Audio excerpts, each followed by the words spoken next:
Hello, this is Louise Hay. Before I begin, there are a few suggestions I'd like to make. I have set up my book to take you through a session, just as I would if you came to me as a private client or attended one of my workshops. This will work just as well for you as a listener. If you will do the exercises progressively as they appear in the text, by the time you have finished, you will have begun to change your life. I suggest you listen through the tape once, then listen again, only this time do each exercise in depth. Give yourself time to work with each one. Each chapter opens with an affirmation. Each one of these is good to use when you are working on that area of your life. Take 2 or 3 days to study and work with each chapter. Keep saying and writing the affirmation that opens the chapter. The chapters close with a treatment. This is a flow of positive ideas designed to change consciousness. Go through this treatment several times a day. Know that when you work with these ideas, my loving support is with you. You can heal your life. Chapter 1. What I believe. The gateways to wisdom and knowledge are always open. Life is really very simple. What we give out, we get back. What we think about ourselves becomes the truth for us. I believe that everyone, myself included, is responsible for everything in our lives, the best and the worst. Every thought we think is creating our future. Each one of us creates our experiences by our thoughts and our feelings. The thoughts we think and the words we speak create our experiences. We create the situations, and then we give our power away by blaming the other person for our frustration. No person, no place, and no thing has any power over us, for we are the only thinkers in our mind. When we create peace and harmony and balance in our minds, we will find it in our lives. Which of these statements sound like you? People are out to get me, or everyone is always helpful. Each one of these beliefs will create quite different experiences. What we believe about ourselves and about life becomes true for us. The universe totally supports us in every thought we choose to think and believe. Put another way, our subconscious mind accepts whatever we choose to believe. What I believe about myself and about life becomes true for me. What you choose to think about yourself and about life becomes true for you. And we have unlimited choices about what we can think. When we know this, then it makes sense to choose everyone is always helpful rather than people are out to get me. The universal power never judges or criticizes us. It only accepts us at our own value. Then it reflects our beliefs in our lives. If I want to believe that life is lonely and that nobody loves me, then that is what I will find in my world. However, if I am willing to release that belief and to affirm for myself that love is everywhere and I am loving and lovable, and to hold on to that new affirmation and to repeat it often, then it will become true for me. Now loving people will come into my life. The people already in my life will be more loving to me, and I will find myself easily expressing love to others. Most of us have foolish ideas about who we are and many, many rigid rules about how life should be lived. This is not to condemn us, for each of us is doing the very best we can at this very moment. If we knew better, if we had more understanding and awareness, then we would do it differently.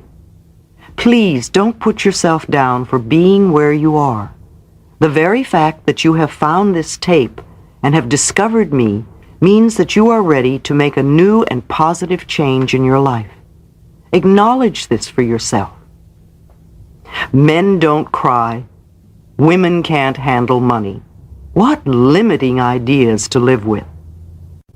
When we are very little, we learn how to feel about ourselves and about life by the reactions of the adults around us. It is the way we learn what to think about ourselves and about our world. Now, if you lived with people who were very unhappy or frightened or guilty or angry, then you learned a lot of negative things about yourself and about your world. I never do anything right. It's all my fault. If I get angry, I'm a bad person. Beliefs like this create a frustrating life. When we grow up, we have a tendency to recreate the emotional environment of our early home life. This is not good or bad, right or wrong. It is just what we know inside as home. We also tend to recreate in our personal relationships the relationships we had with our mothers or with our fathers, or that they had between them. How often have you had a lover or a boss who was just like your mother or father? We also treat ourselves the way our parents treated us. We scold and punish ourselves in the same way. You can almost hear the words when you listen. We also love and encourage ourselves in the same way, if we were loved and encouraged as children. You never do anything right. It's all your fault. How often have you said this to yourself? You are wonderful. I love you. How often do you tell yourself this? However, I would not blame our parents. We are all victims of victims, and they could not possibly have taught us anything they did not know. If your mother did not know how to love herself, or your father did not know how to love himself, then it would be impossible for them to teach you to love yourself. They were doing the best they could with what they had been taught as children. If you want to understand your parents more, get them to talk about their own childhood. And if you listen with compassion, you will learn where their fears and rigid patterns came from. Those people who did all that stuff to you were just as frightened and scared as you are.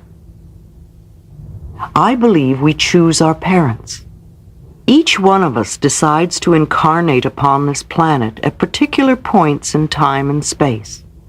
We have chosen to come here to learn a particular lesson that will advance us upon our spiritual evolutionary pathway. We choose our sex, our color, our country, and then we look around for the particular set of parents who will mirror the pattern we are bringing in to work on in this lifetime. Then when we grow up, we usually point our fingers accusingly at our parents and whimper, "You did it to me." But really, we chose them because they were perfect for what we wanted to work on overcoming. We learn our belief systems as very little children, and then we move through life creating experiences to match our beliefs. Look back in your own life and notice how often you have gone through the same experience. Well, I believe you created those experiences over and over because they mirrored something you believed about yourself. It doesn't really matter how long we've had a problem or how big it is or how life-threatening it is. The point of power is always in the present moment. All the events you have experienced in your lifetime up to this moment have been created by thoughts and beliefs you have held in the past. They were created by the thoughts and words you used yesterday, last week, last month, last year, 10, 20, 30, 40 or more years ago, depending on how old you are. However, that is your past. It is over and done with. What is important in this moment is what you are choosing to think and believe and say right now. These thoughts and words will create your future. Your point of power is in this present moment, forming the experiences of tomorrow, next week, next month, next year, etc. You might notice what thoughts you are thinking at this moment. Is it negative or positive? Do you want this thought to be creating your future? Just notice and be aware. The only thing we're ever dealing with is a thought, and a thought can be changed. No matter what the problem is, our experiences are just outer effects of inner thoughts. Even self-hatred is only hating a thought you have about yourself. You have a thought that says, I'm a bad person. And this thought produces a feeling, and you buy into the feeling. However, if you don't have the thought, you won't have the feeling. And thoughts can be changed. Change the thought, and the feeling must go. This is only to show us where we get many of our beliefs. But let us not use this information as an excuse to stay stuck in our pain. The past has no power over us. It doesn't matter how long we've had a negative pattern. The point of power is in the present moment. What a wonderful thing to realize. We can begin to be free in this moment. Believe it or not, we do choose our thoughts. We may habitually think the same thought over and over so that it does not seem like we are choosing the thought. But we did make the original choice. We can refuse to think certain thoughts. Look how often you have refused to think a positive thought about yourself. You can also refuse to think a negative thought about yourself. It seems to me that everyone on this planet who I know or have worked with is suffering from self-hatred and guilt to one degree or another. The more self-hatred and guilt we have, the less our life works. And the less self-hatred and guilt we have, the better our lives work on all levels. The innermost belief for everyone I have worked with is always, I'm not good enough. And we often add to that, and I don't do enough, or I don't deserve. Does this sound like you, often saying or implying or feeling that you are not good enough? But for whom, and according to whose standards? If this belief is very strong in you, then how can you possibly have created a loving, joyous, prosperous, healthy life? Somehow your main subconscious belief would always be contradicting it. Somehow you would never quite get it together, for something would always be going wrong somewhere.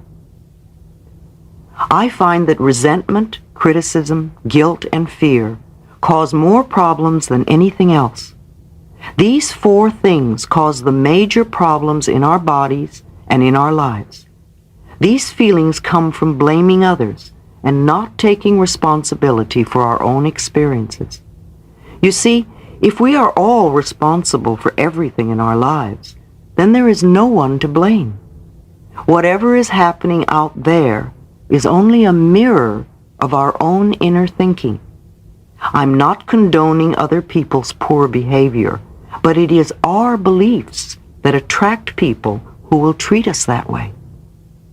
If you find yourself saying, everyone always does such and such to me, criticizes me, is never there for me, uses me like a doormat, abuses me, then this is your pattern. There is some thought in you that attracts people who exhibit this behavior. When you no longer think that way, they will go elsewhere. You will no longer attract them. On the physical level, resentment long held can eat away at the body and become the disease we call cancer. Criticism, as a permanent habit, can often lead to arthritis in the body.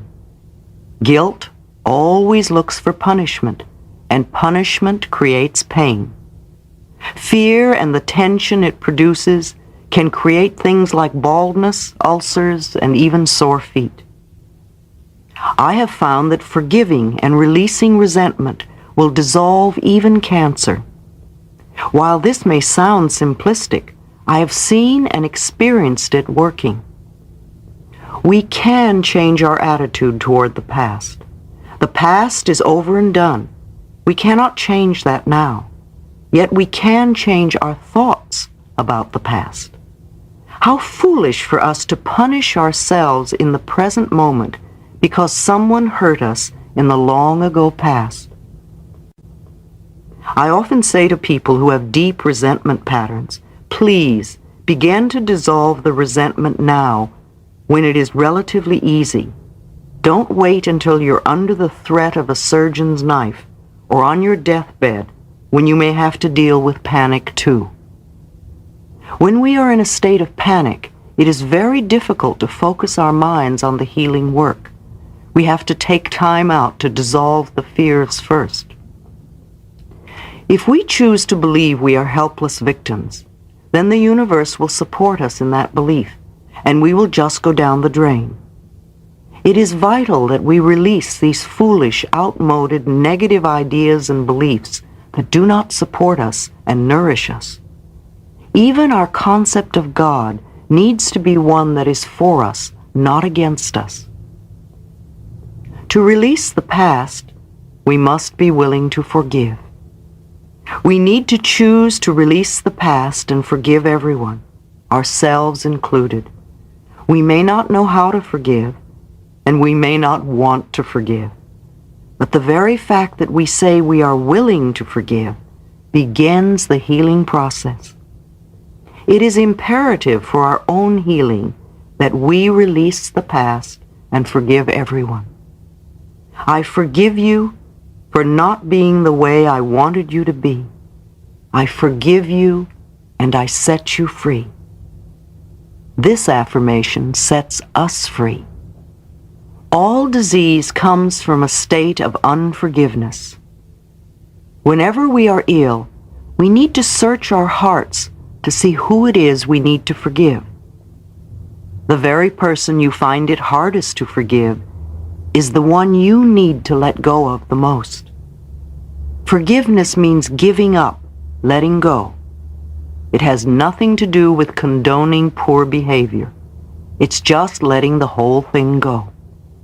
We do not have to know how to forgive. All we need to do is to be willing to forgive. The universe will take care of the hows. We understand our own pain so well, how hard it is for most of us to understand that they, whoever it is we need most to forgive, were also in pain. We need to understand that they were doing the best they could with the understanding, awareness, and knowledge that they had at that time. When people come to me with a problem, I don't care what it is, poor health, lack of money, unfulfilling relationships, or stifled creativity, there is only one thing I ever work on, and that is loving the self. I find that when we really love and accept and approve of ourselves exactly as we are, then everything in life works. It's as if little miracles are everywhere. Our health improves, we attract more money, our relationships become more fulfilling, and we begin to express ourselves in creatively fulfilling ways. All this seems to happen without our even trying. Loving and approving of yourself, creating a space of safety, trusting and deserving and accepting, will create organization in your mind, create more loving relationships in your life, attract a new job and a new and better place to live, and even enable your body weight to normalize. People who love themselves and their bodies neither abuse themselves nor others. Self-approval and self-acceptance in the now are the main keys to positive changes in every area of our life. Loving the self, to me, begins with never, ever criticizing ourselves for anything.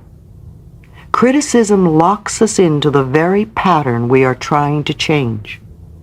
Understanding and being gentle with ourselves helps us to move out of it. Remember, you have been criticizing yourself for years, and it hasn't worked. Approve of yourself and see what happens. In the infinity of life where I am, all is perfect, whole, and complete. I believe in a power far greater than I am, that flows through me every moment of every day. I open myself to the wisdom within, knowing that there is only one intelligence in this universe. Out of this one intelligence comes all the answers, all the solutions, all the healings, all the new creations. I trust this power and intelligence, knowing that whatever I need to know is revealed to me, and that whatever I need comes to me in the perfect time, space, and sequence. All is well in my world. Chapter 2. What is the problem? It is safe to look within. My body doesn't work. It hurts, bleeds, aches, oozes, twists, blows up, limps, burns, ages, can't see, can't hear, rots away. Plus whatever else you may have created. I think I've heard them all. My relationships don't work. They are smothering, absent, demanding, don't support me, always criticizing me, unloving, never leave me alone, pick on me all the time, don't want to be bothered with me, walk all over me, never listen to me. Plus whatever else you may have created. Yes, I've heard them all too. My finances don't work. They are non-existent, seldom there, never enough, just out of reach, go out faster than they come in, won't cover the bills, slip through my fingers. Plus whatever else you may have created. Of course, I've heard them all. My life doesn't work. I never get to do what I want to do. I can't please anyone. I don't know what I want to do. There's never any time for me. My needs and desires are always left out. I'm only doing this to please them. I'm just a doormat. Nobody cares what I want to do. I have no talent. I can't do anything right. All I do is procrastinate. Nothing ever works for me. Plus whatever else you have created for yourself. All these I have heard and more. Whenever I ask a new client what is going on in their life, I usually get several of those answers. I know these complaints are only outer effects of inner thought patterns. Beneath inner thought patterns is another deeper, more fundamental pattern that is the basis of all the outer effects. I listen to the words they use as I ask some basic questions. What is happening in your life? How is your health? What do you do for a living? Do you like your work? How are your finances? How is your love life? How did the last relationship end? And the relationship before that, how did it end? Tell me about your childhood briefly. I watch body postures and facial movements. Mostly, I really listen to the words they say. Thoughts and words create our future experiences. As I listen, I understand why clients have particular problems. The words we speak are indicative of our inner thought patterns. Sometimes the words they use do not match the experiences they describe. Then I know either they are not in touch with what is really going on, or they are lying to me. Either one is a starting point and gives us a basis from which to begin. Exercise. I should. The next thing I do is to give them a pad and pen and ask them to write on the top of the page, I should. I ask them to list several ways to finish the sentence. Some people find it difficult to begin, and some have so many things to write. Then I ask them to read the list to me, one at a time, beginning each sentence with, I should. As they read each one, I ask, why? The answers that come out are interesting and revealing, such as, my mother said I should, because I'm afraid not to, because I have to be perfect. Well, everybody has to do that. Because I'm too lazy, too short, too tall, too fat, too thin, too dumb, too ugly, too worthless. These answers show where they're stuck in their beliefs and limitations. You see, I believe that should is one of the most damaging words in our language. Every time we use should, we are in effect saying wrong. Either we are wrong, or we were wrong, or we're going to be wrong. I don't think we need more wrongs in our life. We need to have more freedom of choice. I would like to take the word should and remove it from the vocabulary forever. I replace it with the word could. Could gives us choice, and we are never wrong. Then I ask them to reread the list one at a time, except this time to begin each sentence by saying, if I really wanted to, I could. This puts a whole new light on the subject. And as they do this, I ask them gently, why haven't you? And now we hear different answers. I don't want to. I'm afraid. I don't know how. Because I'm not good enough. Too often people berate themselves for years for something they never wanted to do in the first place. Or they criticize themselves for not doing something that someone else said they should do. When they can see that, they can just drop it from the should list. What a relief that is. Look at all the people who force themselves for years into a career they don't like only because their parents said they should become a dentist or a teacher. How often have we felt inferior because we were told we should be smarter or richer or more creative? What is there on your should list that could be dropped with a sense of relief? We notice that many of the things we thought we should do are things we never wanted to do, and that we were only trying to please others. So many times it is because we are afraid or feel that we're not good enough. We start a process of releasing the feeling of being wrong because we are not fitting someone else's standards. Next, I explain to my clients my philosophy of life. Remember, I believe life is really very simple. What we give out, we get back. The universe supports every thought we choose to think and to believe. When we are little, we learn how to feel about ourselves by the reactions of the adults around us. These beliefs will be recreated as experiences as we grow up. With thought patterns, the point of power is always in the present moment. Changes can begin in this moment.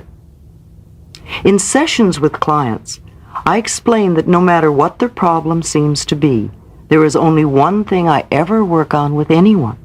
This is loving the self. Love is the miracle cure. Loving ourselves works miracles. I'm not talking about vanity or arrogance or being stuck up, for that is not love. That is only fear.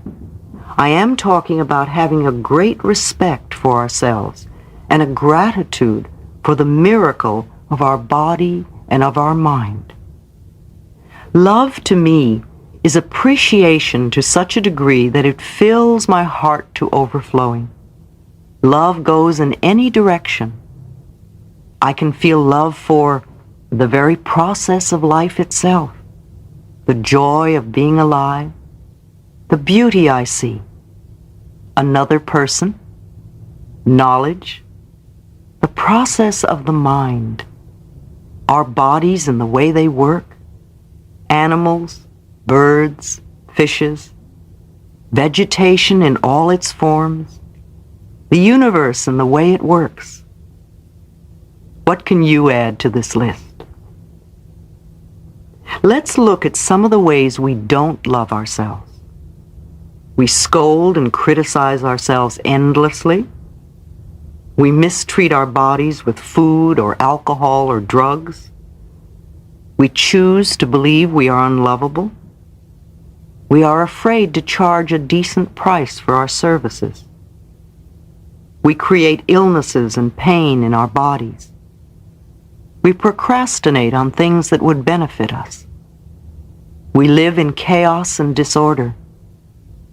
We create debt and burdens. We attract lovers and mates that belittle us. What are some of your ways? If we deny our good in any way, it is an act of not loving ourselves. I remember I worked with a client who wore glasses, and one day we released an old fear from childhood, and the next day she awakened to find that her contact lenses were bothering her too much to wear. And she looked around and found her eyesight was perfectly clear. Yet she spent the whole day saying, "I don't believe it, I don't believe it." And the next day, she was back to wearing contacts. Our subconscious mind has no sense of humor. She couldn't believe that she had created perfect eyesight. Lack of self-worth is another expression of not loving ourselves. Tom was a very good artist, and he had several wealthy clients who loved to have him decorate a wall or two in their homes. Yet somehow he was always behind in his own bill paying. His original quote was never enough to cover the time involved to complete the work. Anyone who gives a service or creates a one-of-a-kind product can charge any price. People with wealth love to pay for what they get. It gives the item more value. More examples of lack of self-worth. Our partner is tired and grouchy, and we wonder what we have done wrong to cause it. He takes us out once or twice and never calls again. We think something is wrong with us.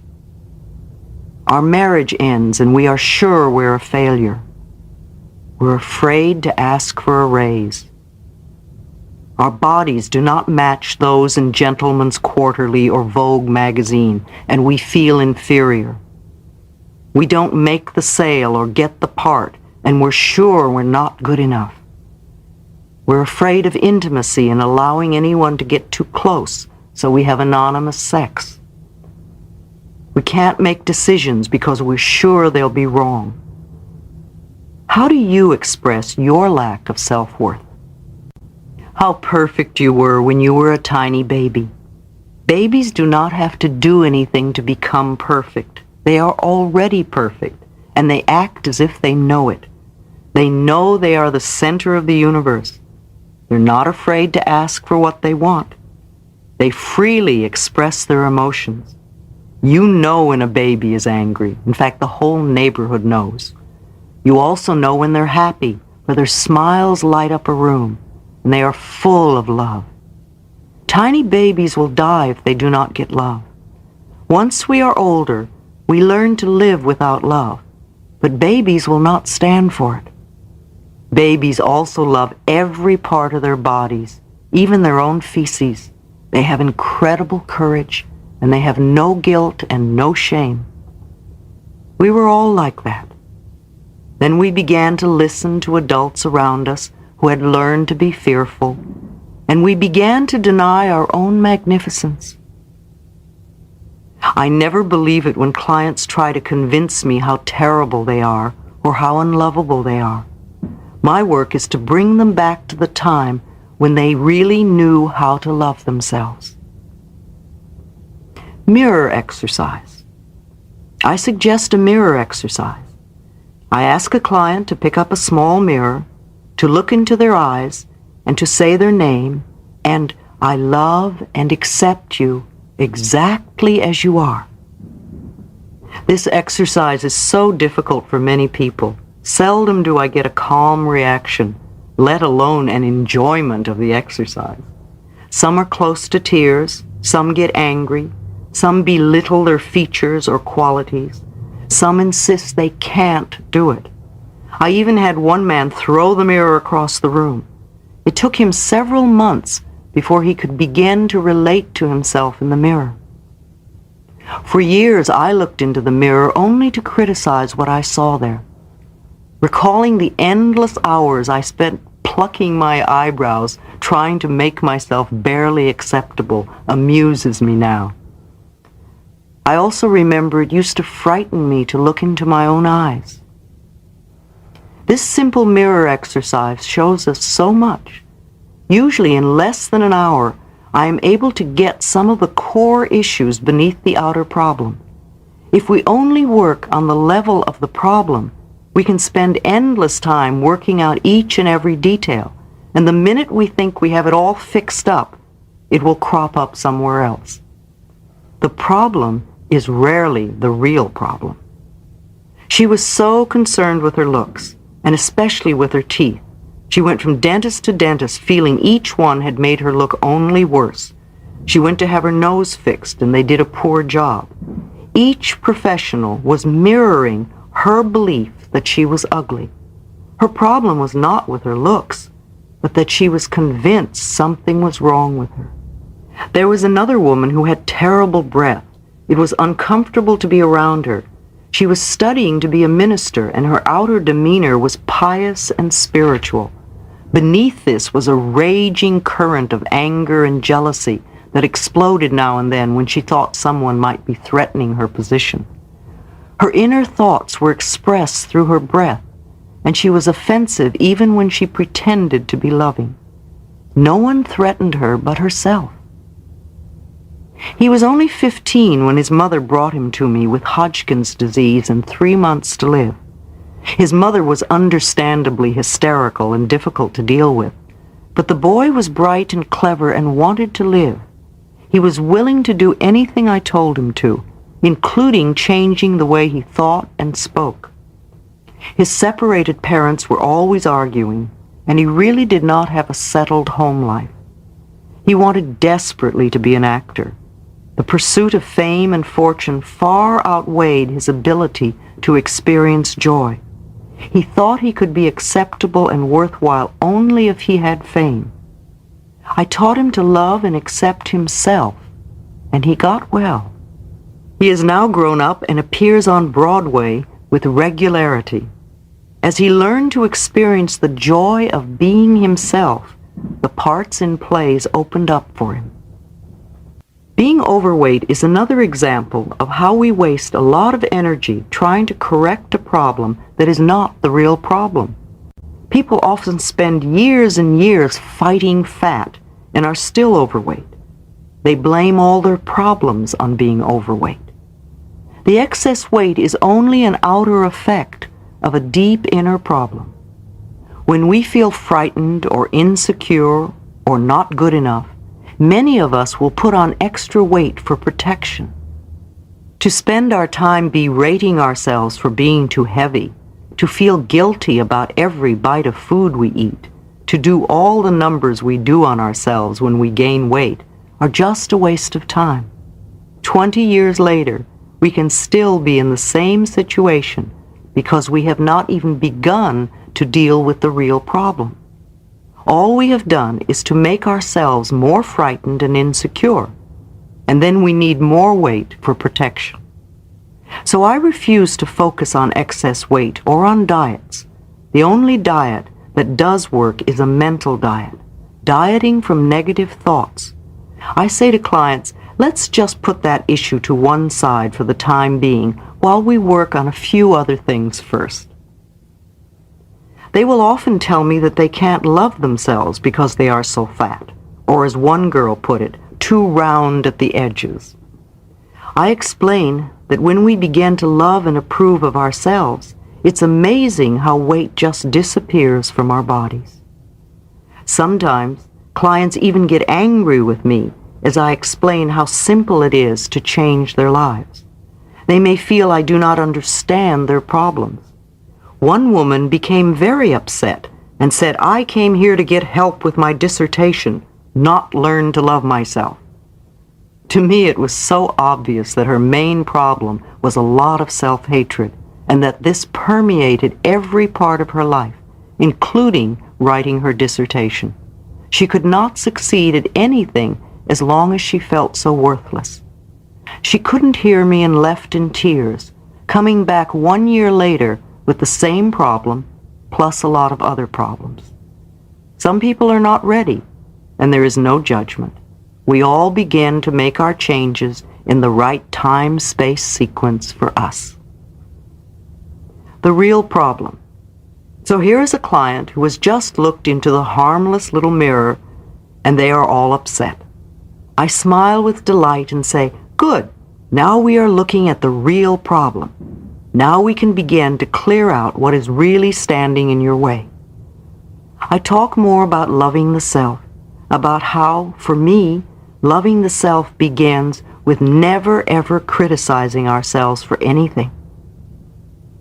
I watch their faces as I ask them if they criticize themselves, and their reactions tell me so much. Well, of course I do. All the time. Not as much as I used to. Well, how am I going to change if I don't criticize myself? Doesn't everyone? To the latter I answer, we are not talking about everyone. We are talking about you. Why do you criticize yourself? What is wrong with you? And as they talk, I make a list. What they often say coincides with their should list. They may feel they are too tall, too short, too fat, too thin, too dumb, too old, too young, too ugly, or that they're too late, too early, too lazy, and on and on and on. It's almost always too something. Finally, we get down to the bottom line and they say, "I am not good enough." Hurrah, hurrah, we finally found the central issue. They criticize themselves because they have learned to believe they are not good enough. Clients are always amazed at how fast we've gotten to this point. Now we do not have to bother with any of the side effects like body problems, relationship problems, money problems, or the lack of creative expression. We can put all our energy into dissolving the cause of the whole thing, not loving the self. In the infinity of life where I am, all is perfect, whole, and complete. I am always divinely protected and guided. It is safe for me to look within myself. It is safe for me to look into the past. It is safe for me to enlarge my viewpoint of life.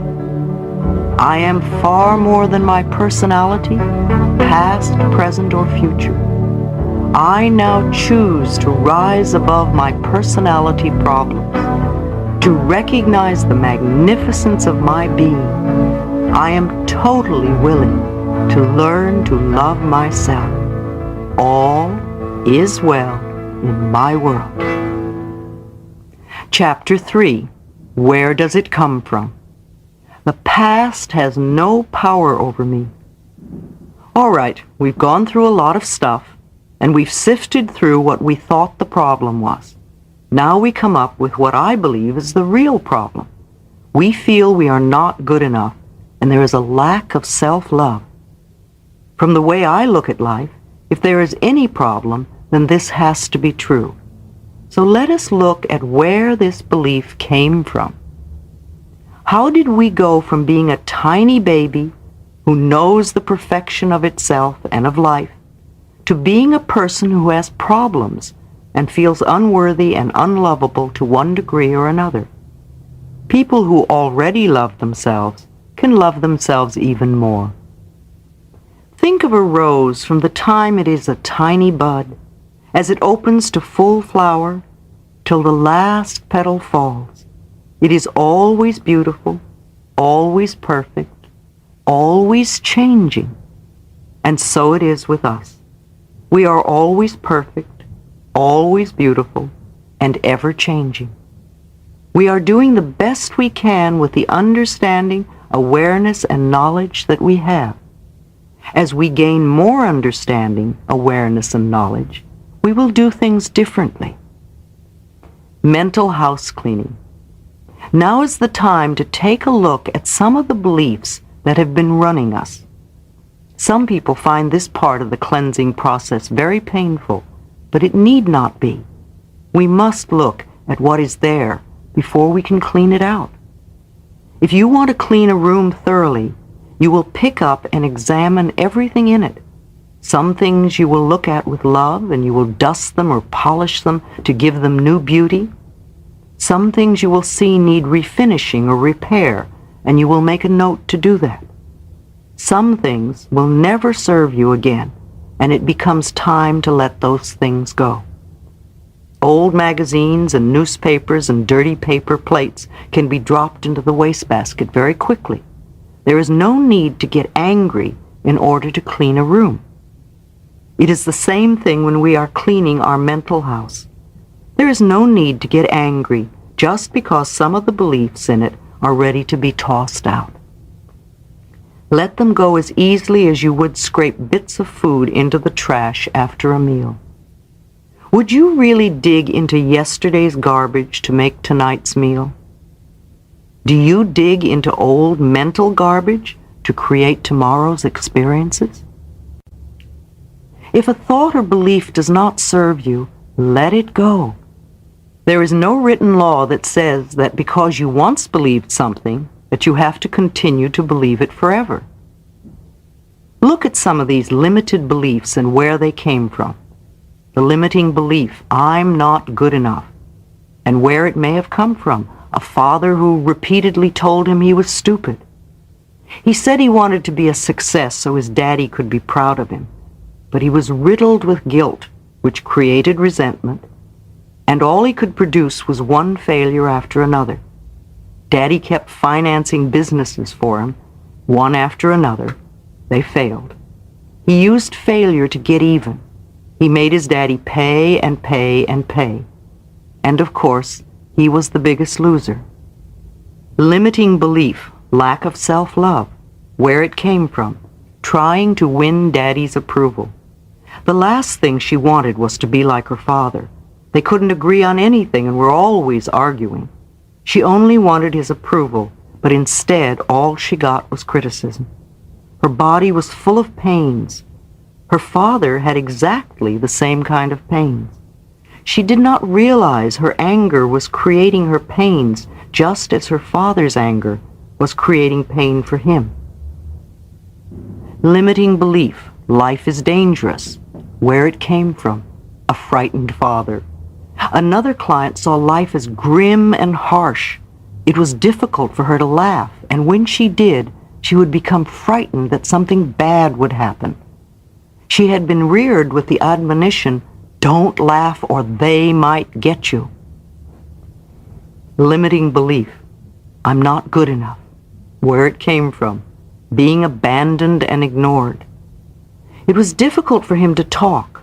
Silence had become a way of life for him. He had just come off drugs and alcohol and was convinced he was terrible. I discovered his mother had died when he was very young, and he had been reared by an aunt. The aunt seldom spoke except to give an order, and he was brought up in silence. He even ate alone in silence and stayed quietly in his room day after day. He had a lover who was also a silent man, and they spent most of their time alone in silence. The lover died, and once again he was alone. Exercise. The next exercise is to make a list of all the things your parents said were wrong with you.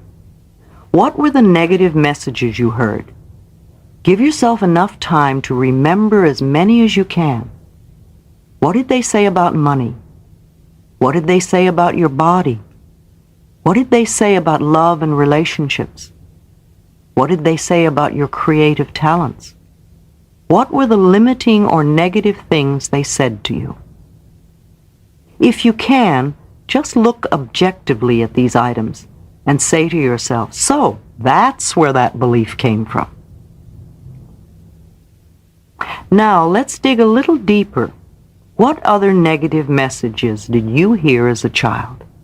From relatives? From teachers? From friends? From authority figures? From your church? Write them all down. Take your time and be aware of what feelings are going on in your body.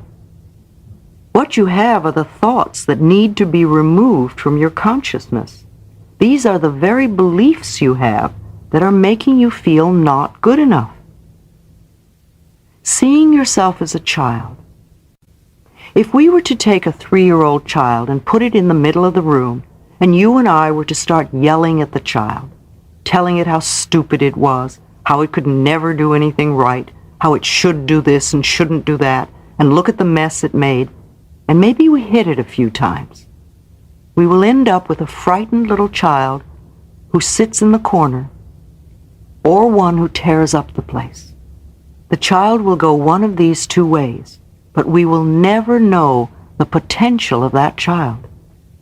If we take the same little child and tell it how much we love it, how much we care, that we love the way it looks, and love how bright and clever it is, that we love the way it does things, and that it's okay for it to make mistakes as it learns, and that we will always be there for it no matter what, then the potential that comes out of that child will blow your mind.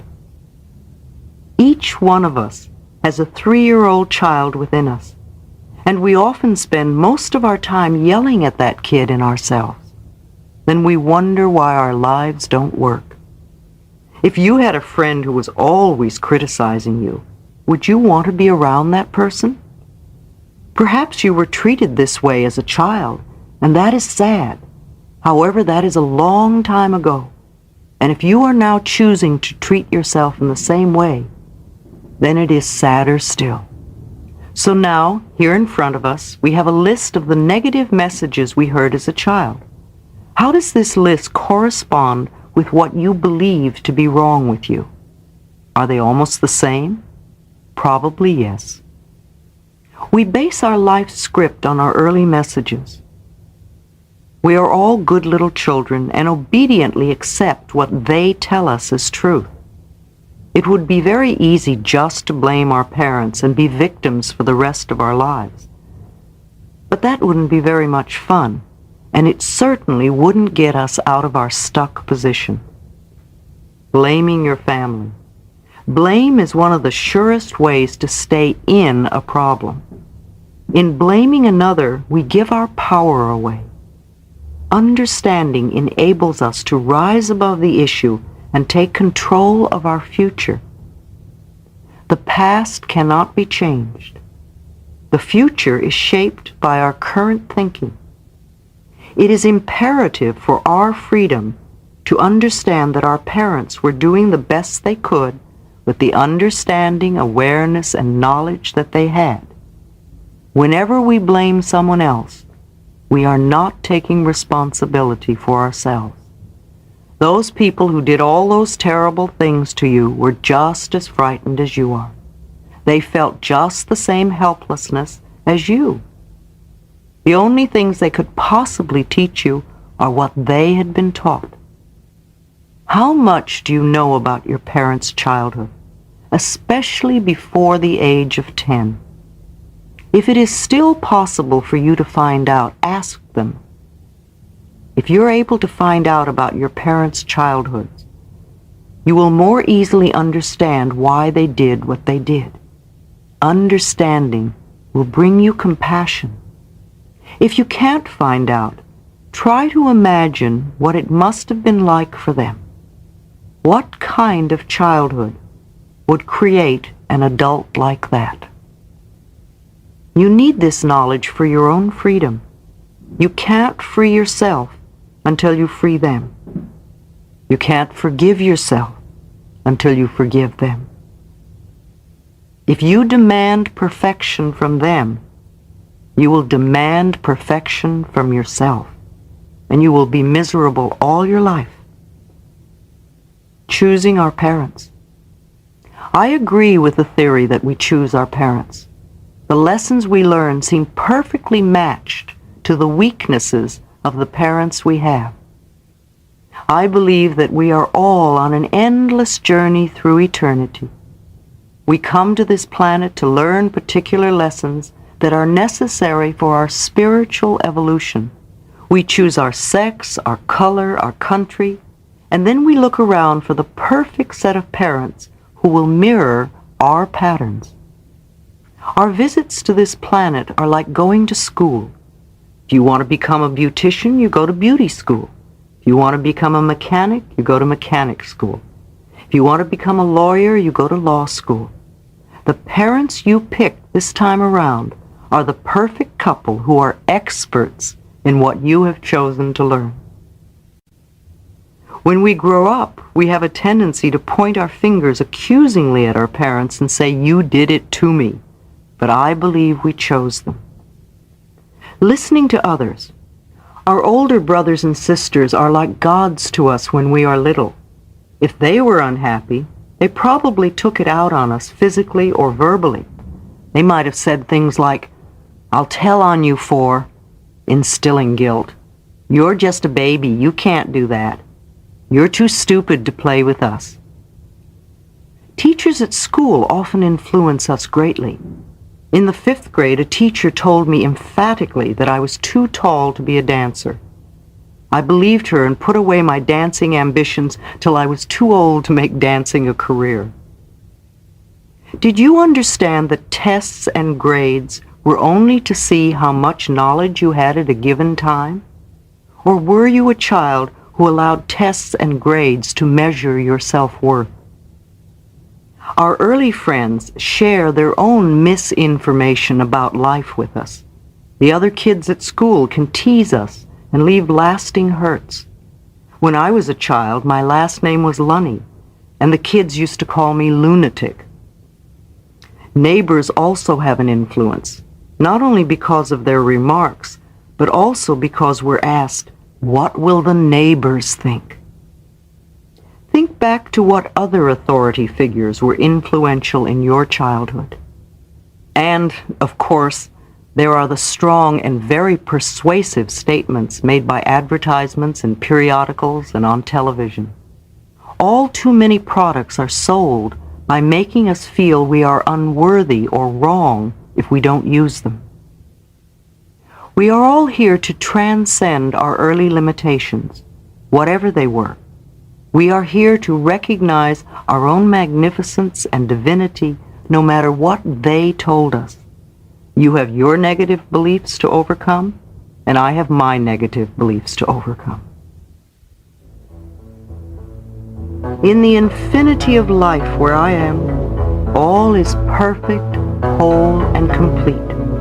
The past has no power over me, because I am willing to learn and to change. I see the past as necessary to bring me where I am today. I am willing to begin where I am right now to clean the rooms of my mental house. I know it does not matter where I start, so I now begin with the smallest and the easiest rooms, and in that way I will see results quickly.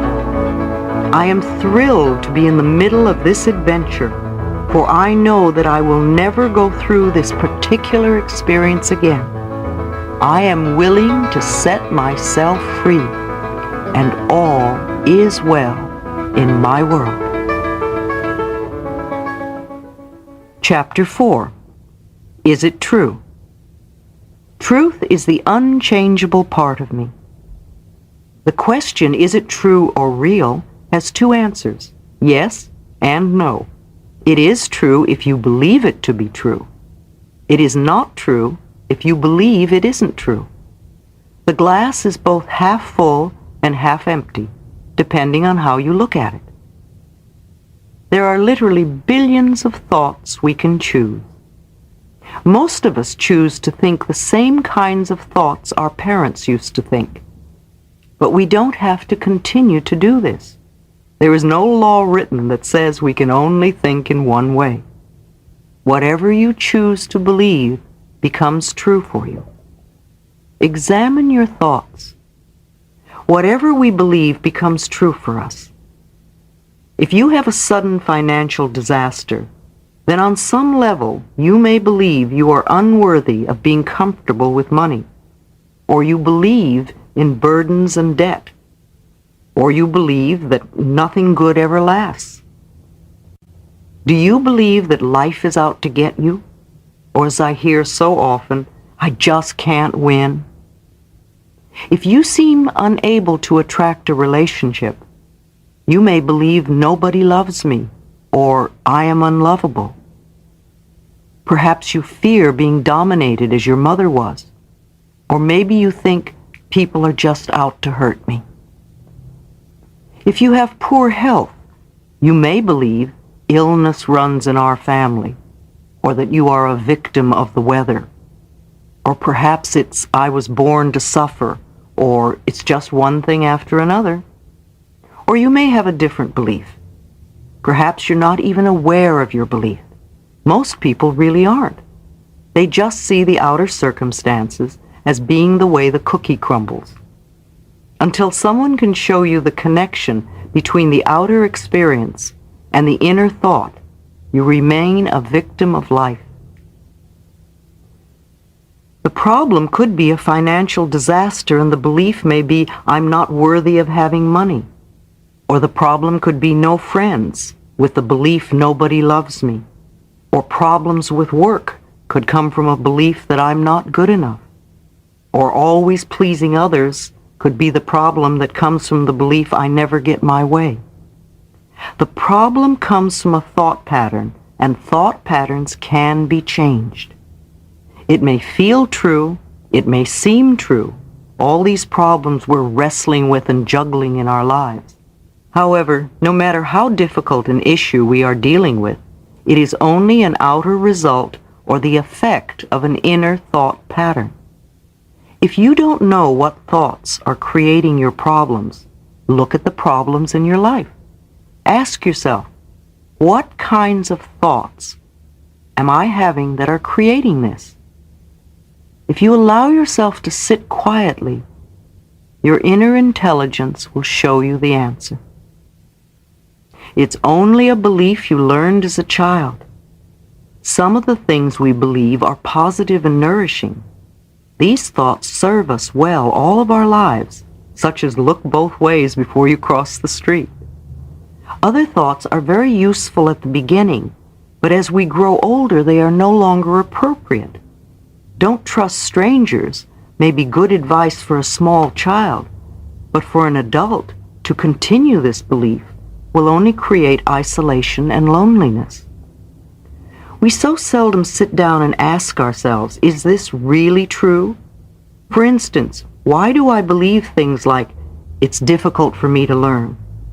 Is that true for me now? Where did that belief come from? Do I still believe it because a first-grade teacher told me that over and over? Would I be better off if I dropped that belief?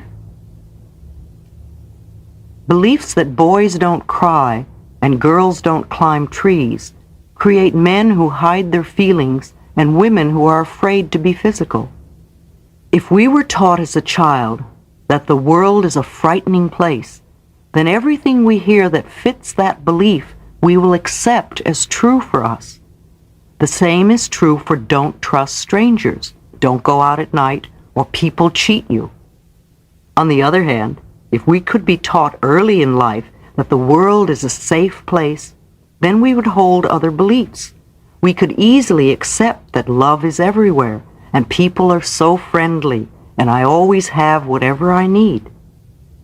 If you were taught as a child that it's all my fault, then you will walk through your life feeling guilty no matter what happens. Your belief will turn you into someone who's constantly saying, I'm sorry, I'm sorry. If you learn to believe as a child, I don't count, then this belief will always keep you at the end of the line wherever you are. Sometimes you will feel you're invisible when others fail to notice you. Did your childhood circumstances teach you to believe nobody loves me? Then surely you will be lonely. Even when you bring a friend or a relationship into your life, it will be short-lived. Did your family teach you there is not enough? Then I'm sure you often feel as though the cupboard is bare, or you find you just get by, or are always in debt. I had a client who had been brought up in a household where they believed everything is wrong and can only get worse. His main joy in life was playing tennis, and then he hurt his knee. He went to every doctor he could find, and it only became worse, and finally he could not play at all. Another person had been brought up as a preacher's son, and as a child he was taught that everybody else comes first. The preacher's family always came last. Today he's wonderful at helping his clients get the best deal, yet he's usually in debt with little pocket money. His belief still makes him last in line. If you believe it, it seems true. How often have we said, "That's the way I am," or "That's the way it is"? Those words are saying that that's what we believe to be true for us. Usually what we believe is someone else's opinion we have incorporated into our belief systems. No doubt it fits right in with all the other things we believe. Are you one of the many people who will get up in the morning, see that it's raining, and say, "Oh, what a lousy day"? It is not a lousy day. It is only a wet day. If we wear the appropriate clothing and change our attitude, we can have a lot of rainy day fun. If it is really our belief that rainy days are lousy days, then we will always greet rain with a sinking heart. We will fight the day rather than flow with what is happening at the moment. There is no good or bad weather. There is just weather and our individual reactions to it. If we want a joyous life, we must think joyous thoughts. If we want a prosperous life, we must think prosperous thoughts. If we want a loving life, we must think loving thoughts. Whatever we send out mentally or verbally will come back to us in like form. Each moment is a new beginning. The point of power is always in the present moment. You are never stuck. This is where changes take place, right here and right now in our own minds. Doesn't matter how long we've had a negative pattern, or an illness, or a poor relationship, or lack of finances, or self-hatred. We can begin to make a shift today. Your problem no longer needs to be the truth for you. It can now fade back to the nothingness from whence it came. You can do it. Remember, you are the only person that thinks in your mind. You are the power and authority in your world. Your thoughts and beliefs of the past have created this moment, and all the moments up to this moment. What you are now choosing to believe and think and say will create the next moment, and the next day, and the next month, and the next year. Yes, you, darling. I could give you marvelous advice coming from my years of experience, yet you can continue to choose to think the same old thoughts. You can refuse to change and keep all your problems. You are the power in your world. You get to have whatever you choose to think. This moment begins the new process. A new beginning for you is right here and right now. Isn't that great to know? This moment, the point of power, is where the change begins. Stop for a moment and catch your thought. What are you thinking right now? If it is true that your thoughts shape your life, would you want what you were just thinking right now to become true for you? If it's a thought of worry or anger or hurt or revenge or fear, how do you think this thought will come back to you? It is not always easy to catch our thoughts because they move so swiftly. However, we can begin right now to watch and listen to what we say. If you hear yourself expressing negative words of any sort, stop in mid-sentence. Either rephrase the sentence or just drop it. You could even say to it, "Out." Imagine yourself in line at a cafeteria, or perhaps at a buffet table in a luxurious hotel. Instead of dishes of food, there are dishes of thoughts. You get to choose any and all thoughts you wish. These thoughts create your future experiences. Now, if you choose thoughts that will create problems and pain, that's rather foolish. It's like choosing food that always makes you ill. We may do this once or twice, but soon we learn which foods upset our bodies. We stay away from them. Let us stay away from thoughts that create problems and pain. One of my early teachers, Dr. Raymond Charles Barker, would repeatedly say, "When there is a problem, there is not something to do, there is something to know." Our minds create our future. When we have something in our present that is undesirable, then we must use our minds to change the situation. and we can begin to change it this very second. It is my deep desire that the topic, how your thoughts work, be the very first subject taught in school. I have never understood the importance of having children memorize battle dates. It seems such a waste of mental energy. Instead, we could teach them important subjects such as how the mind works, how to handle finances, how to invest money for financial security, how to be a parent, how to create good relationships, and how to create and maintain self-esteem and self-worth. Imagine what a whole generation of adults would be like if they had been taught these subjects along with a regular curriculum. Think how these truths would manifest. We would have happy people who feel good about themselves. We would have people who are comfortable financially and who enrich the economy by investing their money wisely. They would have good relationships. They would be comfortable in parenthood and create another generation of children who feel good about themselves. Within all this, each person would remain an individual expressing their own creativity. There's no time to waste. Let's continue with our work. In the infinity of life where I am, all is perfect, whole, and complete. I no longer choose to believe in old limitations and lacks. I now choose to begin to see myself as the universe sees me, perfect, whole, and complete. I am now perfect, whole, and complete. I will always be perfect, whole, and complete. I now choose to live my life from this understanding. I am in the right place at the right time, doing the right thing. All is well in my world. Chapter 5. What do we do now? I see my patterns and I choose to make changes. We decide to change.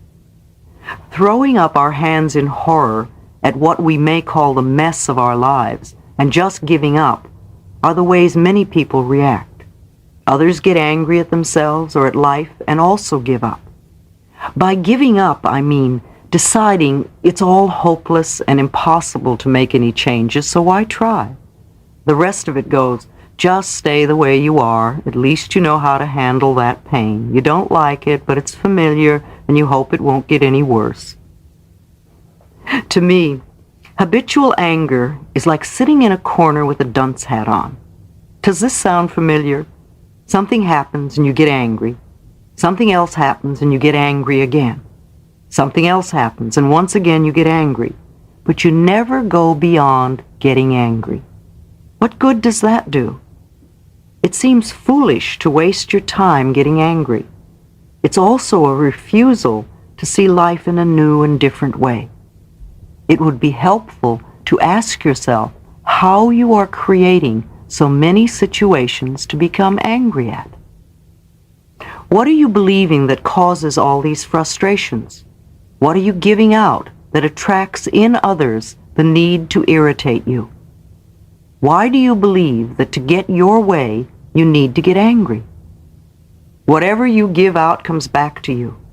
The more you give out anger, the more you are creating situations for you to get angry at, like sitting in a corner wearing a dunce hat, going nowhere.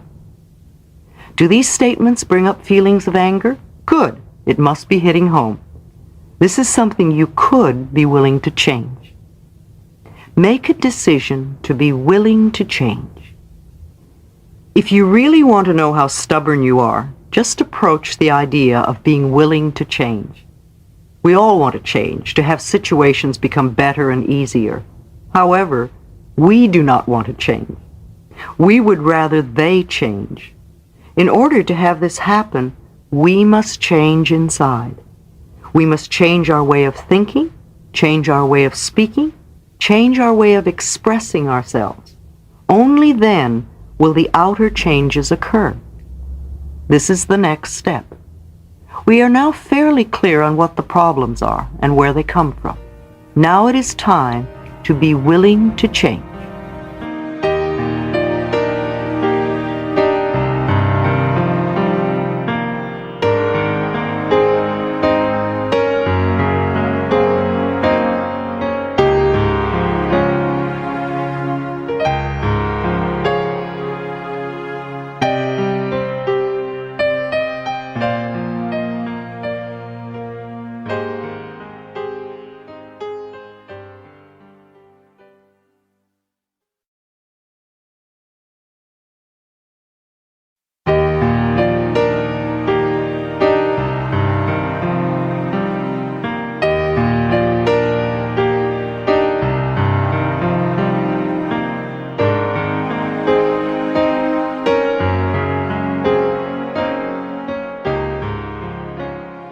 Exercise, creating new changes.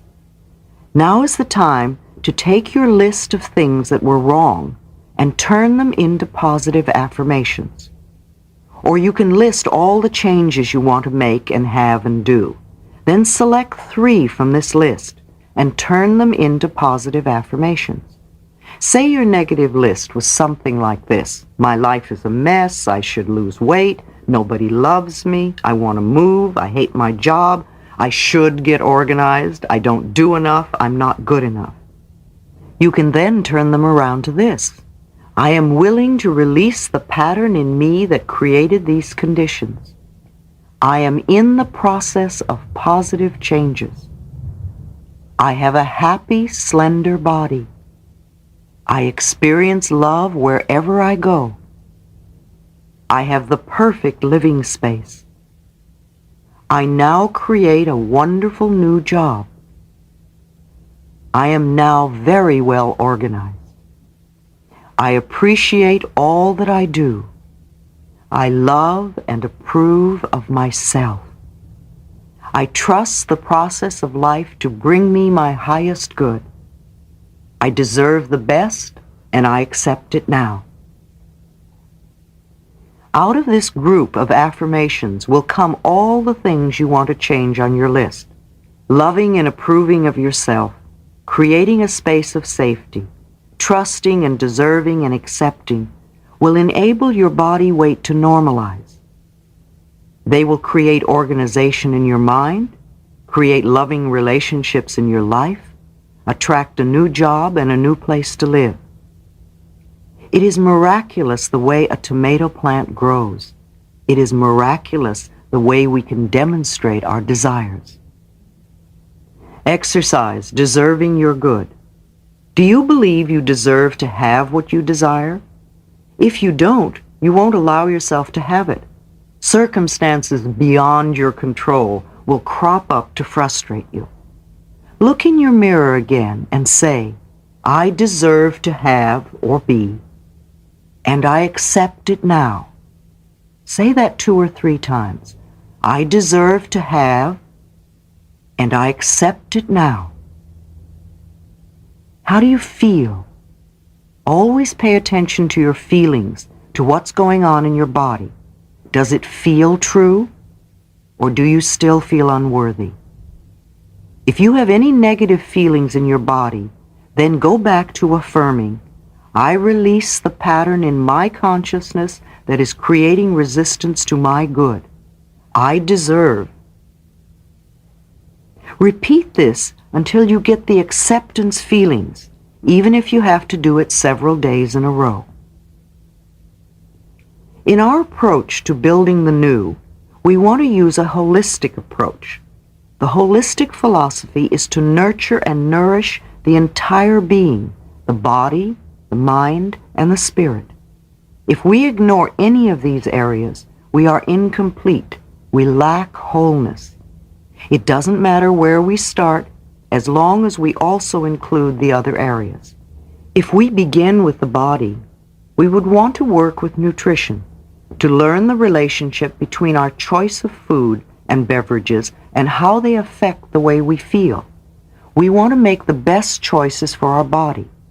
There are herbs and vitamins, homeopathy, Bach flower remedies. We might even explore colonics. We would also want to find a form of exercise that appeals to us. Exercise is something that strengthens our bones and keeps our bodies young. In addition to sports and swimming, there are dancing, tai chi, martial arts, and yoga. I love my trampoline and use it daily, and my slant board enhances my periods of relaxation. We might want to explore some form of body work, such as Rolfing or Heller work or Traeger. Massage, foot reflexology, acupuncture, or chiropractic work are all beneficial. There are also the Alexander method, bioenergetics, Feldenkrais, Touch for Health. Now, with the mind, we could explore visualization techniques, guided imagery, and affirmations. There are lots of psychological techniques: Gestalt, hypnosis, rebirthing, psychodrama, past life regressions, art therapy, even dream work. I give very little nutritional advice because I've discovered that all systems work for some people. I do have a local network of good practitioners in the holistic field, and I refer clients to them when I see the necessity for nutritional knowledge. This is an area where you must find your own way or go to a specialist who can test you. Many of the books on nutrition have been written by persons who were very ill and worked out a system for their own healing. However, everyone is not alike. For instance, the macrobiotic and the natural raw food diets are two totally different approaches. The raw food people never cook anything, seldom eat bread or grains, and are very careful not to eat fruits and vegetables at the same meal, and they never use salt. The macrobiotic people cook almost all of their food, have a different system of food combining, and use a lot of salt. Both systems work. Both systems have healed bodies. My personal nutritional approach is simple. If it grows, eat it. If it doesn't grow, don't eat it. Be conscious of your eating. It's like paying attention to our thoughts. We can also learn to pay attention to our bodies and the signals we get when we eat different things. Cleaning the mental house after a lifetime of indulging in negative mental thoughts is like going on a good nutritional program after a lifetime of indulging in junk foods. They both can often create healing crises. As you begin to change your physical diet, the body begins to throw off the accumulation of toxic residue, and as this happens, you can feel rather rotten for a few days. So it is when you make a decision to change mental thought patterns. Your circumstances can begin to seem worse for a while. Recall for a moment the end of a Thanksgiving dinner. The food is all eaten and it's time to clean the turkey pan. The pan is all burnt and crusty, so you put in hot water and soap and let it soak for a while. Then you begin to scrape the pan. Now you really have a mess, and it looks worse than ever. But just keep scrubbing away, and soon you'll have a pan as good as new. It's the same thing with cleaning up a dried-on, crusty mental pattern. When we soak it with new ideas, all the gook comes to the surface to look at. Keep doing the new affirmations, and soon you will have totally cleared an old limitation. So we have decided we are willing to change, and we will use any method that works for us. Let me describe one of the methods I have used with myself and with others. First, go look in a mirror and say to yourself, I am willing to change. Notice how you feel. If you are hesitant or resistant or just don't want to change, ask yourself why. What old belief are you holding on to? Please don't scold yourself. Just notice what it is. I'll bet that belief has been causing you a lot of trouble. I wonder where it came from. Do you know? Whether we know where it came from or not, let's do something to dissolve it now. Again, go to the mirror and looking deep into your own eyes, touch your throat and say out loud 10 times, I am willing to release all resistance. I am willing to release all resistance. Mirror work is very powerful. As children, we received most of our negative messages from others looking us straight in the eye and perhaps shaking a finger at us.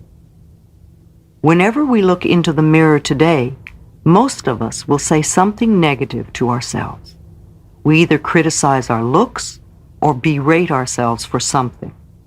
To look yourself straight in the eye and make a positive declaration about yourself is, in my opinion, the quickest way to get results with affirmations. In the infinity of life where I am, all is perfect, whole, and complete. I now choose calmly and objectively to see my old patterns, and I am willing to make changes. I am teachable. I can learn. I am willing to change. I choose to have fun doing this. I choose to react as though I have found a treasure when I discover something else to release. I see and feel myself changing moment by moment. Thoughts no longer have any power over me. I am the power in my world. I choose to be free. All is well in my world. Chapter 6. Resistance to Change. I am in the rhythm and flow of ever-changing life. Awareness is the first step in healing or changing. When we have some pattern buried deeply within us, we must become aware of it in order to heal the condition. Perhaps we begin to mention the condition, to complain about it, or to see it in other people. It rises to the surface of our attention in some way, and we begin to relate to it. We often attract a teacher, a friend, a class, or workshop, or a book to ourselves that begins to awaken new ways to approach the dissolving of the problem. My awakening began with a chance remark of a friend who had been told about a meeting. My friend did not go, but something within me responded, and I went. That little meeting was the first step on my pathway of unfoldment. I didn't recognize the significance of it until some time later. Often our reaction to this first step is to think the approach is silly or that it doesn't make sense. Perhaps it seems too easy or unacceptable to our thinking. We don't want to do it. Our resistance comes up very strong.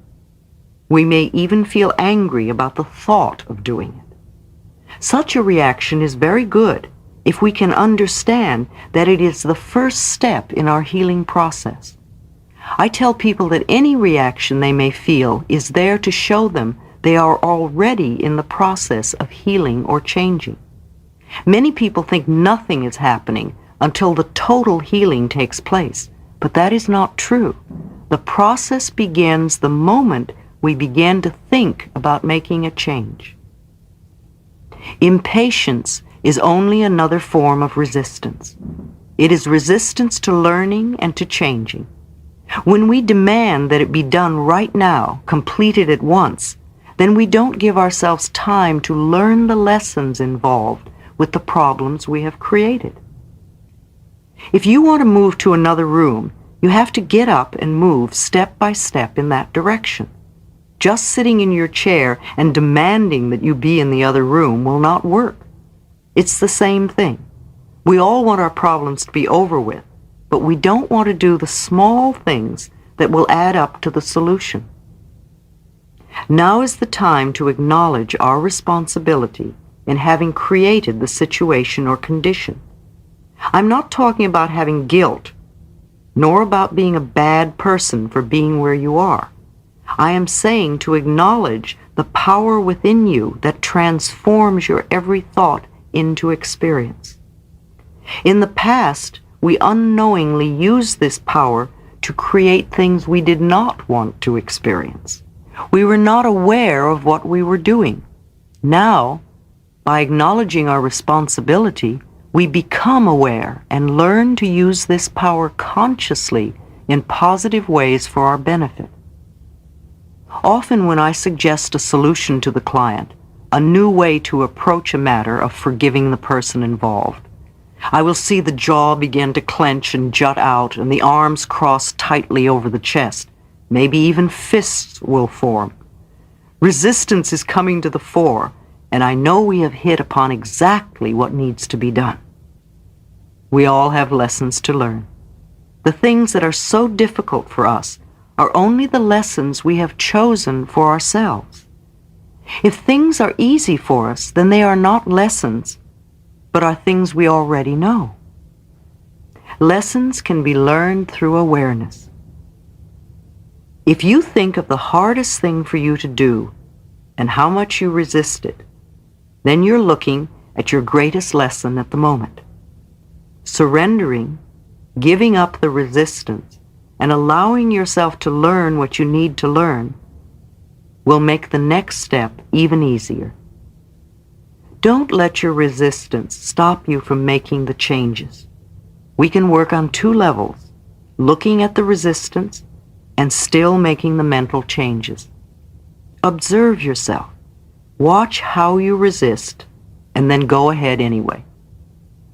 Our actions often show our resistance. For instance, changing the subject, leaving the room, going to the bathroom, being late, getting sick, procrastinating by doing something else, doing busy work, wasting time, looking away or out the window, flipping through a magazine, refusing to pay attention, eating, drinking, or smoking, creating or ending a relationship, creating breakdowns, cars, appliances, plumbing, etc. We often assume things about others to justify our resistance. We make statements like, "It wouldn't do any good anyway. My husband, wife won't understand. I would have to change my whole perspective. Only crazy people go to therapists. They couldn't help me with my problem. They couldn't handle my anger. My case is different. I don't want to bother them. It'll work itself out. Nobody else does it." We grow up with beliefs that become our resistance to changing. Some of our limiting ideas are, "It's not done. It's just not right. It's not right for me to do that." That wouldn't be spiritual. Spiritual people don't get angry. Men, women just don't do that. My family never did that. Love is not for me. That's just silly. It's too far to drive. It's too much work. It's too expensive. It'll take too long. I don't believe in it. I'm not that kind of person. We give our power to others and use that excuse as our resistance to changing. We have ideas like, "God doesn't approve. I'm waiting for the stars to say it's okay. This isn't the right environment. They won't let me change. I don't have the right teacher, book, class, tools. My doctor doesn't want me to. I can't get time off from work. I don't want to be under their spell. It's all their fault. They have to change first. As soon as I get, then I'll do it. They don't understand. I don't want to hurt them. It's against my upbringing, religion, philosophy." We have ideas about ourselves that we use as limitations or resistance to changing. They are too old, too young, too fat, too thin, too short, too tall, too lazy, too strong, too weak, too dumb, too smart, too poor, too worthless, too frivolous, too serious, too stuck. Maybe it's all just too much. Our resistance often expresses itself as delaying tactics. We use excuses like, "I'll do it later. I can't think right now. I don't have the time right now. It would take too much time from my work. Yes, that's a good idea. I'll do it later. I have too many other things to do. I'll think about it tomorrow. I'll do it as soon as I get through with, or as soon as I get back from this trip. The time isn't right. It's too late or too soon. Denial. This form of resistance shows up in denial of the need to do any changing. Things like, there's nothing wrong with me. I can't do anything about this problem. I was all right the last time. What good would it do to change? If I ignore it, maybe the problem will go away.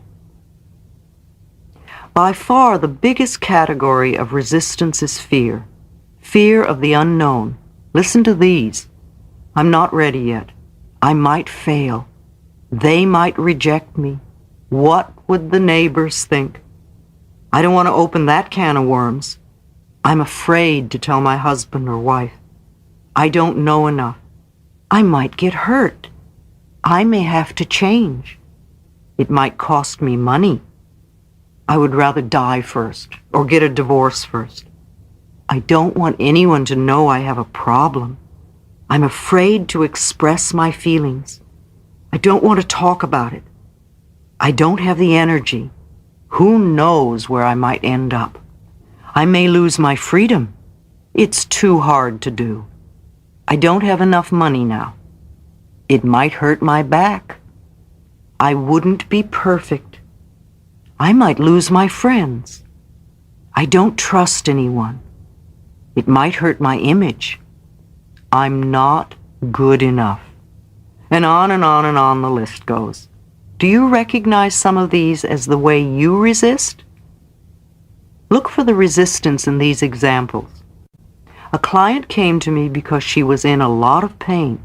She had broken her back, her neck, and her knee in 3 separate auto accidents. Yet she was late, got lost, and then was stuck in traffic. It was easy for her to tell me all her problems, but the minute I said, "Let me talk for a moment," all sorts of turmoil began.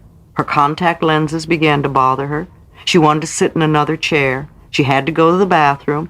Then her lenses had to come out. I could not keep her attention for the rest of the session.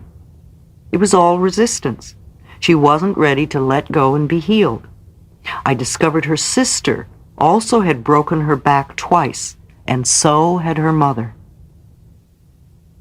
Another client was an actor, a mime, a street performer, and quite good at it. He bragged at how clever he was at cheating others, especially institutions. He knew how to get away with almost anything, and yet he got away with nothing. He was always broke, at least a month behind in the rent, often without a telephone. His clothes were tacky, work was very sporadic, he had lots of pains in his body, and his love life was zilch. His theory was that he couldn't stop cheating until some good came into his life. Of course, with what he was giving out, no good could come into his life. He had to stop cheating first. His resistance was that he was not ready to let go of the old ways. Leave your friends alone. Too often, instead of working on our own changes, we decide which of our friends needs to change. This, too, is resistance. In the early days of my work, I had a client who would send me to all her friends in the hospital. Instead of sending them flowers, she would have me go to fix up their problems. I would arrive with my tape recorder in hand, usually finding someone in bed who didn't know why I was there or understand what I was doing. This was before I learned never to work with anyone unless they request it. Sometimes clients come to me because a friend has given them a session as a present. This usually doesn't work too well, and they seldom come back for further work. When something works well for us, we often want to share it with others, but they may not be ready to make a change at that point in time and space. It's hard enough to make changes when we want to, but to try to make someone else change when they don't want to is impossible, and it can ruin a good friendship.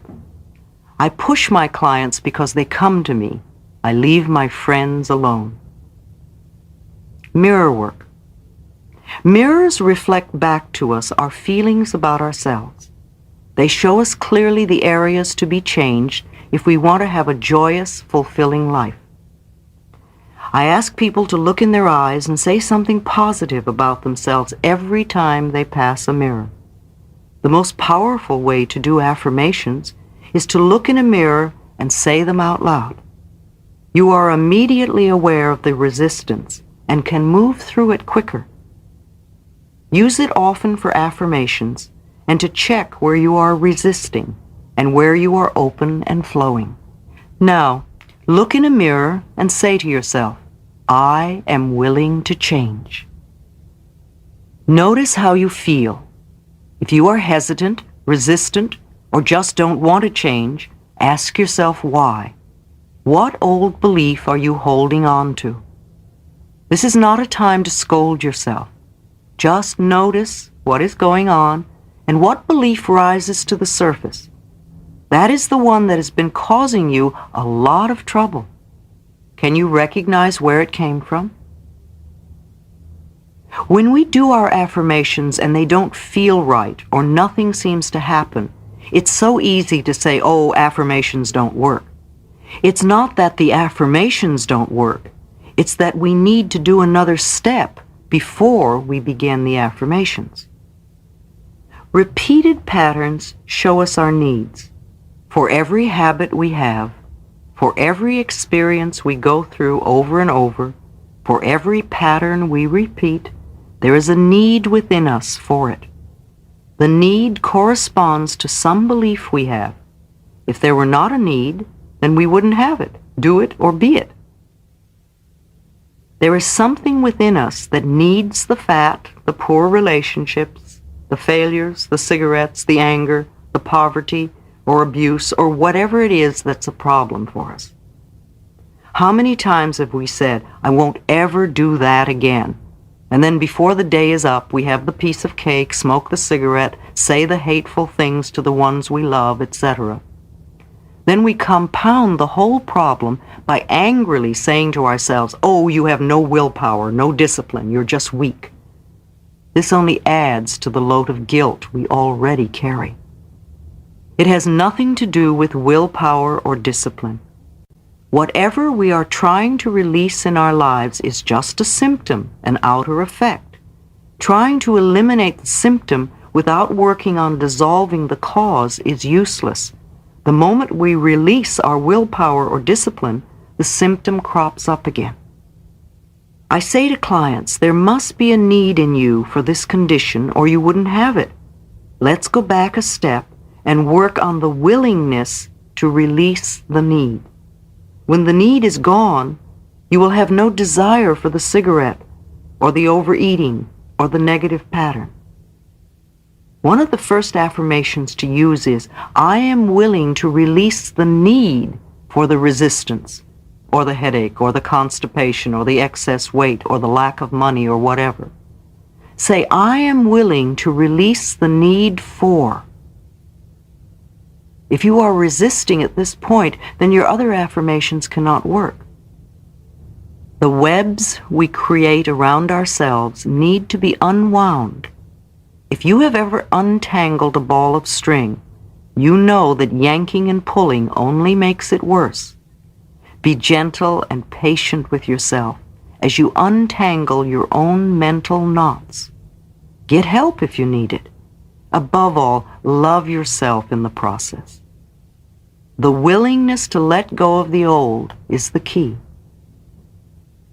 When I say needing the problem, I mean that according to our particular set of thought patterns, we need to have certain outer effects or experiences. Every outer effect is the natural expression of an inner thought pattern. And to battle only the outer effect or symptom is wasted energy and often increases the problem. I am unworthy creates procrastination. If one of my inner belief systems or thought patterns is, I am unworthy, then one of my outer effects will probably be procrastination. After all, procrastination is one way to keep us from getting where we say we want to go. Most people who procrastinate will spend a lot of time and energy berating themselves for procrastinating. They will call themselves lazy and generally will make themselves out to feel they are bad persons. Resentment of another's good. I had a client who loved attention and usually came to class late so he could create a stir. He had been the baby of 18 children, and he came last on the list of getting. As a child, he watched everyone else have, while he just longed for his own. Even now, when someone had good fortune, he would not rejoice with them. Instead, he would say, "Oh, I wish I had that," or "Why don't I ever get that?" His resentment of their good was a barrier to his own growth and change. Self-worth opens many doors. A client who was 79 came to me. She taught singing, and several of her students were making television commercials.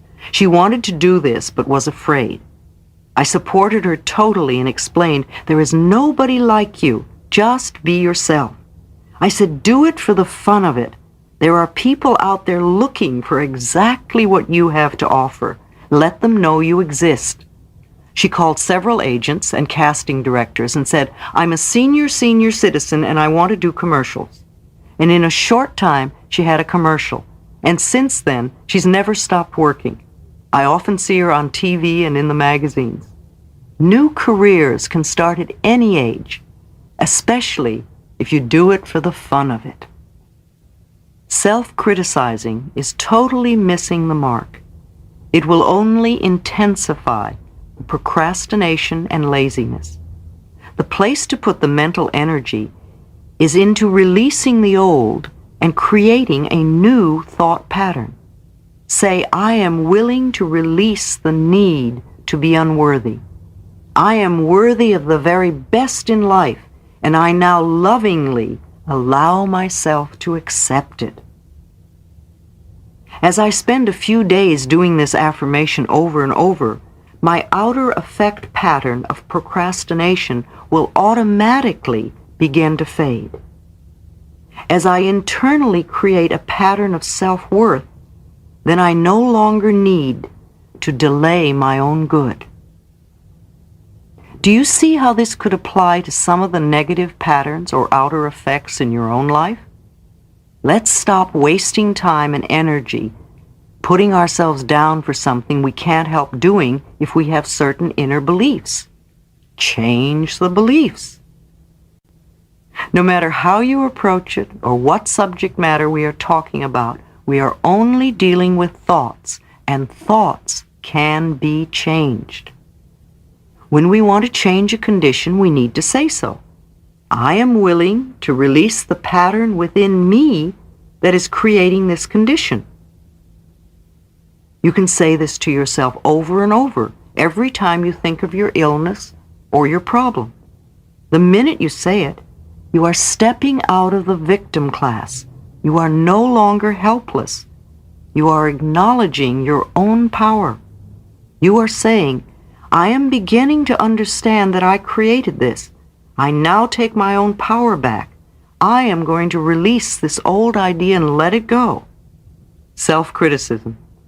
I have a client who will eat a pound of butter and everything else she can get a hold of when she cannot bear to be with her own negative thoughts. The next day she'll be angry at her body for being heavy. When she was a little girl, she would walk around the family dinner table, finishing off everyone's leftovers and eating a whole stick of butter. The family would laugh and think it was cute.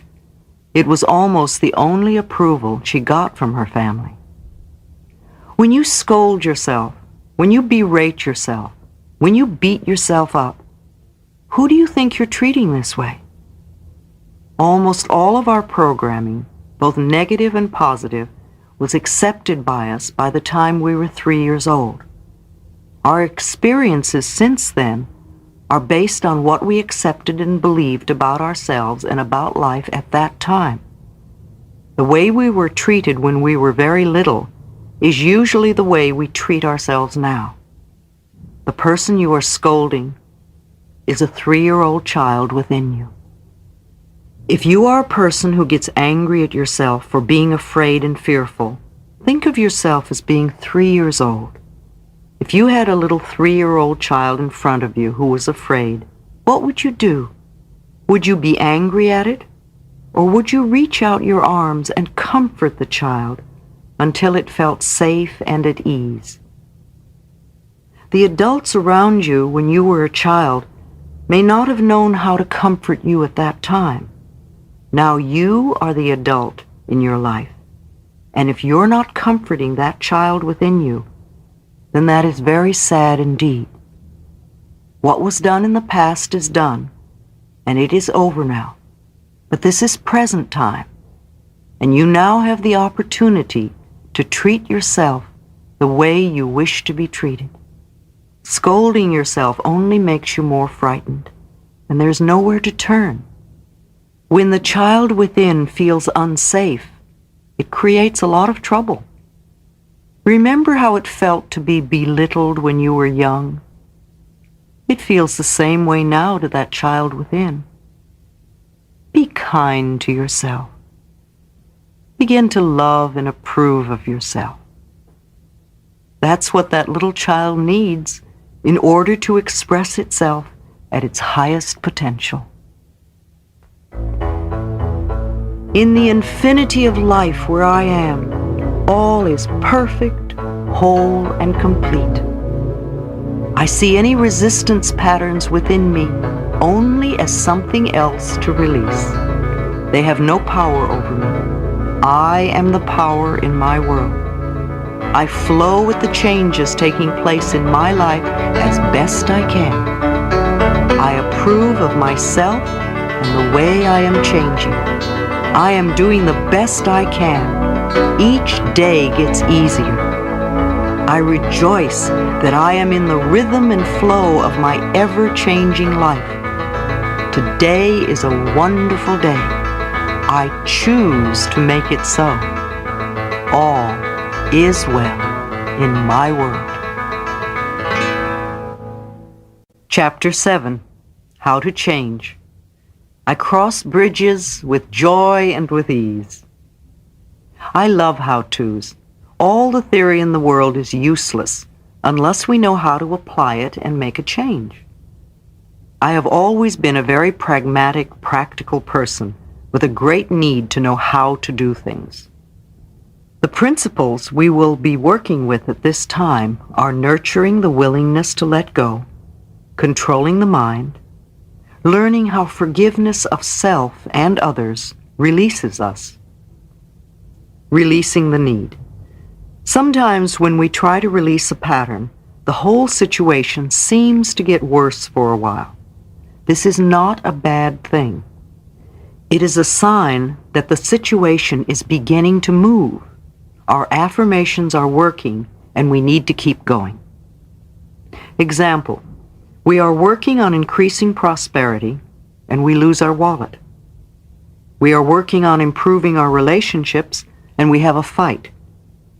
We're working on becoming healthy, and we catch a cold.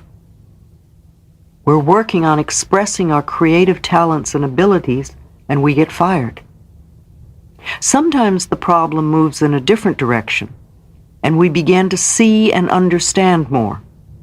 For example, let's assume you are trying to give up smoking, and you are saying, I am willing to release the need for cigarettes. And as you continue to do this, you notice your relationships are becoming more uncomfortable. Don't despair. This is a sign of the process working. You might ask yourself a series of questions like, am I willing to give up uncomfortable relationships? Were my cigarettes creating a smoke screen so I wouldn't see how uncomfortable these relationships are? Why am I creating these relationships? You notice that the cigarettes are only a symptom and not a cause. Now you are developing insight and understanding that will set you free. You begin to say, I am willing to release the need for uncomfortable relationships. Then you notice the reason you're so uncomfortable is that other people always seem to be criticizing you. Being aware that we always create all of our experiences, you now begin to say, I am willing to release the need to be criticized. You then think about criticism, and you realize that as a child, you received a lot of criticism. And that little kid inside of you only feels at home when it's being criticized. Your way of hiding from this had become creating a smokescreen. Perhaps you see the next step as affirming, I am willing to forgive. And as you continue to do your affirmations, you may find that cigarettes no longer attract you, and the people in your life no longer criticize you. Then you know you have released your need. This usually takes a little while to work out. If you are gently persistent and are willing to give yourself a few quiet moments each day to reflect on your process of change, you will get the answers. The intelligence within you is the same intelligence that created this entire planet.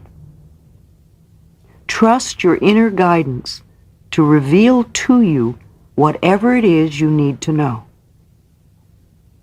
In a workshop situation, I would have you do the following exercise with a partner. However, you can do it equally as well using a big mirror. Think for a moment about something in your life you want to change. At the mirror, look into your eyes and say aloud, I now realize that I have created this condition, and I am now willing to release the pattern in my consciousness that is responsible for this condition. Say it several times with feeling. If you were with a partner, I would have your partner tell you if they really thought you meant it. I would want you to convince your partner. Ask yourself if you really mean it. Convince yourself in the mirror that this time you are ready to step out of the bondage of the past. At this point, many people get scared because they don't know how to do this releasing. They're afraid to commit themselves until they know all the answers. That's only more resistance. Just pass through it. One of the great things is that we do not have to know how. All we need is willingness. The universal intelligence, or your subconscious mind, will figure out the hows. Every thought you think and every word you speak is being responded to, and the point of power is in this moment. The thoughts you are thinking and the words you are declaring at this moment are creating your future. Your mind is a tool. You are much more than your mind. You may think your mind runs the show, but that is only because you have trained your mind to think in this way. You can also untrain and retrain this tool of yours. Your mind is a tool for you to use in any way you wish. The way you now use your mind is only a habit, and any habit can be changed if we want to do so. Quiet the chatter of your mind for a moment and really think about this concept. Your mind is a tool you can choose to use any way you wish. The thoughts you choose to think create the experiences you have. If you believe that it is hard or difficult to change a habit or a thought, then your choice of this thought will make it true for you. If you would choose to think, it's becoming easier for me to make changes, then your choice of this thought will make that true for you. There is an incredible power and intelligence within you, constantly responding to your thoughts and your words. As you learn to control your mind by the conscious choice of thoughts, you align yourself with this power. Do not think your mind is in control. You are in control of your mind. You use your mind. You can stop thinking those old thoughts. When your old thinking tries to come back, saying it's so hard to change, take mental control. Tell your mind, I now choose to believe it is becoming easier for me to make changes. You may have this conversation with your mind several times before it will acknowledge that you are in control. and that what you say goes. The only thing you ever have any control of is your current thought. Your old thoughts are gone. There's nothing you can do about them except live out the experiences they caused. Your future thoughts have not been formed, and you do not know what they will be. Your current thought, the one you're thinking right now, is totally under your control. You know, if you have a little child who has been allowed to stay up as late as it wishes for a long time, and then you make a decision that you now want this child to go to bed at 8 every night, what do you think the first night will be like? The child will rebel against this new rule and may kick and scream and do its best to stay out of bed. If you relent at this time, the child wins and will try to control you forever. However, if you calmly stick to your decision and firmly insist that this is the new bedtime, the rebelling will get less and less. In a few nights, the new routine will be established. It is the same with your mind. Of course it'll rebel at first. It does not want to be retrained. But you are in control, and if you stay focused and firm, in a very short time the new way of thinking is established.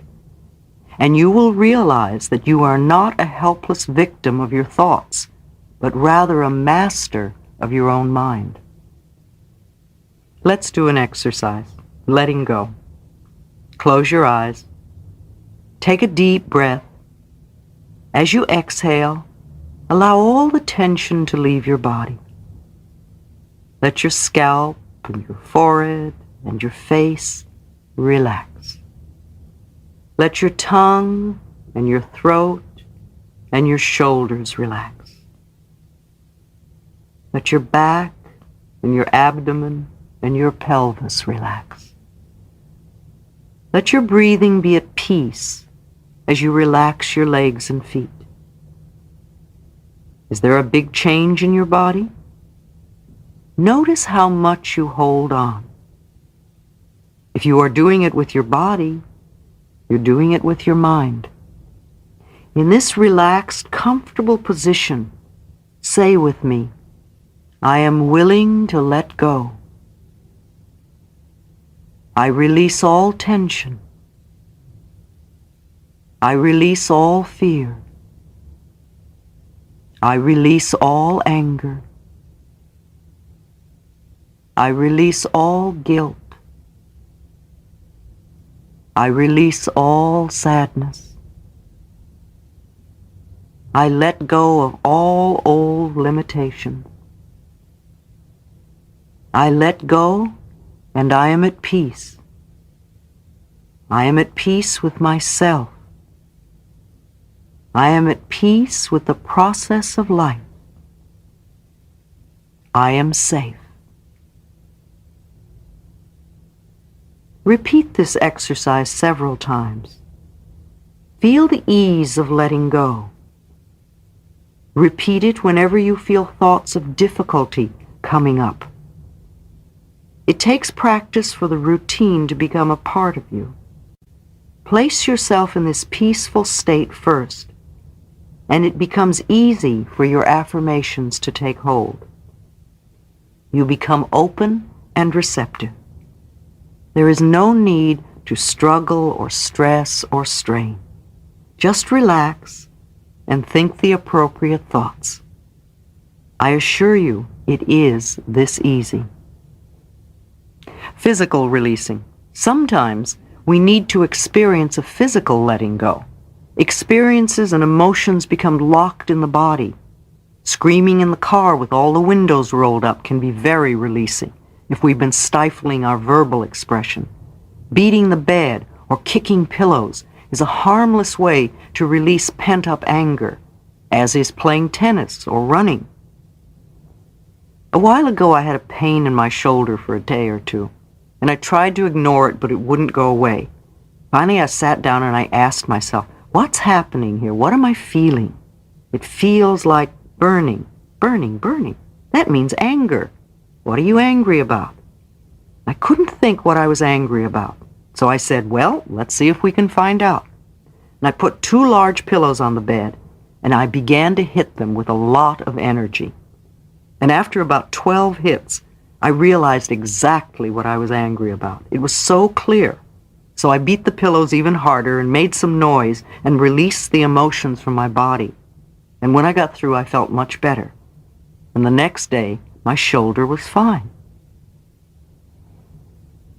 Letting the past hold you back. Some people tell me they cannot enjoy today because of something that happened in the past. Because they did not do something or do it in a certain way, they cannot live a full life today. Because they no longer have something they had in the past, they cannot enjoy today.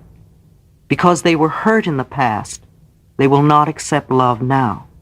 Because something unpleasant happened when they did something once, they are sure it will happen again today. Because they once did something that they're sorry for, they are sure they are bad people forever. Because once someone did something to them, it is now all the other person's fault that their life is not where they want it to be. Because they became angry over a situation in the past, they will hold on to that self-righteousness. Because of some very old experience where they were treated badly, they will never forgive and forget. Because I did not get invited to the high school prom, I cannot enjoy life today. Because I did poorly at my first audition, I will be terrified of auditions forever.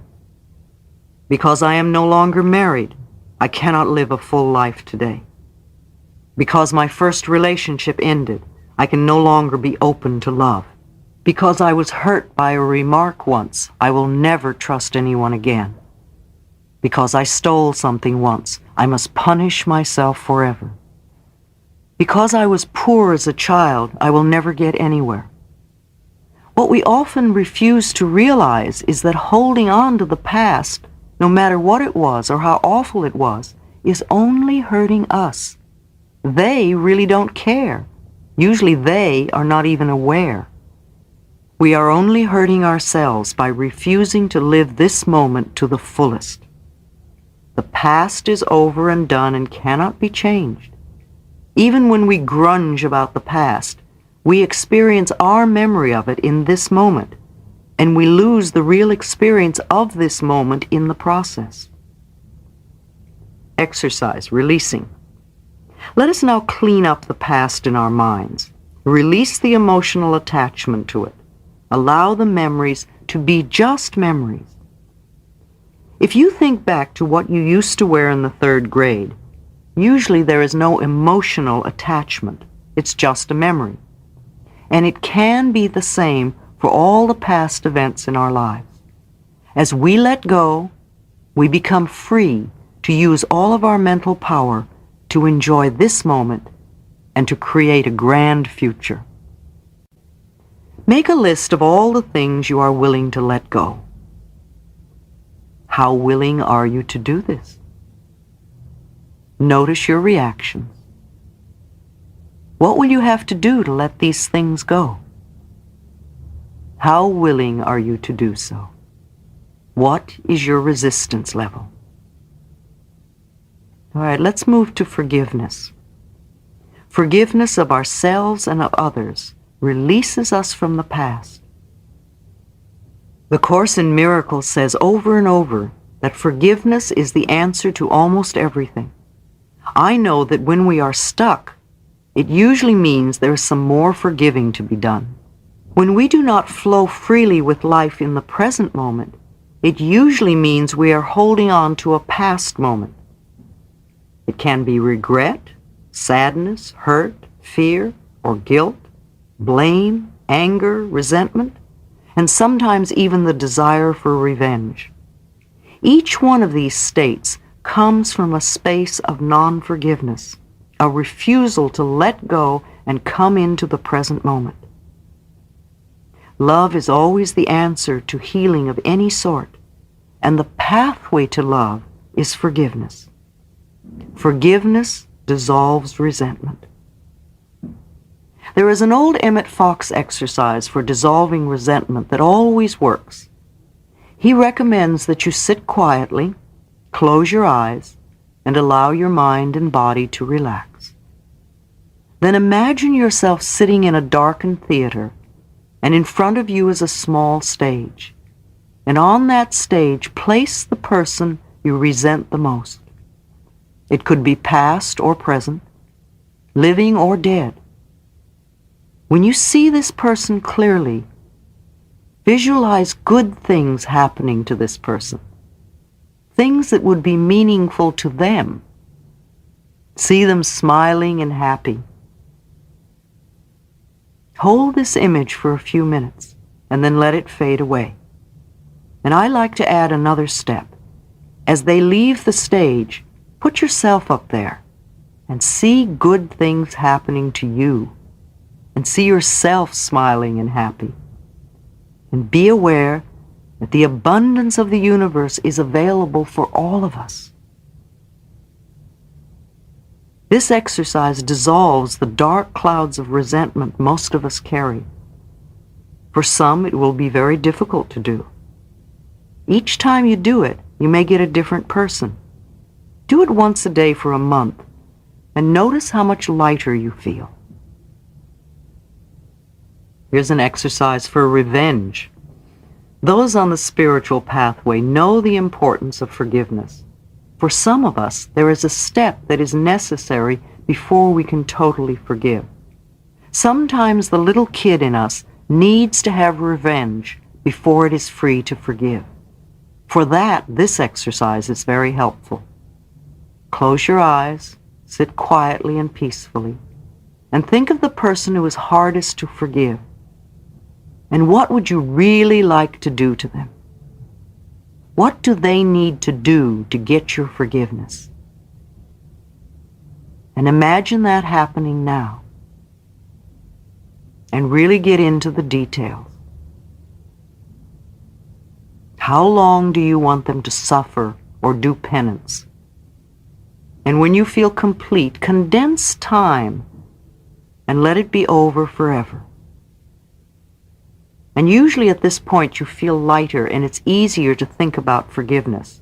Now, to indulge in this every day would not be good for you, but to do it once as a closing exercise can be very freeing. Forgiveness. Now we're ready to forgive. Do this exercise with a partner if you can, or do it out loud if you are alone. Again, sit quietly with your eyes closed and say, "The person I need to forgive is, and I forgive you for."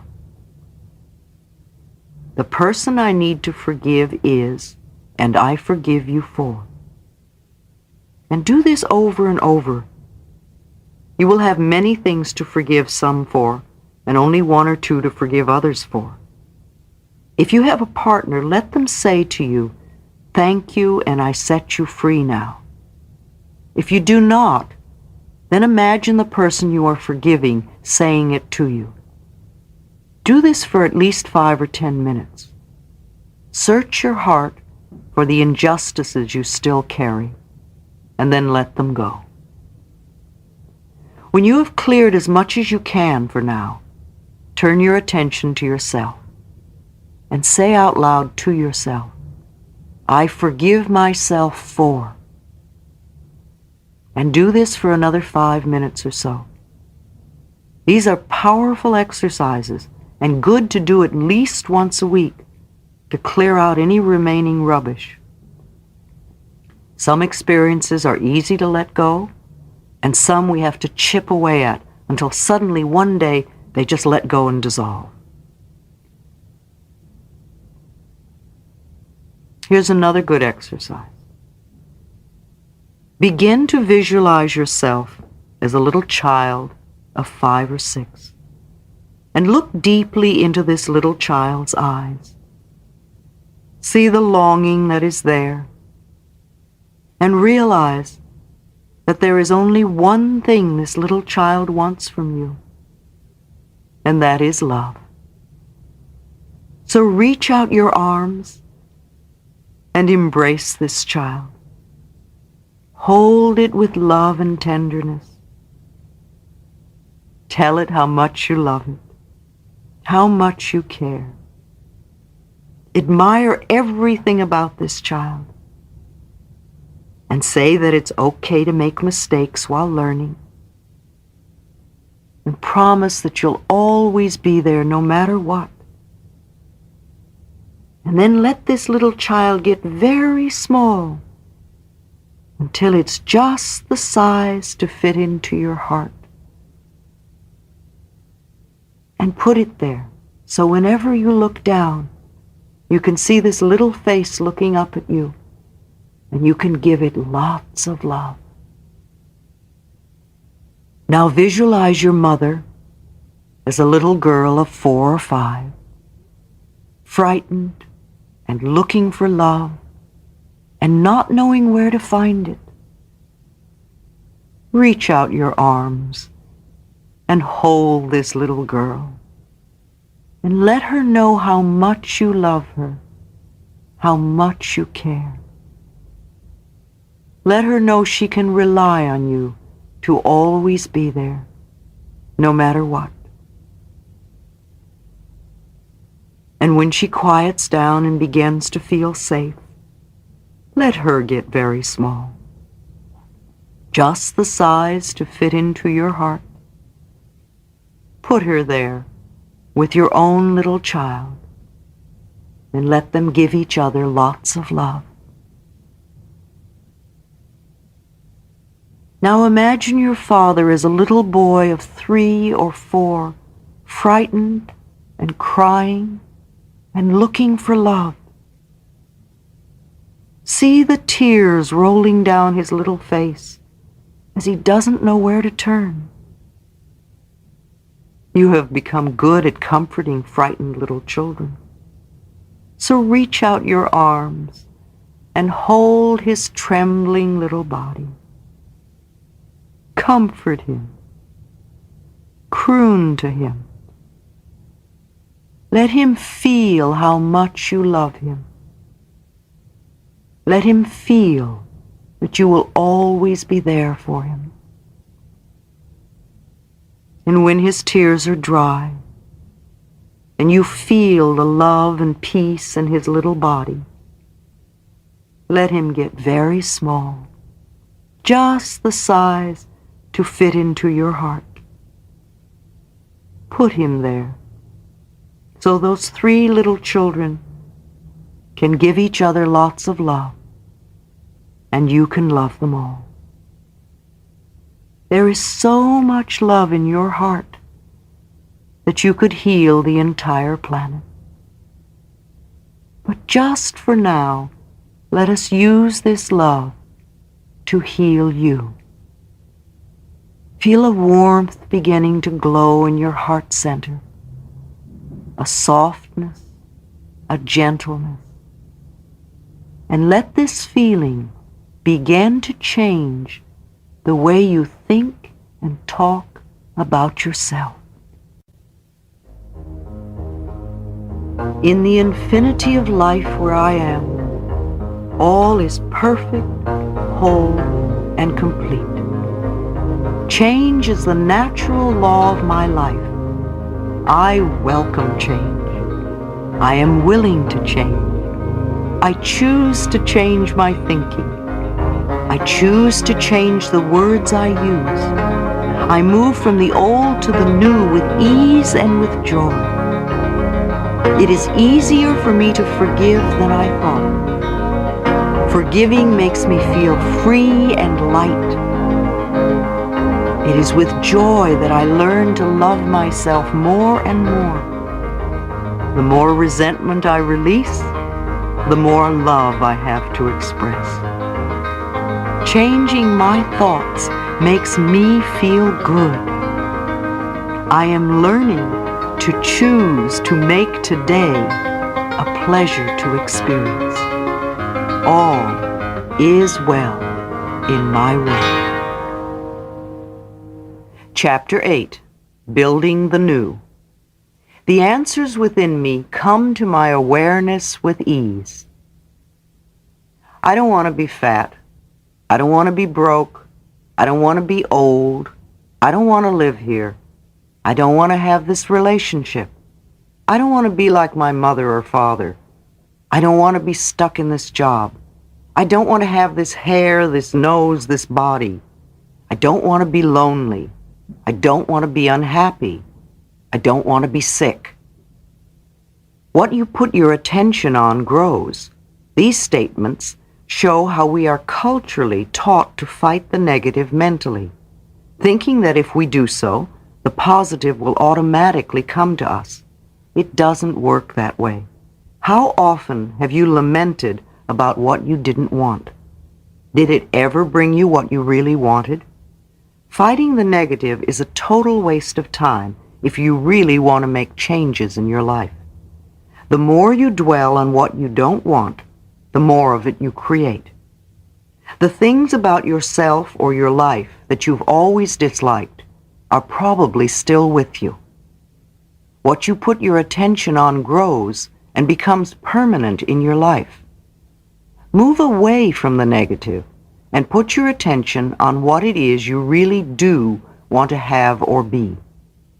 Let's turn those negative affirmations into positive affirmations. I am slender. I am prosperous. I am eternally young. I now move to a better place. I have a wonderful new relationship. I am my own person. I am filled with love and affection. I am joyous and happy and free. I am totally healthy. Learn to think in positive affirmations. Affirmations are any statements you make. Too often we think in negative affirmations. Negative affirmations only create more of what you say you don't want. Saying, I hate my job, will get you nowhere. Declaring, I now accept a wonderful new job, will open the channels in your consciousness to create that. Continuously make positive statements about how you want your life to be. However, there is one point that is very important. Always make your statements in present tense, such as I am or I have. Your subconscious mind is such an obedient servant that if you declare in future tense, I want or I will have, then that is where it will always stay, just out of your reach in the future. The process of loving the self. As I have said before, no matter what the problem, the main issue to work on is loving the self. This is the magic wand that dissolves problems. Remember the times when you have felt good about yourself and how well your life was going? Remember the times when you were in love and for those periods you seemed to have no problems? Well, loving yourself is going to bring such a surge of good feelings and good fortune to you that you will be dancing on air. Loving yourself makes you feel good. It's impossible to really love yourself unless you have self-approval and self-acceptance. This means no criticism whatsoever. Oh, I can hear all the objections right now, but I've always criticized myself. How can I possibly like that about myself?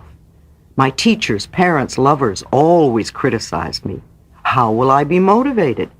But it is wrong for me to do these things. How am I going to change if I don't criticize myself? Training the mind. Self-criticisms like these are just the mind going on with old chatter. See how you've trained your mind to berate you and be resistant to change?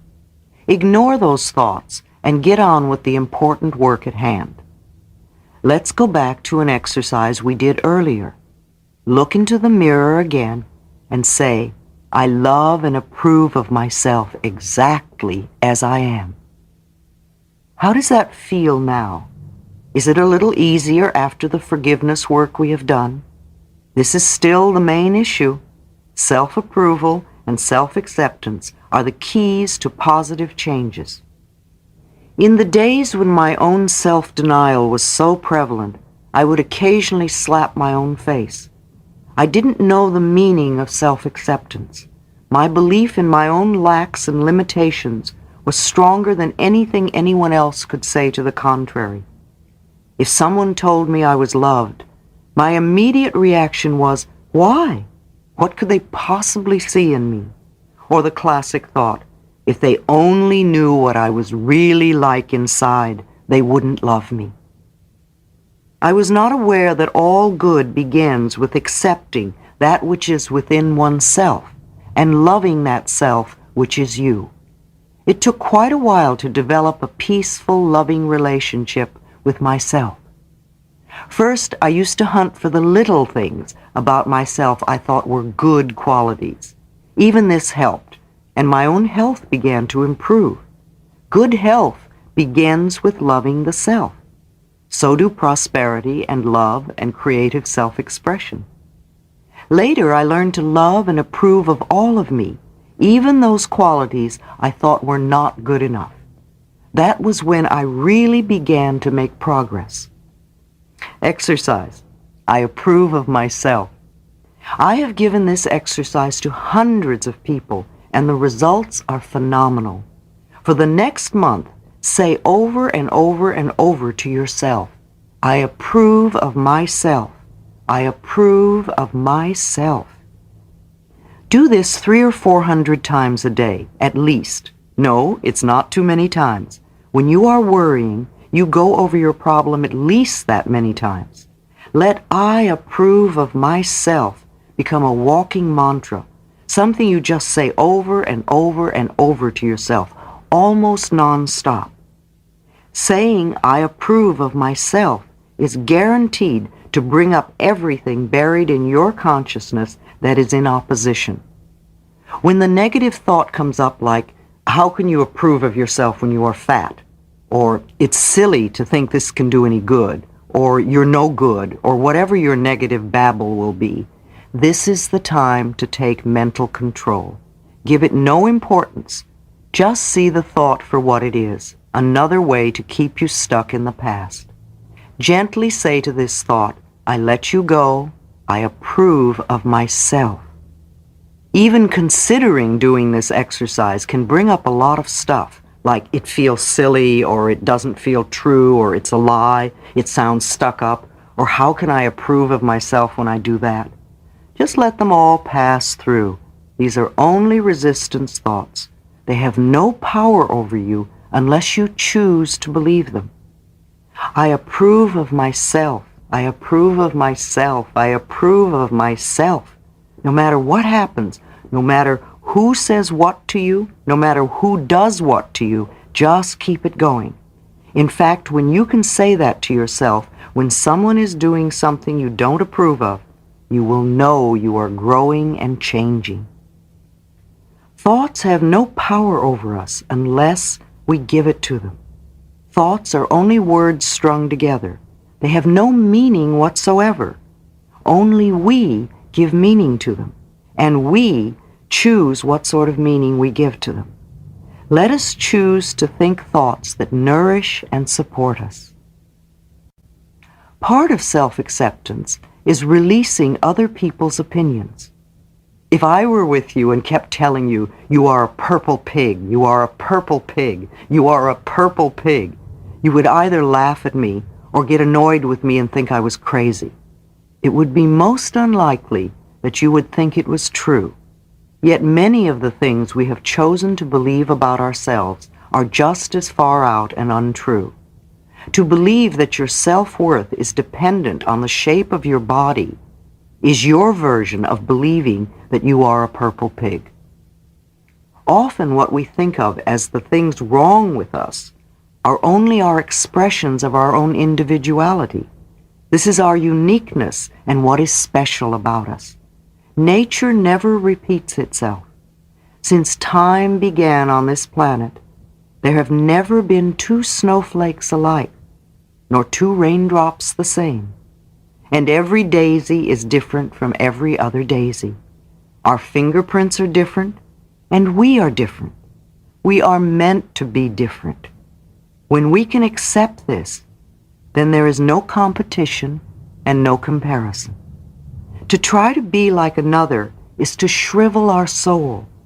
We have come to this planet to express who we are. I didn't even know who I was until I began to learn to love myself as I am in this moment. Put your awareness into practice. Think thoughts that make you happy. Do things that make you feel good. Be with people who make you feel good. Eat things that make your body feel good. Go at a pace that makes you feel good. Think for a moment of a tomato plant. A healthy plant can have over 100 tomatoes on it. In order to get this tomato plant with all these tomatoes on it, we need to start with a small, dried seed. That seed doesn't look like a tomato plant. It doesn't taste like a tomato plant. However, let's say you plant this seed in fertile soil and you water it and let the sun shine on it. And when the first tiny little shoot comes up, you don't stomp on it and say, "That's not a tomato plant." Rather, you look at it and say, "Oh boy, here it comes," and you watch it grow with delight. In time, if you continue to water it and give it lots of sunshine and pull away any weeds, you might have a tomato plant with more than 100 tomatoes on it. And it all began with that one tiny seed. It is the same with creating a new experience for yourself. The soil you plant in is your subconscious mind. The seed is the new affirmation. The whole new experience is in this tiny seed, and you water it with repetitions. You let the sunshine of positive thoughts beam on it. You weed the garden by pulling out the negative thoughts that come up. And when you see the first tiniest little evidence, you don't say, "That's not enough." Instead, you look at this first breakthrough and you say with glee, "Oh boy, here it comes, it's working." And then you watch it grow and become your desire in manifestation.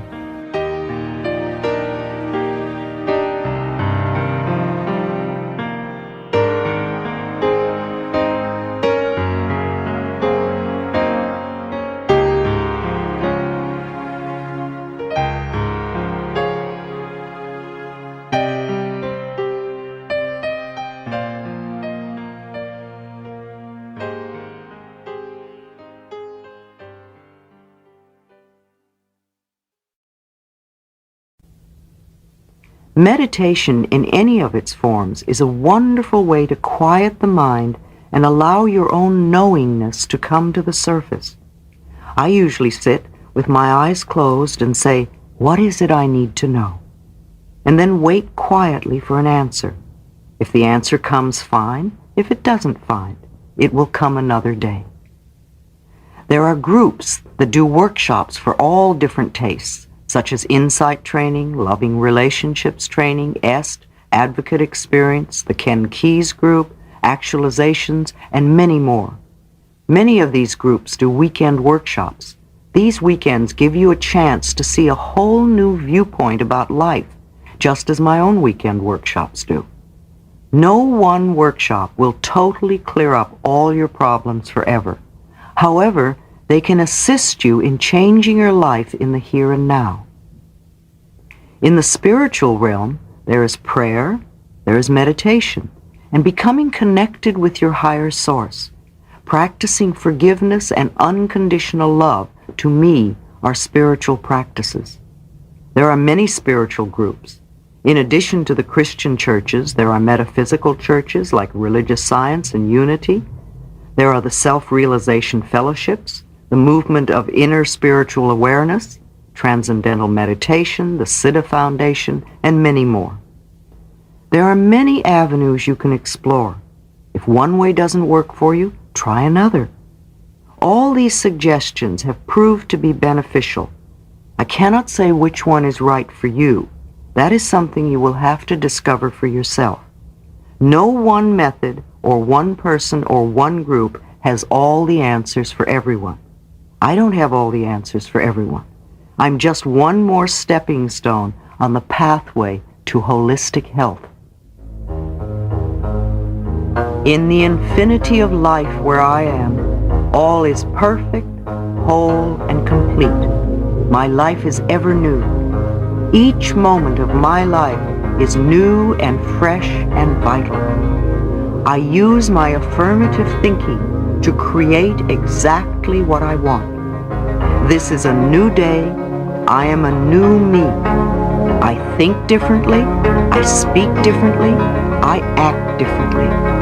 Others treat me differently. My new world is a reflection of my new thinking. It is a joy and a delight to plant new seeds, for I know these seeds will become my new experiences. All is well in my world. Chapter 9, Daily Work. I enjoy practicing my new mental skills. If a child gave up at the first fall, it would never learn to walk. Like any other new thing you are learning, it takes practice to make it part of your life. First, there is a lot of concentration, and some of us choose to make this hard work. I don't like to think of it as hard work, but rather as something new to learn. The process of learning is always the same no matter what the subject, whether you're learning to drive a car, or type, or play tennis, or think in a positive manner. First, we fumble and bumble as our subconscious mind learns by trial. And yet, every time we come back to our practicing, it gets easier, and we do it a little better. Of course, you won't be perfect the first day. You will be doing whatever you can do. That's good enough for a start. Say to yourself often, I'm doing the best I can. Always support yourself. I well remember my first lecture. When I came down from the podium, I immediately said to myself, Louise, you were wonderful. You were absolutely fantastic for the first time. And when you've done it 5 or 6 times, you will be a pro. Then a couple of hours later, I said to myself, I think we could change a few things. Let's adjust this and let's adjust that. But I refused to criticize myself in any way. If I had come off the podium and started berating myself with, oh, you were so awful, you made this mistake and you made that mistake, then I would have dreaded my second lecture. As it was, the second one was better than the first, and by the 6th one, I was feeling like a pro. Just before I began writing You Can Heal Your Life, I bought myself a word processor computer. I called her my magic lady. It was something new I chose to learn. I discovered that learning the computer was very much like learning the spiritual laws. When I learned the computer's laws, then she did indeed perform magic for me. When I did not follow her laws to the letter, then either nothing would happen or it would not work the way I wanted it to work. She would not give an inch. I could get as frustrated as I wanted while she patiently waited for me to learn her laws, and then she gave me magic. It took practice. It's the same with the work you're learning to do now. You must learn the spiritual laws and follow them to the letter. You cannot bend them to your old way of thinking. You must learn and follow the new language, and when you do, then magic will be demonstrated in your life. The more you can reinforce your new learning, the better. I suggest expressing gratitude, writing affirmations, sitting in meditation, enjoying exercise, practicing good nutrition, doing affirmations aloud, singing affirmations, taking time for relaxation exercises, using visualization, mental imagery, and reading and study. My own daily work goes something like this. The first thoughts on awakening before I open my eyes are to be thankful for everything I can think of. After a shower, I take a half hour or so to meditate and to do my affirmations and prayers. Then about 15 minutes of exercise, usually on the trampoline. Sometimes I join the 6 a.m. exercise program now on television. Now I'm ready for a breakfast consisting of fruit and fruit juices and herbal tea. I thank the Earth Mother for providing this food for me, and I thank the food for giving its life to nourish me. Before lunch, I like to go to a mirror and do some affirmations out loud. I may even sing them, something like this. Louise, you're wonderful and I love you. This is one of the best days of your life. Everything is working out for your highest good. Whatever you need to know is revealed to you. Whatever you need comes to you. All is well. Lunch is often a large salad, and again the food is blessed and thanked. In the late afternoon, I spend a few minutes on my slant board, allowing my body to experience some deep relaxation. I may listen to a tape at this time. Dinner will often be steamed vegetables and a grain. Sometimes I'll eat fish or chicken. My body works best on simple food. I like to share dinner with others, and we bless each other in addition to the food. Sometimes in the evening, I take a few moments to read and study. There is always more to learn. At this time, I may also write out my current affirmation 10 or 20 times. As I go to bed, I collect my thoughts. I go over the day, and I bless each activity. I affirm that I will sleep deeply and soundly, awakening in the morning bright and refreshed, and looking forward to the new day. Sounds overwhelming, doesn't it? To begin with, it seems like a lot to cope with, but after a short period of time, your new way of thinking will become as much a part of your life as bathing or brushing your teeth. You will do it automatically and easily. It would be wonderful for a family in the morning to do some of these things together. Meditating together in the morning to start the day or just before dinner brings peace and harmony to everyone. If you think you don't have the time, you might get up a half hour earlier. The benefits would be well worth the effort. How do you begin your day? What is the first thing you say in the morning when you wake up? We all have something we say almost every day. Is it positive or negative? I can remember when I used to awaken in the morning and say with a groan, "Oh God, another day." And that is exactly the sort of day I would have, one thing after another going wrong. Now when I awaken, and before I even open my eyes, I thank the bed for a good night's sleep. After all, we've spent the whole night together in comfort. Then with my eyes still closed, I spend about 10 minutes just being thankful for all the good in my life. I program my day a bit, affirming that everything will go well and that I will enjoy it all. This is before I get up and do my morning meditation or prayers. Meditation. Give yourself a few minutes every day to sit in quiet meditation. If you're new at meditation, begin with 5 minutes. Sit quietly, observing your breathing, and allow the thoughts to pass gently through your mind. Give them no importance, and they will pass on. It is the nature of the mind to think, so don't try to get rid of thoughts. There are many classes and books you can explore to find new ways to meditate. No matter how or where you begin, you will eventually create the method that is best for you. I usually just sit quietly and ask, what is it I need to know? And I allow the answer to come if it wants to. If not, I know it will come later. There is no right or wrong way to meditate.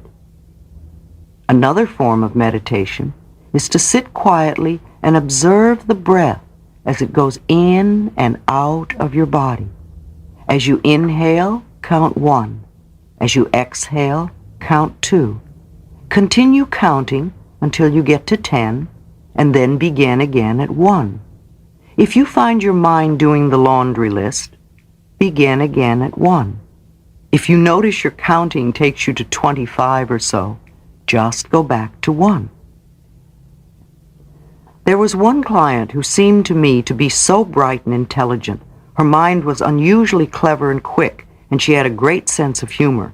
Yet she could not get her act together. She was overweight, broke, frustrated in her career, and without a romance for many years. She could accept all the metaphysical concepts quickly. They made a lot of sense to her, yet she was too clever, too quick. She found it difficult to slow herself down enough to practice over a meaningful period of time, the ideas she could grasp so quickly on a moment-by-moment basis. Daily meditation helped her enormously. We began with only 5 minutes a day and very gradually worked up to 15 or 20 minutes. Exercise, daily affirmations. Take 1 or 2 affirmations and write them 10 or 20 times a day. Read them aloud with enthusiasm. Make a song out of your affirmations and sing them with joy. Let your mind go over these affirmations all day long. Consistently used affirmations become beliefs and will always produce results, sometimes in ways we cannot even imagine. One of my beliefs is that I always have good relationships with my landlord. My last landlord in New York City was a man known to be extremely difficult, and all the tenants complained. In the 5 years I lived there, I saw him only 3 times. When I decided to move to California, I wanted to sell all my possessions and start fresh and unencumbered with the past. And I began to do affirmations like these. All my possessions are sold easily and quickly. The move is very simple to do. Everything is working in divine order, and all is well. I did not think about how difficult it would be to sell things or where I would sleep the last few nights or any other negative ideas. I just kept doing my affirmations. Well, my clients and students quickly bought all the little stuff and most of the books. I informed my landlord in a letter that I would not be renewing my lease, and to my surprise, I received a phone call from him expressing his dismay at my leaving. He offered to write a letter of recommendation to my new landlord in California and asked if he could please buy my furniture, as he had decided to rent the apartment furnished. My higher consciousness had put the 2 beliefs together in a way I could not have conceived of. I always have good relationships with my landlord, and everything will sell easily and quickly. To the other tenants' amazement, I was able to sleep in my own bed in a comfortably furnished apartment until the last moment, and be paid for it. I walked out with a few clothes, my juicer, my blender, my hairdryer, and my typewriter, plus a large check, and I leisurely took the train to Los Angeles. Do not believe in limitations. On arriving in California, it was necessary for me to buy a car. Not having owned a car before, or having made a major purchase before, I did not have any established credit. The banks would not give me credit. Being a woman and self-employed did not help my case any. I did not want to spend all my savings to buy a new car. Establishing credit became a catch-22. I refused to have any negative thoughts about the situation or about the banks. I rented a car and kept affirming that I have a beautiful new car and it comes to me easily. I also told everybody I met that I wanted to buy a new car and that I had not been able to establish credit so far. In about 3 months' time, I met a businesswoman who instantly liked me.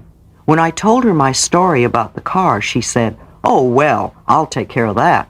And she called a friend at the bank who owed her a favor and told her that I was an old friend and gave me the highest references. And within 3 days, I drove off a car dealer's lot with a beautiful new car. I was not excited so much as I was in awe of the process. I believe the reason it took me 3 months to manifest the car was that I had never committed myself to monthly payments before, and the little kid in me was scared and needed time to get up the courage to make the step. Exercise. I love myself. I assume you are already saying, "I approve of myself," almost nonstop. This is a powerful basis. Keep it up for at least a month. Now, take a pad of paper and at the top write, "I love myself, therefore." And finish this sentence in as many ways as you can. Read it over daily and add to it as you think of new things. If you could work with a partner, do so. Hold hands and alternate saying, "I love myself, therefore." The biggest benefit of doing this exercise is that you learn it is almost impossible to belittle yourself when you say you love yourself. Exercise. Claim the new. Visualize or imagine yourself having or doing or being what you are working toward. Fill in all the details. Feel, see, taste, touch, hear. Notice other people's reactions to your new state, and make it all okay with you no matter what their reactions are. Exercise. Expand your knowledge. Read everything you can to expand your awareness and understanding of how the mind works. There is so much knowledge out there for you. This is only one step on your pathway. Get other viewpoints. Hear other people say it in a different way. Study with a group for a while until you go beyond them. This is a life work. The more you learn, the more you know, the more you practice and apply, the better you get to feel, and the more wonderful your life will be. Doing this work makes you feel good. Begin to demonstrate results. Practicing as many of these methods as you can, you will begin to demonstrate results. You will see the little miracles occur in your life. The things you are ready to eliminate will go of their own accord. The things and events you want will pop up in your life seemingly out of the blue. You will get bonuses you never imagined. I was so surprised and delighted when after a few months of doing my mental work, I began to look younger. And today I look 10 years younger than I did 10 years ago. Love who and what you are and what you do. Laugh at yourself and at life, and nothing can touch you. It's all temporary anyway. Next lifetime, you will do it differently. So why not do it differently right now? You could read one of Norman Cousins' books. He cured himself of a fatal disease with laughter. Unfortunately, he didn't change the mental patterns that created that disease, and so just created another one. However, he also laughed himself to health on that one too. There are so many ways you can approach your healing. Try them all, and use the ones that appeal to you. When you go to bed at night, close your eyes, and again, be thankful for all the good in your life. It will bring more good in. Please, do not listen to the news or watch it on the television the last thing at night. The news is a list of disasters. You don't want to take that into your dream state. Much clearing work is done in the dream state, and you can ask your dreams for help with anything you're working on. You will often find an answer by morning. Go to sleep peacefully. Trust the process of life to be on your side for your highest good and greatest joy. There is no need to make drudgery out of what you're doing. It can be fun, a game. It can be a joy. It's up to you. Even practicing forgiveness and releasing resentment can be fun, if you want to make it so.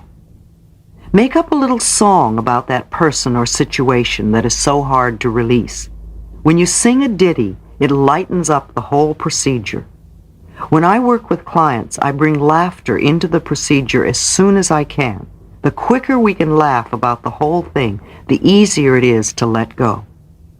If you saw your problems on a stage in a play by Neil Simon, you would laugh yourself right out of the chair. Tragedy and comedy are the same things. It just depends on your viewpoint. Oh, what fools we mortals be. Do whatever you can to make your transformational change a joy and a pleasure. Have fun. In the infinity of life where I am, all is perfect, whole, and complete. I support myself, and life supports me. I see evidence of the law working all around me and in every area of my life. I reinforce that which I learn in joyous ways. My day begins with gratitude and joy. I look forward with enthusiasm to the adventures of the day, knowing that in my life all is good. I love who I am and all that I do. I am the living, loving, joyous expression of life. All is well in my world. Chapter 10, Relationships. All my relationships are harmonious. All of life is relationships. We have relationships with everything. You are even having a relationship now with me and my concepts. The relationships you have with objects and food and weather and transportation and with people all reflect the relationship you have with yourself. The relationship you have with yourself is highly influenced by the relationships you had with the adults around you as a child. The way the adults reacted to us then is often the way we react towards ourselves now, both positively and negatively. Think for a moment of the words you use when you are scolding yourself. Aren't they the same words your parents used when they were scolding you? What words did they use when they praised you? I'm sure you use the same words to praise yourself. Perhaps they never praised you. So then you have no idea how to praise yourself and probably think you have nothing to praise. I'm not blaming our parents because we're all victims of victims and they couldn't teach you anything they did not know. Sandra Ray, the great rebirther, who has done so much work with relationships, claims that every major relationship we have is a reflection of the relationship we had with one of our parents. She claims that until we clean up that first one, we will never be free to create exactly what we want in relationships. Relationships are mirrors of ourselves. What we attract always mirrors either the qualities we have or beliefs we have about relationships. This is true whether it is a boss, a coworker, an employee, a friend, a lover, or a spouse, or a child. The things you don't like about these people are either what you yourself do, or would like to do, or what you believe. You could not attract them or have them in your life if the way they are didn't somehow complement your life. Exercise, us versus them. Look for a moment at someone in your life who bothers you, and describe 3 things about this person that you don't like, things that you want them to change. Now look deeply inside of you and ask yourself, where am I like that? And when do I do the same things? Close your eyes and give yourself the time to do this. Then ask yourself if you are willing to change. When you remove those patterns, habits, and beliefs from your thinking and behavior, either these people will change or leave your life. If you have a boss who is critical and impossible to please, look within. Either you do that on some level, or you have a belief that bosses are always critical and impossible to please. If you have an employee who won't obey or who doesn't follow through, look to see where you do that and clean it up. Firing someone is too easy. It doesn't clear your pattern. If there is a coworker who won't cooperate and be part of the team, look to see how you could have attracted this. Where are you being non-cooperative? If you have a friend that is undependable and lets you down, turn within. Where in your life are you undependable, and when do you let others down? Is that your belief? If you have a lover who is cold and seems unloving, look to see if there is a belief within you that came from watching your parents in your childhood that says love is cold and undemonstrative. If you have a spouse who is nagging and non-supportive, Again, look to your childhood beliefs. Did you have a parent who was nagging and non-supportive? Are you that way? If you have a child who has habits that irritate you, I will guarantee that they are your habits. Children learn only by imitating the adults around them. Clear it within you, and you'll find that they change automatically. This is the only way to change others. Change ourselves first. Change your patterns, and you will find they are different too. Blame is useless. Blaming only gives away our power. Keep your power. Without power, we cannot make changes. Attracting love. Love comes when we least expect it, when we're not looking for it. Hunting for love never brings the right partner. It only creates longing and unhappiness. Love is never outside ourselves. Love is within us. Don't insist that love come immediately. Perhaps you're not ready for it, or you're not developed enough to attract the love you really want. Don't settle for anybody just to have someone. Set your standards. What kind of love do you want to attract? List the qualities you really want in the relationship. Develop those qualities in yourself, and you will attract a person who has them. You might examine what may be keeping love away. Could it be criticism, feelings of unworthiness, unreasonable standards, movie star images, fear of intimacy, a belief that you are unlovable? Be ready for love. Prepare the field and be ready to nourish love. Be loving and you will be lovable. Be receptive to love.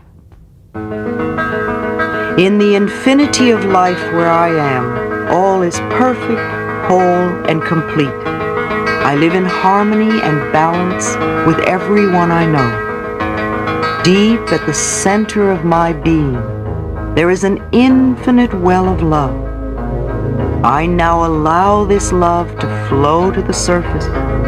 It fills my heart, my body, my mind, my consciousness, my very being, and radiates out from me in all directions and returns to me multiplied. The more love I use and give, the more I have to give. The supply is endless. The use of love makes me feel good. It is an expression of my inner joy. I love myself. Therefore, I take loving care of my body. I lovingly groom it and dress it, and my body lovingly responds to me with vibrant health and energy. I love myself. Therefore, I provide for myself a comfortable home, one that fills all my needs and is a pleasure to be in. I fill the rooms with the vibration of love, so that all who enter, myself included, will feel this love and be nourished by it. I love myself. Therefore, I work at a job I truly enjoy doing, one that uses my creative talents and abilities, working with and for people I love and who love me, and earning a good income. I love myself.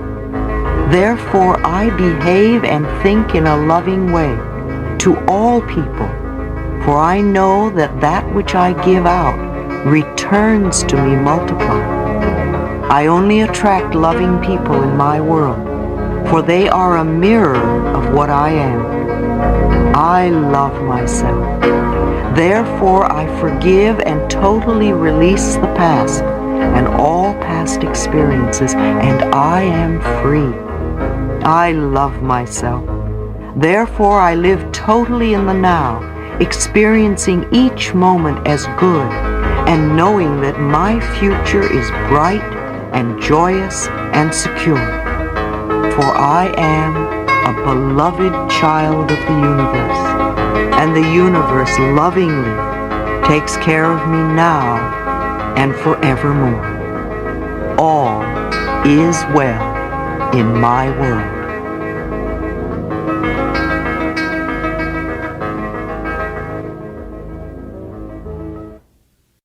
Chapter 11, Work. I am deeply fulfilled by all that I do. Wouldn't you love to have this affirmation be true for you? Perhaps you've been limiting yourself by thinking some of these thoughts. I can't stand this job. I hate my boss. I don't earn enough money. They don't appreciate me at work. I can't get along with the people at work. I don't know what I want to do. This is negative defensive thinking. What kind of good position do you think this will get you? It is approaching the subject from the wrong end. If you are in a job you don't care for, if you want to change your position, if you're having problems at work, or if you're out of work, the best way to handle it is this. Begin by blessing your current position with love. Realize that this is only a stepping stone on your pathway. You are where you are because of your own thinking patterns. If they are not treating you the way you would like to be treated, then there is a pattern in your consciousness that is attracting such behavior. So, in your mind, look around your current job or the job you had last and begin to bless everything with love. The building, the elevators or stairs, the rooms, the furniture and equipment, the people you work for and the people you work with, and each and every customer. Begin to affirm for yourself that I always work for the most wonderful bosses, that my boss always treats me with respect and courtesy. My boss is generous and easy to work for. These beliefs will carry forward with you all your life, and if you become a boss, you will be like that too. A young man was about to start a new job and was nervous, and I remember saying, "Why wouldn't you do well? Of course you'll be successful. Open your heart and let your talents flow out of you.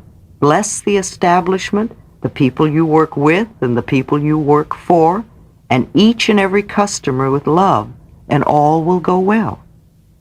He did just that and had a great success. If you want to leave your job, then begin to affirm that you release your current job with love to the next person who will be delighted to have it.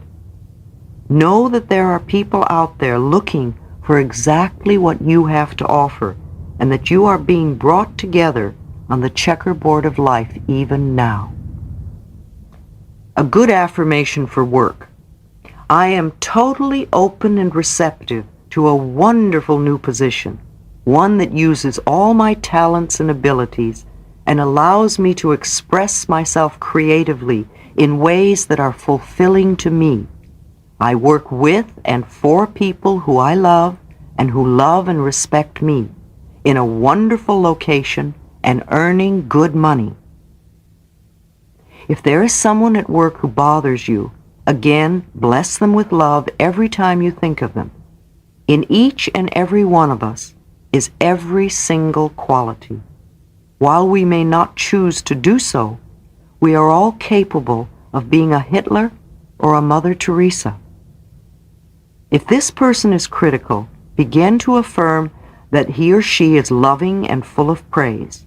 If they are grouchy, affirm that they are cheerful and fun to be around. If they are cruel, affirm that they are gentle and compassionate. If you see only the good qualities in this person, then that is what they will show you, no matter how they behave towards others. Example. His new job was to play a piano in a club where the boss was known for being unkind and mean. The employees used to call the boss Mr. Death behind his back. I was asked how to handle this situation, and I replied, inside each and every person are all the good qualities. No matter how other people react to him, it has nothing to do with you.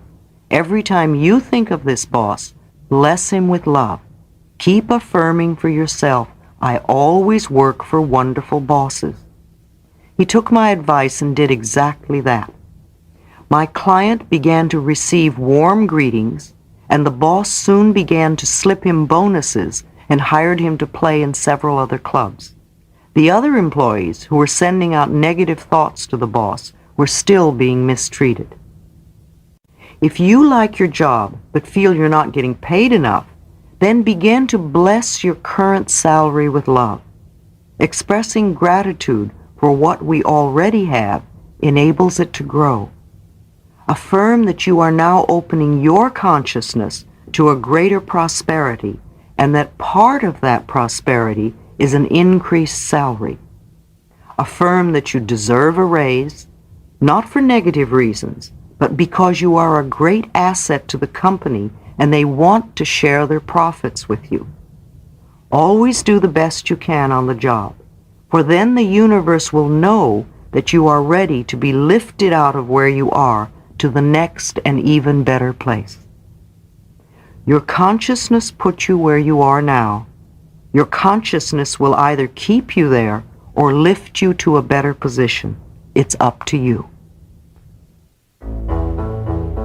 In the infinity of life where I am, all is perfect, whole, and complete. My unique creative talents and abilities flow through me and are expressed in deeply satisfying ways. There are people out there who are always looking for my services. I am always in demand and can pick and choose what I want to do. I earn good money doing what satisfies me. My work is a joy and a pleasure.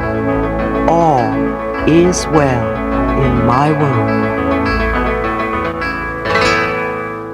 Chapter 12, Success. Every experience is a success. What does failure mean anyway? Does it mean that something did not turn out the way you wanted it to, or the way you were hoping? The law of experience is always perfect.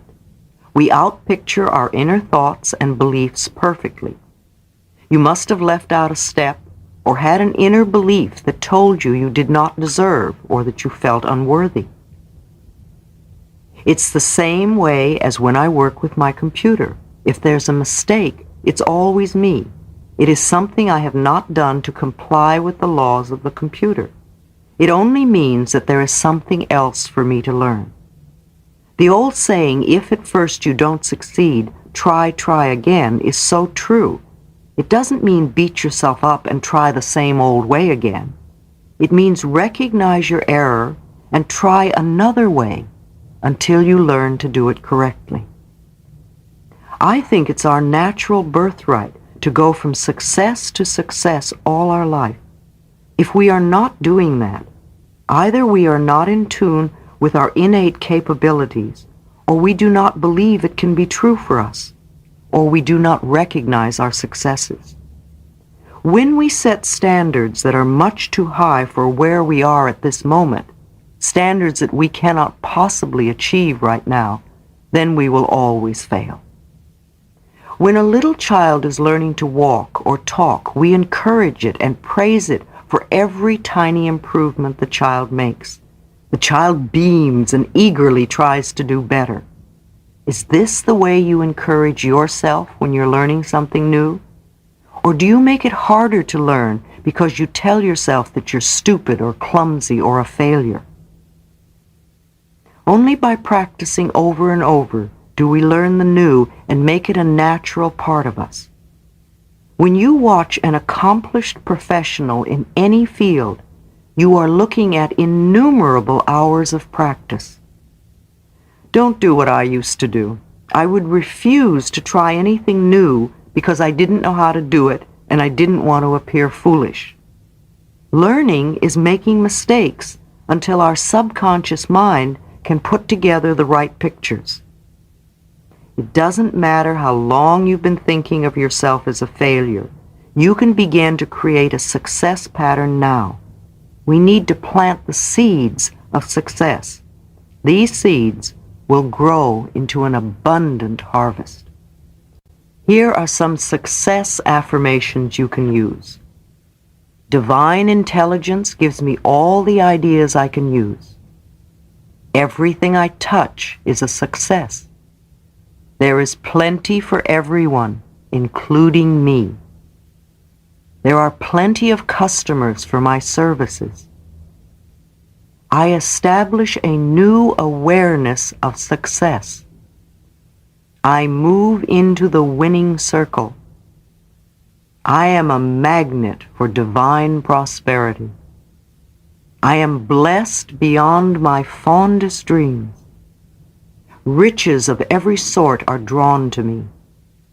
Golden opportunities are everywhere for me, and I accept them. Pick one of the affirmations and repeat it for several days. Then pick another and do the same.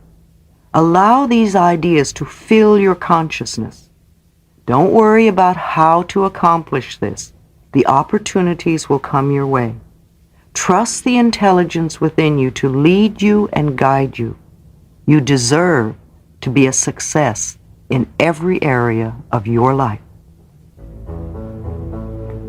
In the infinity of life where I am, all is perfect, whole, and complete.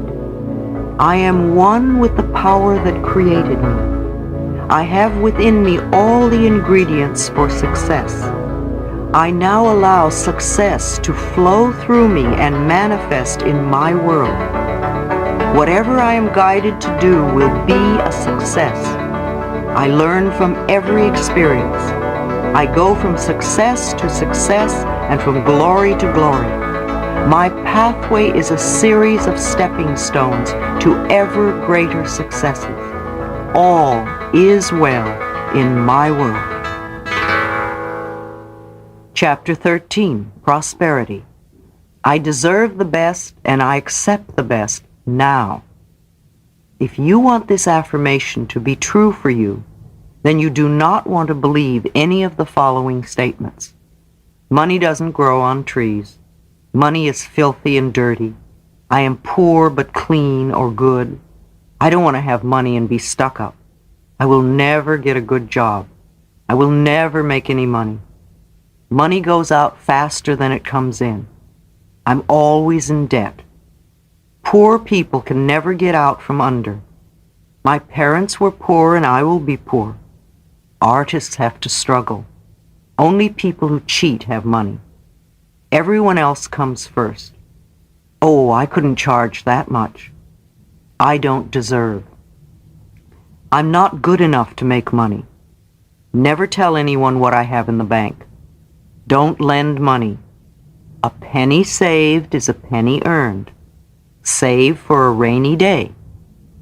A depression could come at any moment. I resent others having money. Money only comes from hard work. How many of these beliefs belong to you? Do you really think that believing any of them will bring you prosperity? It is old, limited thinking. Perhaps it was what your family believed about money, because family beliefs stay with us unless we consciously release them. Wherever it came from, it must leave your consciousness if you want to prosper. To me, true prosperity begins with feeling good about yourself. It is also the freedom to do what you want to do when you want to do it. It is never an amount of money. It is a state of mind. Prosperity, or lack of it, is an outer expression of the ideas in your head. Deserving. If we do not accept the idea that we deserve to prosper, then even when abundance falls in our laps, we will refuse it somehow. Look at this example. A student in one of my classes was working to increase his prosperity. He came to class one night so excited, for he had just won $500. And he kept saying, "I don't believe it. I never win anything. I don't believe it." We knew it was a reflection of his changing consciousness. He still felt he really didn't deserve it. And next week, he could not come to class as he had broken his leg, and the doctor bills came to $500. He had been frightened to move forward in a new prosperous direction and felt undeserving, so he punished himself in this way. Whatever we concentrate on increases, so don't concentrate on your bills. If you concentrate on lack and debt, then you will create more lack and debt. There is an inexhaustible supply in the universe. Be aware of it. Take time to count the stars on a clear evening, or the grains of sand in one handful, the leaves on one branch of a tree, the raindrops on a window pane, the seeds in one tomato. Each seed is capable of producing a whole vine with unlimited tomatoes on it. Be grateful for what you do have, and you will find it increases. I like to bless with love all that is in my life now: my home, the heat, water, light, telephone, furniture, plumbing, appliances, clothing, my transportation, jobs, the money I do have, friends, my ability to see and feel and taste and touch and walk, and to enjoy this incredible planet. Belief in lack and limitation is the only thing that is limiting us. What belief is limiting you? Do you want to have money only to help others? Then you are saying that you are worthless.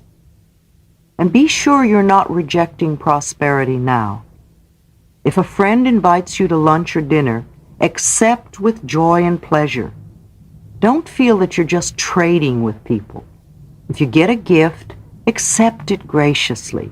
If you can't use the gift, pass it on to someone else. Keep the flow of things moving through you. Just smile and say thank you. This way, let the universe know you are ready to receive your good. Make room for the new. Clean out your refrigerator. Get rid of all those little bits of stuff wrapped in foil. Clean out your closets. Get rid of all the stuff you've not used in the last 6 months or so. If you haven't used it in a year, definitely get it out of your home. Sell it, trade it, give it away, or burn it. Cluttered closets mean a cluttered mind. As you clean the closet, say to yourself, I'm cleaning out the closets of my mind. The universe loves symbolic gestures. The first time I heard the concept, the abundance of the universe is available to everyone, I thought it was ridiculous. Look at all the poor people, I said to myself. Look at my own seemingly hopeless poverty. To hear your poverty was only a belief in your consciousness made me angry. It took me many years to realize and accept that I was the only person responsible for my lack of prosperity. It was my belief that I was unworthy and not deserving, and that money is difficult to come by, and that I do not have talents and abilities, that kept me stuck in a mental system of not having. Money is the easiest thing to demonstrate. How do you react to this statement? Do you believe it? Are you angry? Are you indifferent? Are you ready to throw this tape across the room? If you have any of these reactions, good. I've touched something deep inside of you, that very point of resistance to truth, and this is the area to work on. It is time to open yourself to the potential of receiving the flow of money and all good. Love your bills. It is essential that we stop worrying about money and stop resenting our bills. Many people treat bills as punishments to be avoided if possible.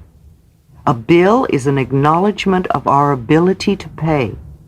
The creditor assumes you are affluent enough and gives you the service or the product first. I bless with love each and every bill that comes into my home. I bless with love and stamp a small kiss on each and every check I write. If you pay with resentment, money has a hard time coming back to you. If you pay with love and joy, you open the free-flowing channel of abundance. Treat your money as a friend, not as something you wad up and crush into your pocket. Your security is not your job or your bank account or your investments, nor your spouse or parents. Your security is your ability to connect with the cosmic power that creates all things. I like to think that the power within me that breathes my body is the same power that provides all that I need, and just as easily and simply. The universe is lavish and abundant, and it is our birthright to be supplied with everything we need, unless we choose to believe to the contrary. I bless my telephone with love each time I use it, and I affirm often that it brings me only prosperity and expressions of love.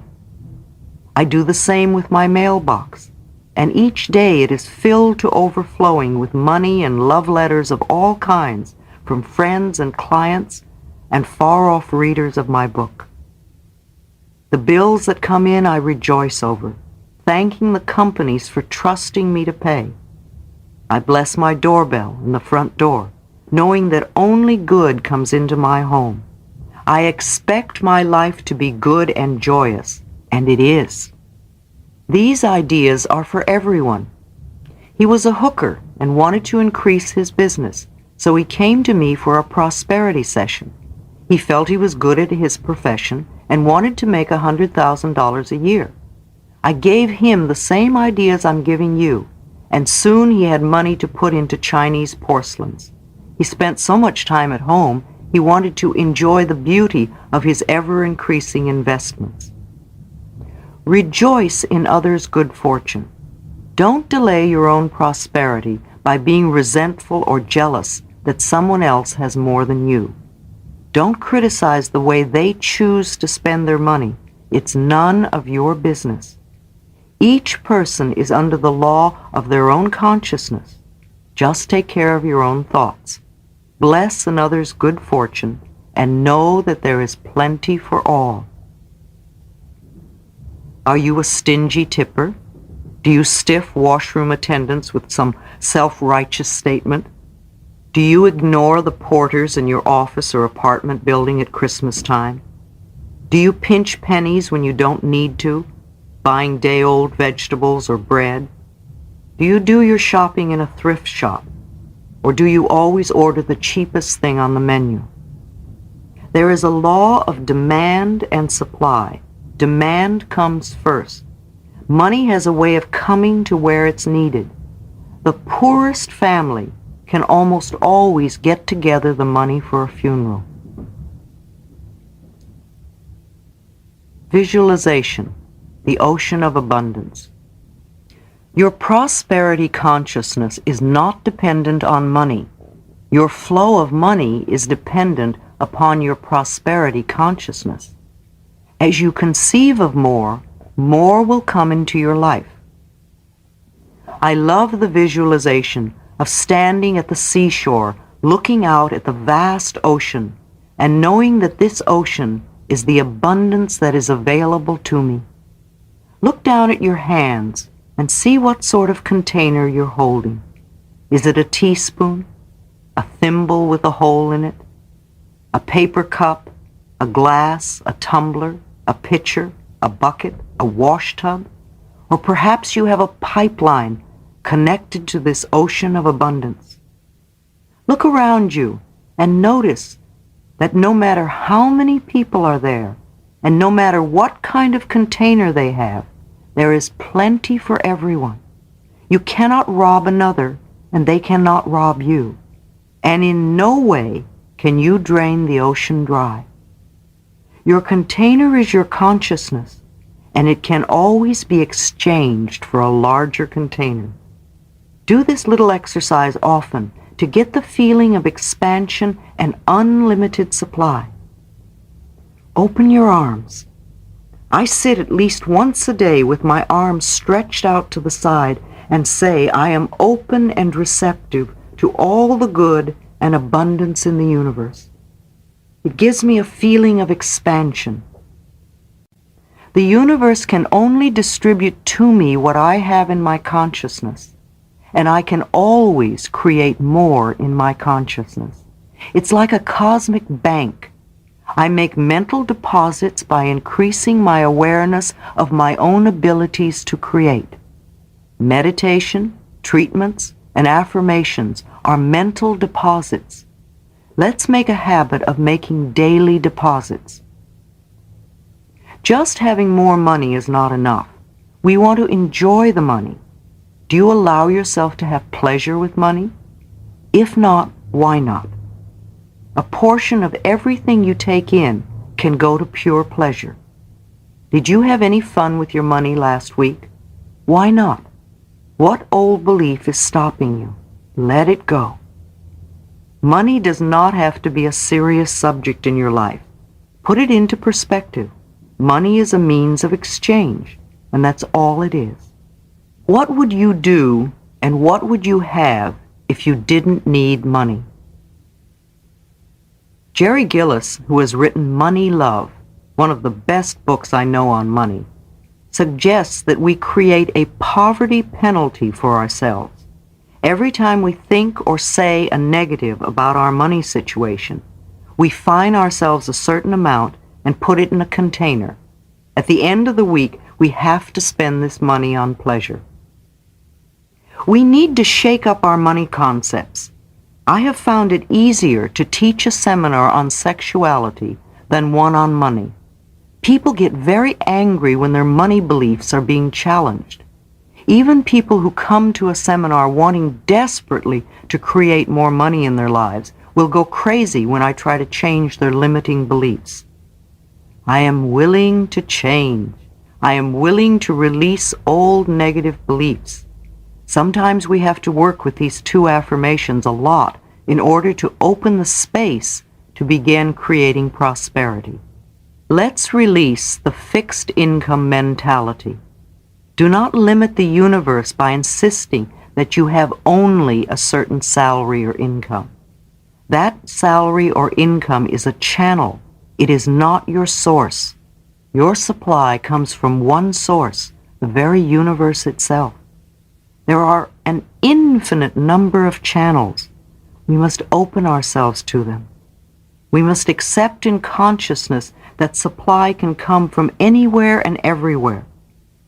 Then when we walk down the street and find a penny or a dime, we say thank you to the source. It may be small, but new channels are beginning to open. I am open and receptive to new avenues of income. I now receive my good from expected and unexpected sources. Recognize prosperity. Begin to recognize prosperity everywhere and rejoice in it. Reverend Ike, the well-known evangelist in New York City, remembers as a poor preacher, he used to walk by good restaurants and homes and automobiles and clothing establishments and say out loud, "That's for me, that's for me." Allow fancy homes and banks and fine stores and showrooms of all sorts and yachts to give you pleasure. Recognize that all this is part of your abundance, and you are increasing your consciousness to partake of these things if you desire. If you see a well-dressed person, think, isn't it wonderful that they have so much abundance? There is plenty for all of us. We don't want to have someone else's good. We want to have our own good. And yet, we do not own anything. We only use possessions for a period of time until they pass on to someone else. Sometimes a possession may stay in a family for a few generations, but eventually it will pass on. There is a natural rhythm and flow of life. Things come and things go. And I believe that when something goes, it is only to make room for something new and better. Accept compliments. So many people want to be rich, and yet they won't accept a compliment. I have many a budding actor and actress who want to be a star, and yet they cringe at a compliment. Compliments are gifts of prosperity. Learn to accept them graciously.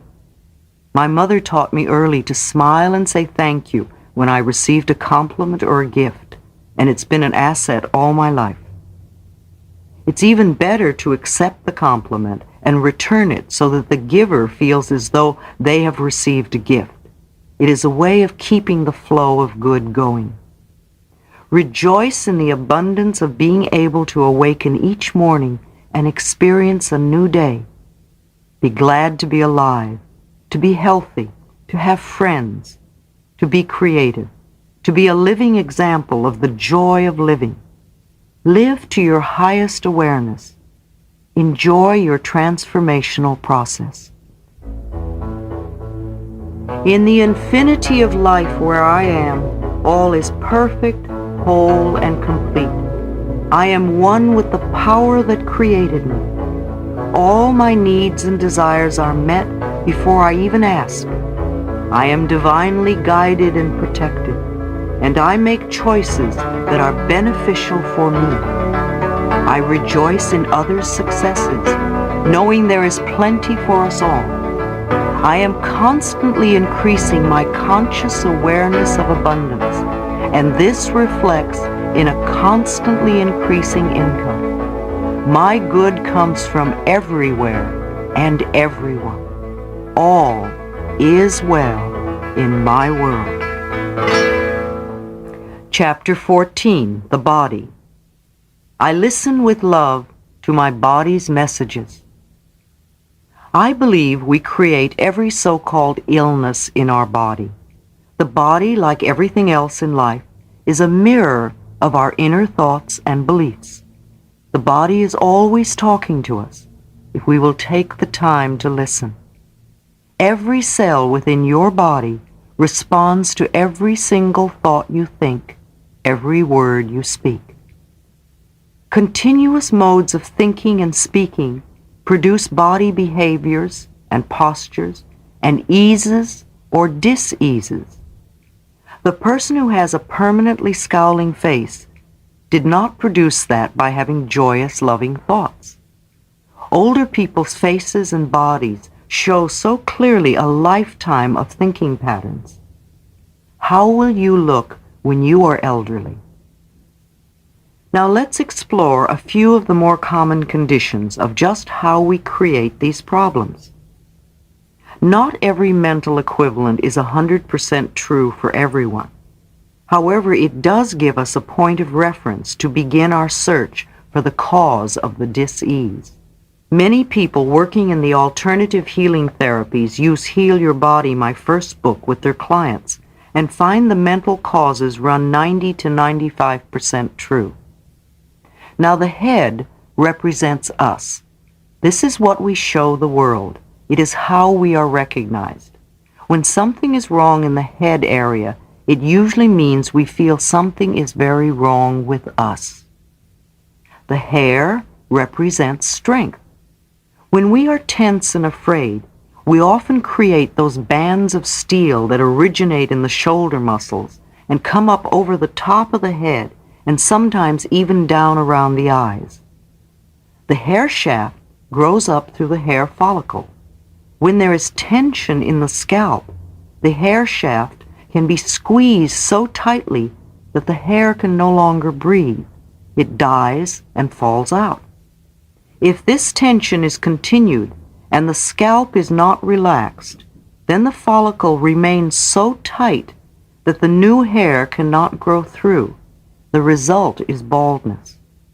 Female baldness has been on the increase ever since women have begun entering the business world with all its tensions and frustrations. We are not so aware of baldness in women because women's wigs appear natural and attractive. Unfortunately, most men's toupees are still discernible. Tension is not being strong. Tension is weakness. Being relaxed and centered and peaceful is really being strong and secure. It would be good for us to relax our bodies more, and many of us need to relax our scalps too. Try it now. Tell your scalp to relax and feel if there is a difference. If you notice that your scalp relaxes, then I would suggest you do this little exercise often. The ears represent the capacity to hear. When there are problems with the ears, it usually means something is going on you do not want to hear. An earache would indicate that there is anger about what is being heard. Earaches are common with children. They often have to listen to stuff going on in the household they really don't want to hear. Household rules often forbid a child's expression of anger, and the child's inability to change things creates an earache. Deafness represents long-standing refusal to listen to someone. Notice that when one partner has a hearing impairment, the other partner often talks and talks and talks. The eyes represent the capacity to see. When there are problems with the eyes, it usually means there is something we do not want to see, either about ourselves or about life, past, present, or future. Whenever I see small children wearing glasses, I know there is stuff going on in their household they do not want to look at. If they can't change the experience, they will diffuse the sight so they don't have to see it so clearly. Many people have had dramatic healing experiences when they have been willing to go back into the past and clean up what it was they did not want to look at a year or two before they began wearing glasses. Are you negating what's happening right now? What don't you want to face? Are you afraid to see the present or the future? If you could see clearly, what would you see that you don't see now?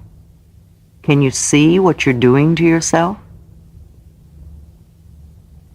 Headaches come from invalidating the self. The next time you get a headache, stop and ask yourself where and how you have just made yourself wrong.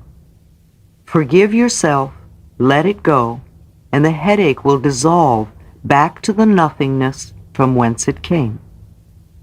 Migraine headaches are created by people who want to be perfect and who create a lot of pressure on themselves.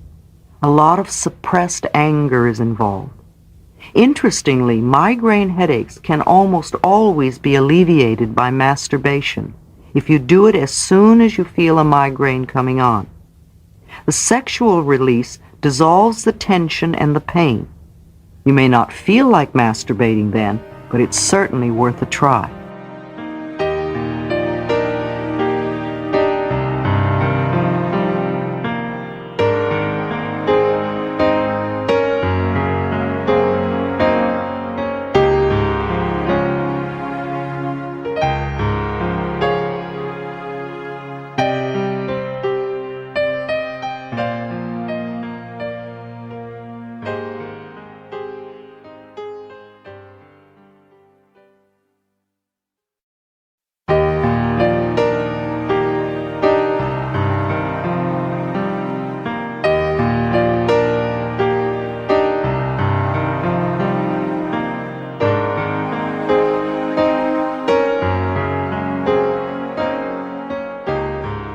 Sinus problems, felt right in the face and so close to the nose, represent being irritated by someone in your life, someone who is close to you. You might even feel they are bearing down on you. We forget that we create the situations. Then we give our power away by blaming the other person for our frustration. No person, no place, and no thing has any power over us, for we are the only thinkers in our mind. We create our experiences, our reality, and everyone in it. When we create peace and harmony and balance in our mind, we will find it in our lives. The neck and throat are fascinating because so much stuff goes on there. The neck represents the ability to be flexible in our thinking, to see the other side of a question, and to see another person's viewpoint. When there are problems with the neck, it usually means we are being stubborn about our own concept of a situation. Virginia Satir, the brilliant family therapist, says she did some silly research and found that there are more than 250 different ways to wash dishes, depending on who is washing and the equipment used. If we are stuck in believing there is only one way or one viewpoint, then we are shutting out most of life. The throat represents our ability to speak up for ourselves, to ask for what we want, to say I am, etc. When we have throat problems, it usually means we do not feel we have the right to do these things. We feel inadequate to stand up for ourselves. Sore throats are always anger. If a cold is involved, then there is mental confusion too. Laryngitis usually means you are so angry you cannot speak. The throat also represents the creative flow in the body. This is where we express our creativity. And when our creativity is stifled and frustrated, we often have throat problems. We all know many people who live their whole lives for others.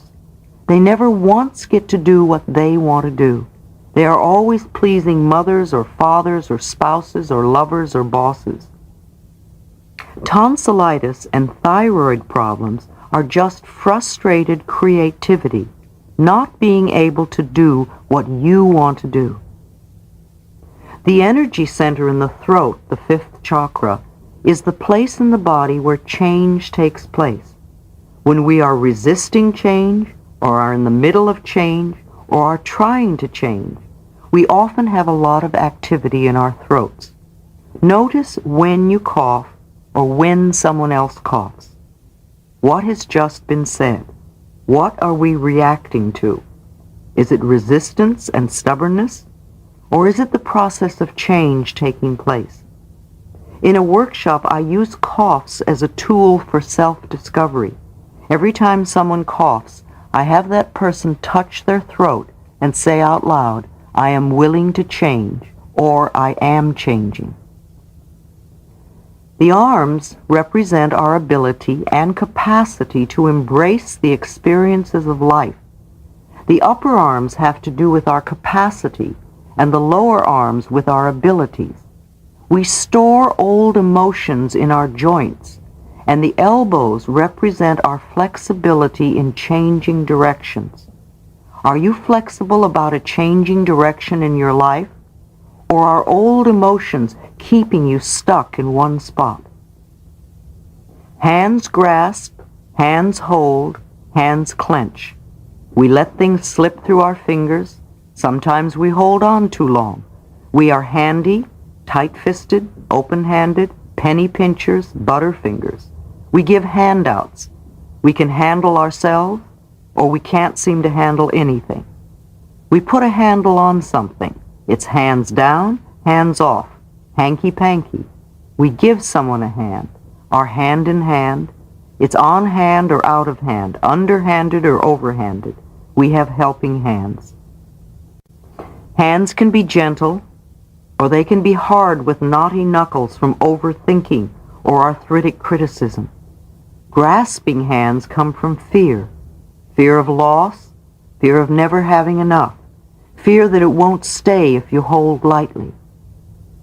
Tightly grasping a relationship only has the partner run away in desperation. Tightly clenched hands cannot take in anything new. Shaking the hands freely from the wrists gives a feeling of looseness and openness. That which belongs to you cannot be taken from you, so relax. The fingers each have meaning. Problems in the fingers show where you need to relax and let go. If you cut your index finger, there is probably anger and fear that has to do with your ego in some current situation. The thumb is mental and represents worry. The index finger is the ego and fear. The middle finger has to do with sex and with anger. When angry, hold your middle finger and watch the anger dissolve. Hold the right finger if your anger is at a man, and the left finger if it is at a woman. The ring finger is both unions and grief.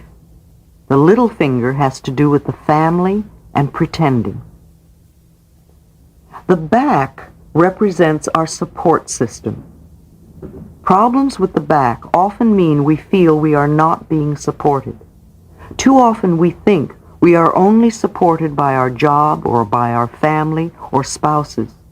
In reality, we are totally supported by the universe, by life itself. The upper back has to do with feeling the lack of emotional support.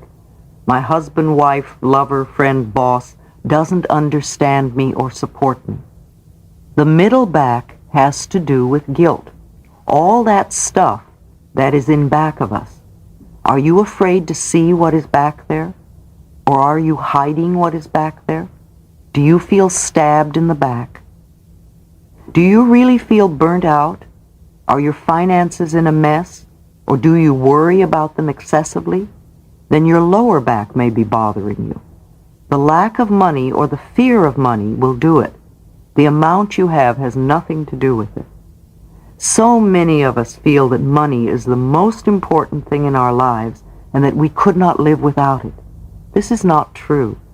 There is something far more important and precious to us without which we could not live. What is that?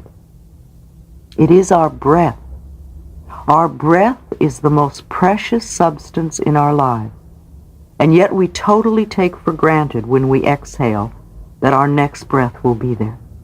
If we did not take another breath, we would not last 3 minutes. Now, if the power that created us has given us enough breath to last for as long as we shall live, can we not trust that everything else we need will be supplied? The lungs represent our capacity to take in and give out life. Problems with the lungs usually mean we are afraid to take in life, or perhaps we feel we do not have the right to live fully. Women have traditionally been very shallow breathers and have often thought of themselves as second-class citizens who did not have the right to take up space, and sometimes not even the right to live. Today this is changing. Women are taking their place as full members of society and breathing deeply and fully. It pleases me to see women in sports. Women have always worked in the fields, but this is the first time in history, as far as I know, that women have gone into sports, and it's wonderful to see the magnificent bodies that are emerging. Emphysema and heavy smoking are ways of denying life. It covers a deep feeling of being totally unworthy of existing. Scolding will not change the habit of smoking. It is the basic belief that must change first. The breasts represent the mothering principle. When there are problems with the breasts, it usually means we are over-mothering either a person, a place, or a thing, or even an experience. Part of the mothering process is to allow the child to grow up. We need to know when to take our hands off and when to turn over the reins and let them be. Being overprotective does not prepare the other person to handle their own experience. Sometimes our overbearing attitudes literally cut off nourishment in a situation. If cancer is involved, then there is also deep resentment. Release the fear and know the intelligence of the universe resides in each of us. We need to nourish ourselves. The heart, of course, represents love, while our blood represents joy. Our hearts lovingly pump joy throughout our bodies. When we deny ourselves joy and love, the heart shrivels and becomes cold. As a result, the blood gets sluggish and we creep our way to anemia, angina, and heart attacks. The heart does not attack us.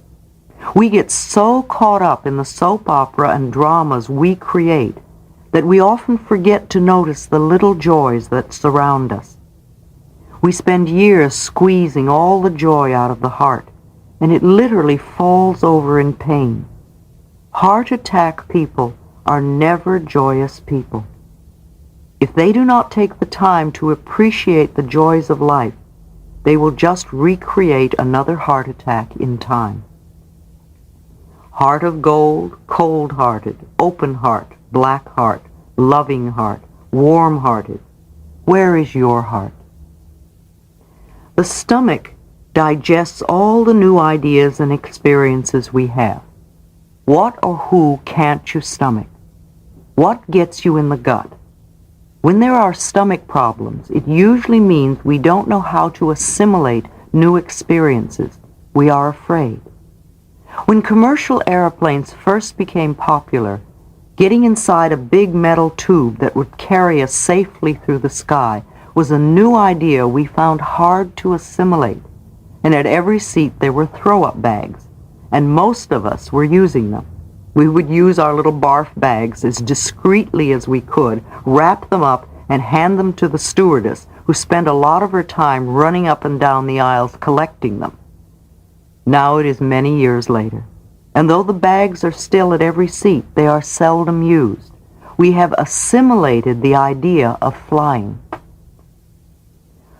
Ulcers are tremendous fear of not being good enough. We fear not being good enough for a parent, but mostly not being good enough for a boss. We can't stomach who we are. We rip our guts apart trying to please others. No matter how important our job is, our inner self-esteem is very low. We are afraid they will find out about us. Love is the answer here. People who love and approve of themselves never get ulcers. Be gentle and loving to the child within, and give it all the support and encouragement you wanted when you were little. The genitals represent the most feminine part of a woman, her femininity, or the most masculine part of a man, his masculinity. When we do not feel comfortable with either being a man or a woman, when we reject our sexuality, when we reject our bodies as dirty or sinful, then we often have problems in the genital area. I seldom come across a person who was reared in a household where the genitals and their functions were called by their right names. We all grew up with euphemisms of one sort or another. Remember the ones your own family used? It could have been as mild as down there to names that made you feel your genitals were dirty and disgusting. Yes, we all grew up believing that something was not quite right between our legs. I feel the sexual revolution that exploded a few years ago was in one way a good thing. We were moving away from Victorian hypocrisy. Many of us began to enjoy the pleasure and freedom of our bodies in a new and open way. However, few of us thought to deal with what Rosa Lamont, the founder of the Self-Communication Institute, calls Mama's God. Whatever your mother taught you about God when you were 3 years old is still there in your subconscious mind unless you have done some conscious work to release it. Was that God an angry, avenging God? What did that God feel about sex? If we are still carrying those early guilt feelings about our sexuality and our bodies, then we are surely going to create punishments for ourselves. Bladder problems, anal problems, vaginitis, and prostate and penis problems all come under the same area. They stem from distorted beliefs about our bodies and the correctness of their functions. Every organ in our body is a magnificent expression of life with its own special functions. We do not think of our livers or our eyes as dirty or sinful. Why do we choose to believe our genitals are? The anus is as beautiful as the ear. Without our anus, we would have no way to release what the body no longer needs, and we would die very quickly. Every part of our body and every function of our body is perfect and normal, natural and beautiful.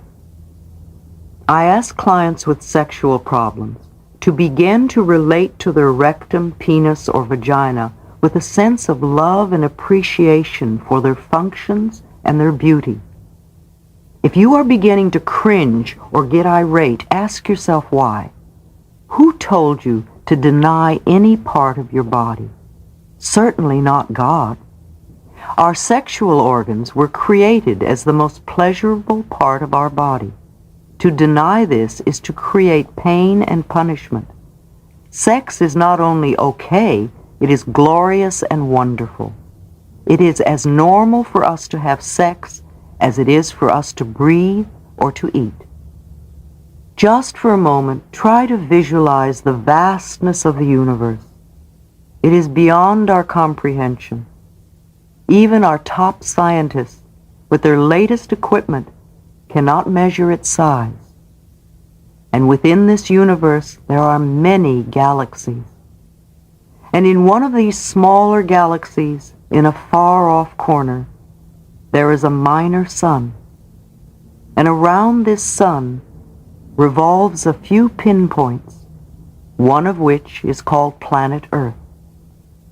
I find it hard to believe that the vast, incredible intelligence that created this entire universe is only an old man sitting on a cloud above the planet Earth, watching my genitals. And yet so many of us were taught this concept as a child. It is vital that we release foolish, outmoded ideas that do not support us and nourish us. I feel strongly that even our concept of God needs to be one that is for us, not against us. There are so many different religions to choose from. If you have one now that tells you you are a sinner and a lowly worm, get another one. I am not suggesting that everybody runs around having free sex. I am saying that some of our rules do not make sense, and that is why so many people break them and become hypocrites. When we remove sexual guilt from people and teach them to love and respect themselves, then they will automatically treat themselves and others in ways that are for their highest good and greatest joy. The reason we have so many problems with our sexuality is because many of us have self-hatred and self-disgust, and so we treat ourselves and others badly. It is not enough to teach children in school the mechanics of sexuality. We need on a very deep level to allow children to remember that their bodies, genitals, and sexuality are something to rejoice about. I truly believe that people who love themselves and their bodies will not abuse themselves or others. I find that most bladder problems come from being pissed off, usually at a partner. Something makes us angry that has to do with our femininity or our masculinity. Women have more bladder problems than men because they are more prone to hide their hurt. Vaginitis, again, usually involves feeling romantically hurt by a partner. Men's prostate problems have a lot to do with self-worth and also believing that as he gets older he becomes less of a man. Impotence adds fear and sometimes is even related to spite against a previous mate. Frigidity comes from fear or a belief that it is wrong to enjoy the body. It also comes from self-disgust, and it can be intensified by an insensitive partner. PMS, premenstrual syndrome, which has reached epidemic proportions, is concurrent with the increase of media advertising. These ads continuously hammer home the concept that the female body must be sprayed and powdered and douched and over-cleansed in numerous ways to make it even barely acceptable. At the same time, women are coming into their own as equal beings, while being bombarded negatively with the idea that the feminine processes are not quite acceptable. This, combined with the tremendous amounts of sugar being consumed today, creates a fertile breeding ground for PMS. The feminine processes, all of them, including menstruation and menopause, are normal, natural processes. We must accept them as that. Our bodies are beautiful, magnificent, and wondrous. It is my belief that venereal disease is almost always sexual guilt. It comes from a feeling, often subconscious, that it is not right to express ourselves sexually. A carrier with a venereal disease can have many partners, but only those whose mental and physical immune systems are weak will be susceptible to it. In addition to the old standard diseases, in recent years we have created an increase of herpes. This is a disease that comes back again and again to punish us for our belief that we are bad. Herpes has a tendency to flare up when we're emotionally upset, and that tells us a lot right there. Now, let's take that same theory over into the gay community, where they have all the same problems everybody else has, plus much of society pointing their fingers at them and saying bad. Usually their own mothers and fathers are also saying you're bad. This is a very heavy load to carry. So now we have a disease called AIDS, which is a much more frightening disease than herpes and can even be fatal. In the heterosexual society, many women dread growing old because of the belief system we have created around the glory of youth. It is not so difficult for the men because they become distinguished with a bit of gray hair. The older man often gets respect, and people may even look up to him. Not so for most gay men, for they have created a culture that places tremendous emphasis on youth and beauty. While everyone is young to start with, only a few fit the standard of beauty. So much emphasis has been placed on the physical appearance of the body that the feelings inside have been totally disregarded. If you are not young and beautiful, it's almost as though you don't count, only the body. This way of thinking is another way of saying gay is not good enough.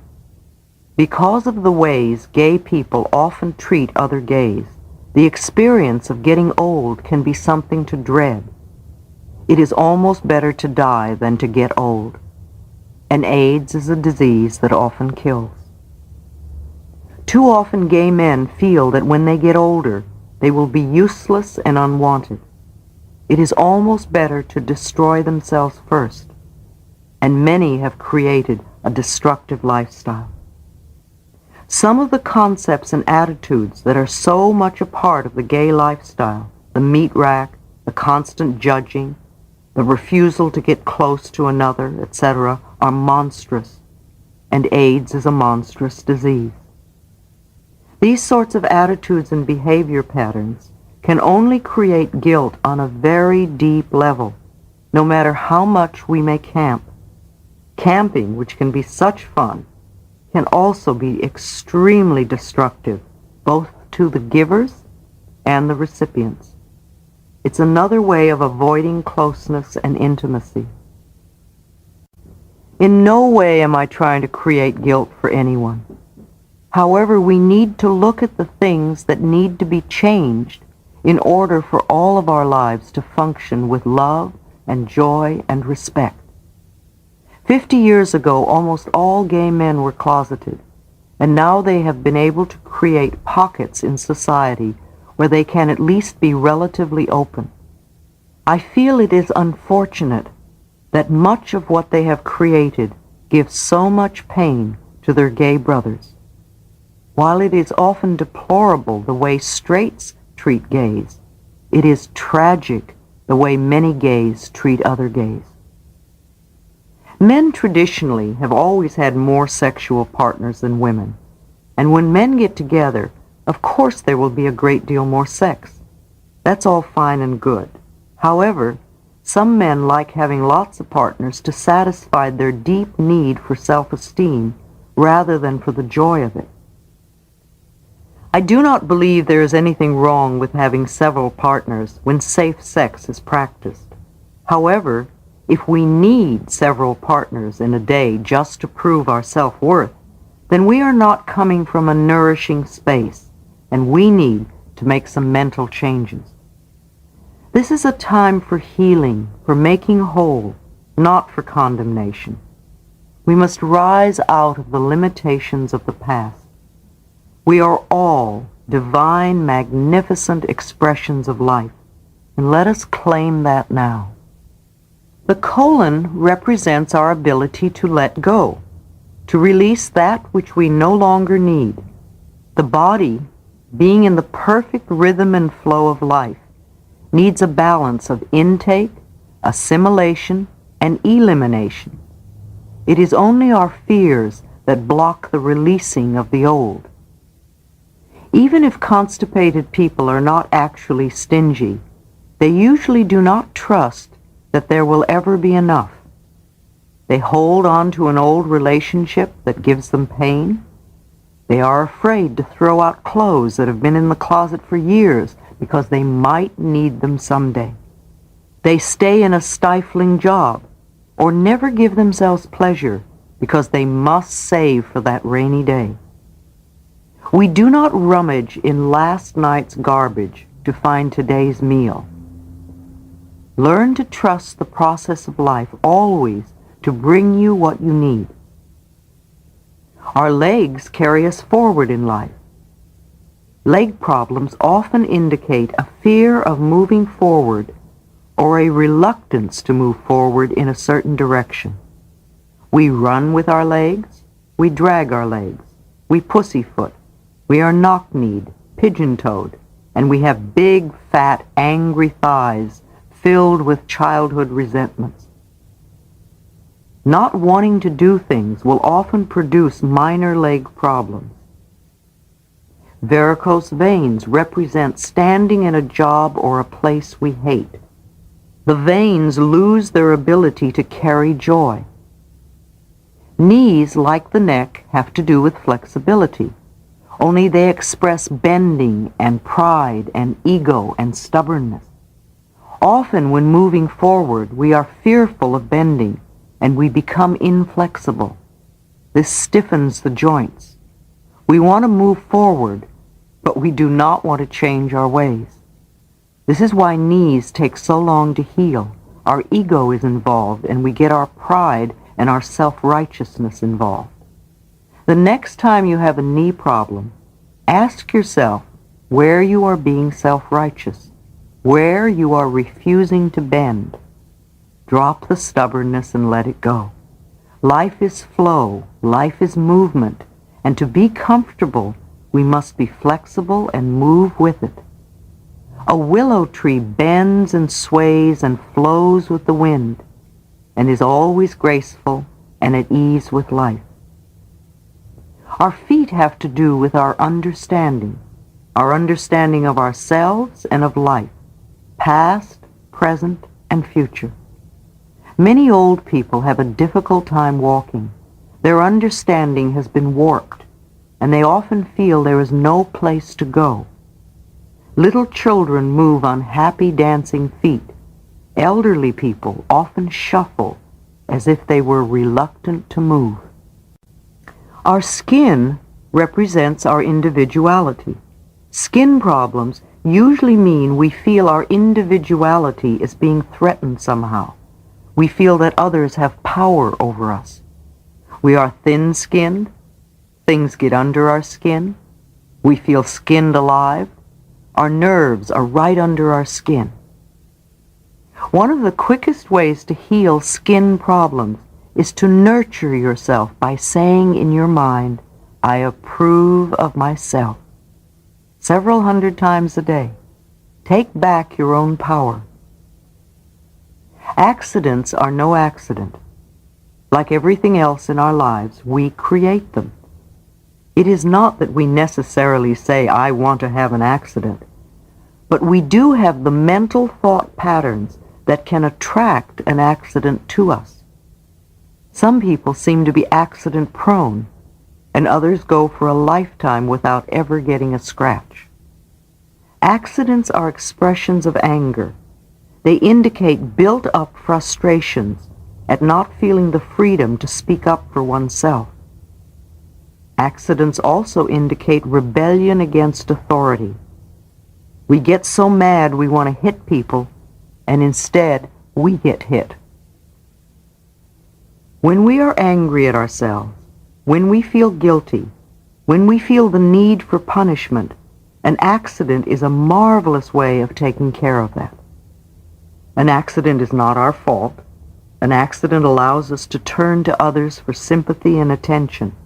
We get our wounds bathed and attended to.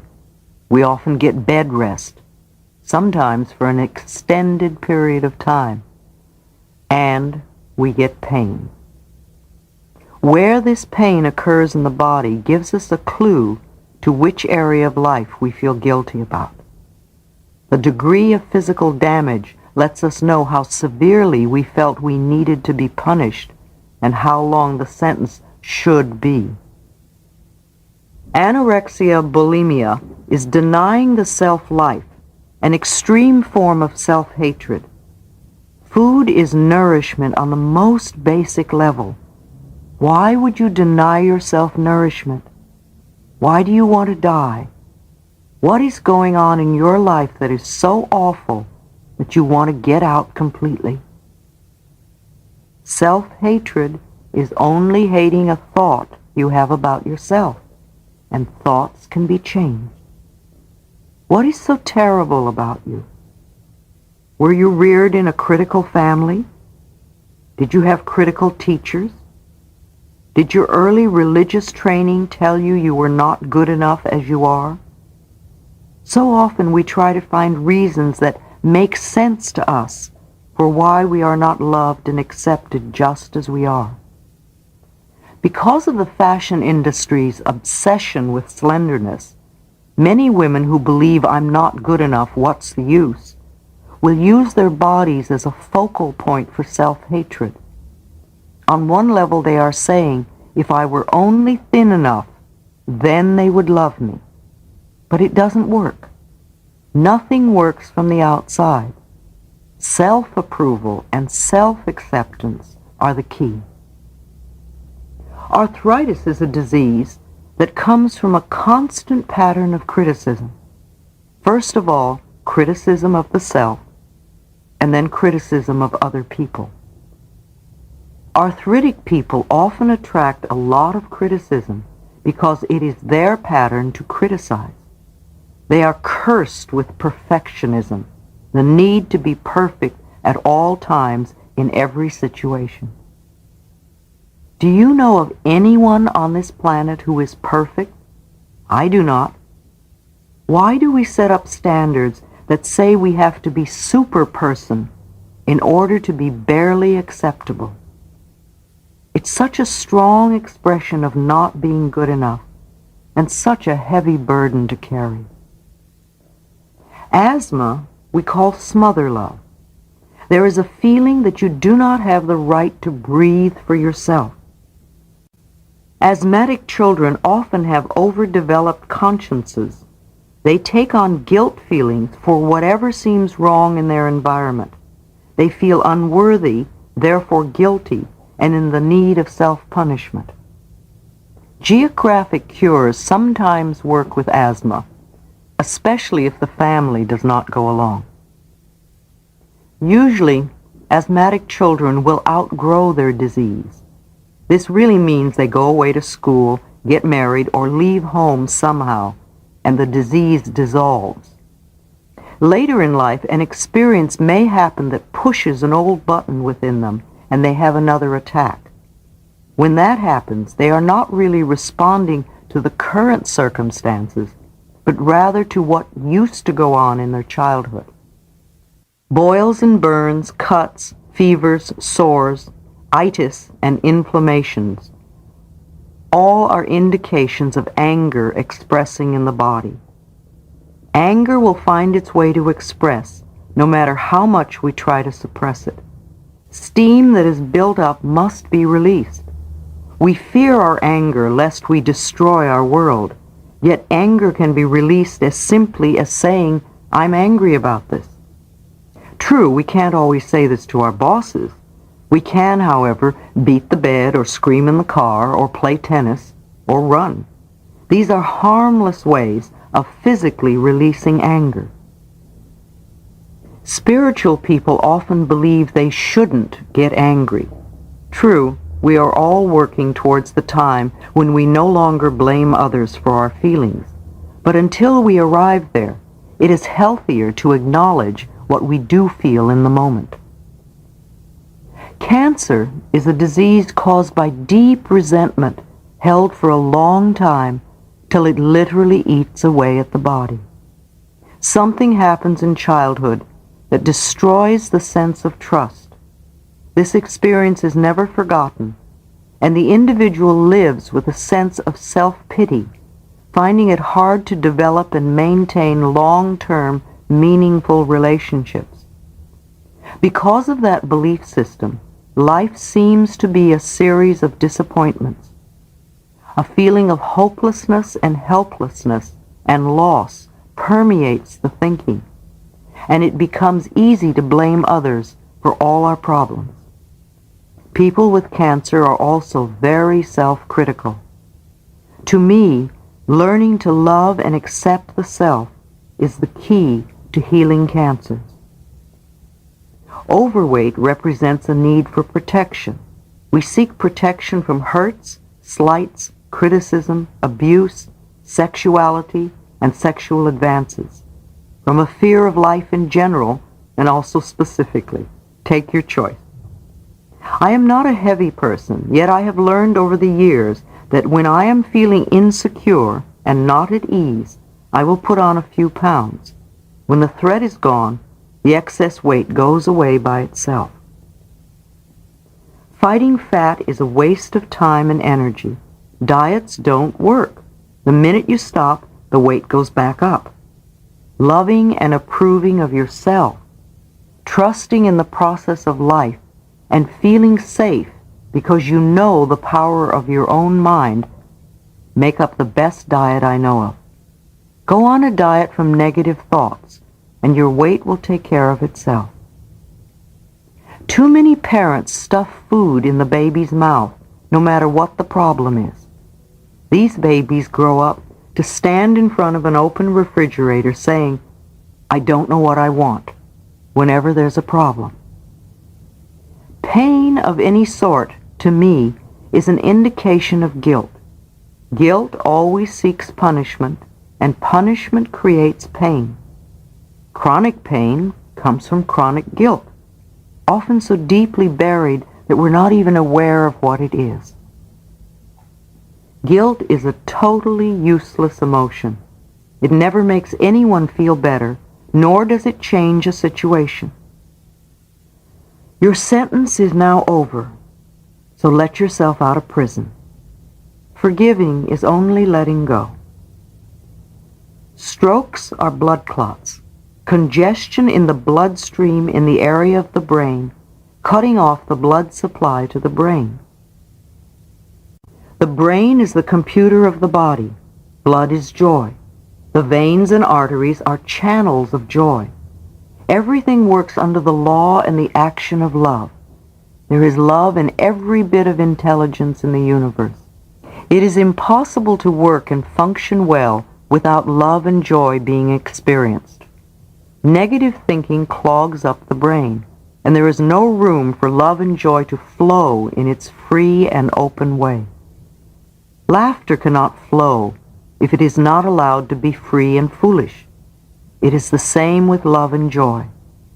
Life is not grim unless we make it so, unless we choose to look at it in that way. We can find total disaster in the smallest upset, and we can find some joy in the greatest tragedy. It is up to us.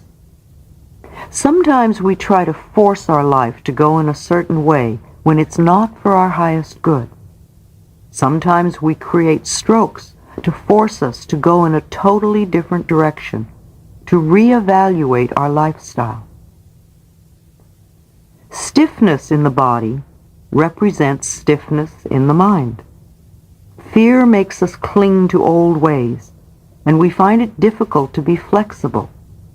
If we believe there is only one way to do something, we often find ourselves becoming stiff. We can always find another way to do things. Remember Virginia Satir and her 250 different ways to do dishes. Surgery has its place. It is good for broken bones and accidents, and for conditions beyond the abilities of a beginner to dissolve.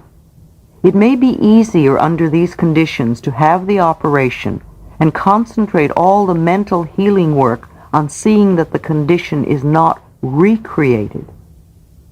More and more each day, there are many wonderful people in the medical profession who are truly dedicated to helping humanity. More and more doctors are turning to holistic ways of healing, treating the whole person. Yet most doctors do not work with the cause of any illness. They only treat the symptom, the effect. They do this in one of two ways. They poison or they mutilate. Surgeons cut, and if you go to surgeons, they will usually recommend cutting. However, if the decision for surgery is made, prepare yourself for this experience so it will go as smoothly as possible and you will heal as rapidly as possible.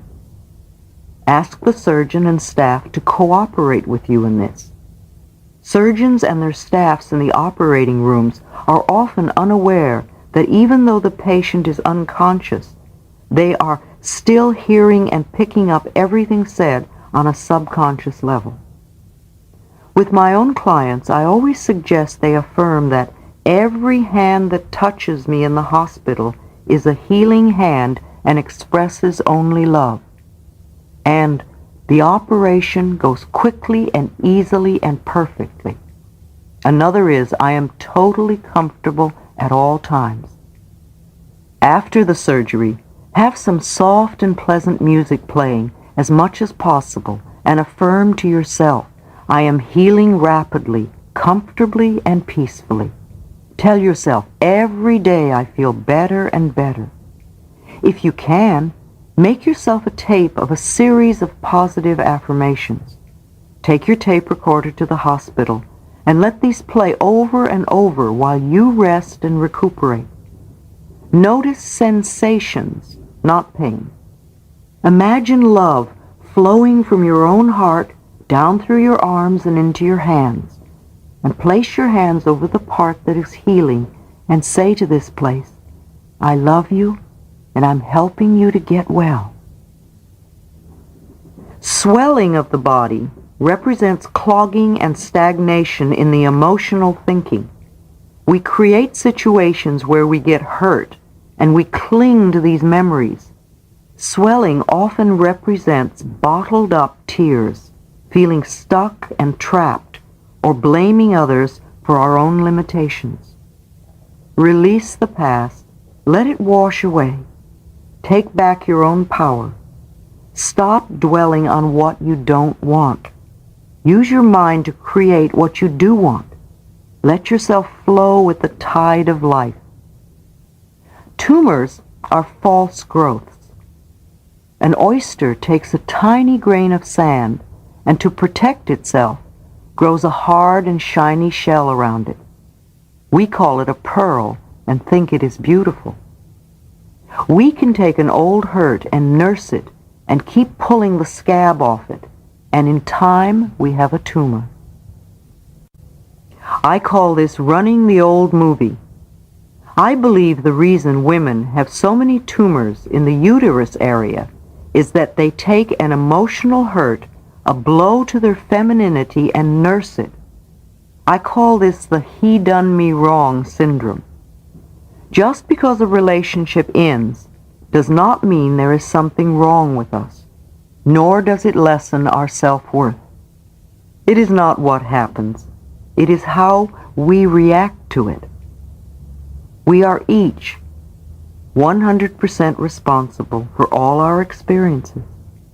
What belief about yourself do you need to change in order to attract more loving kinds of behavior?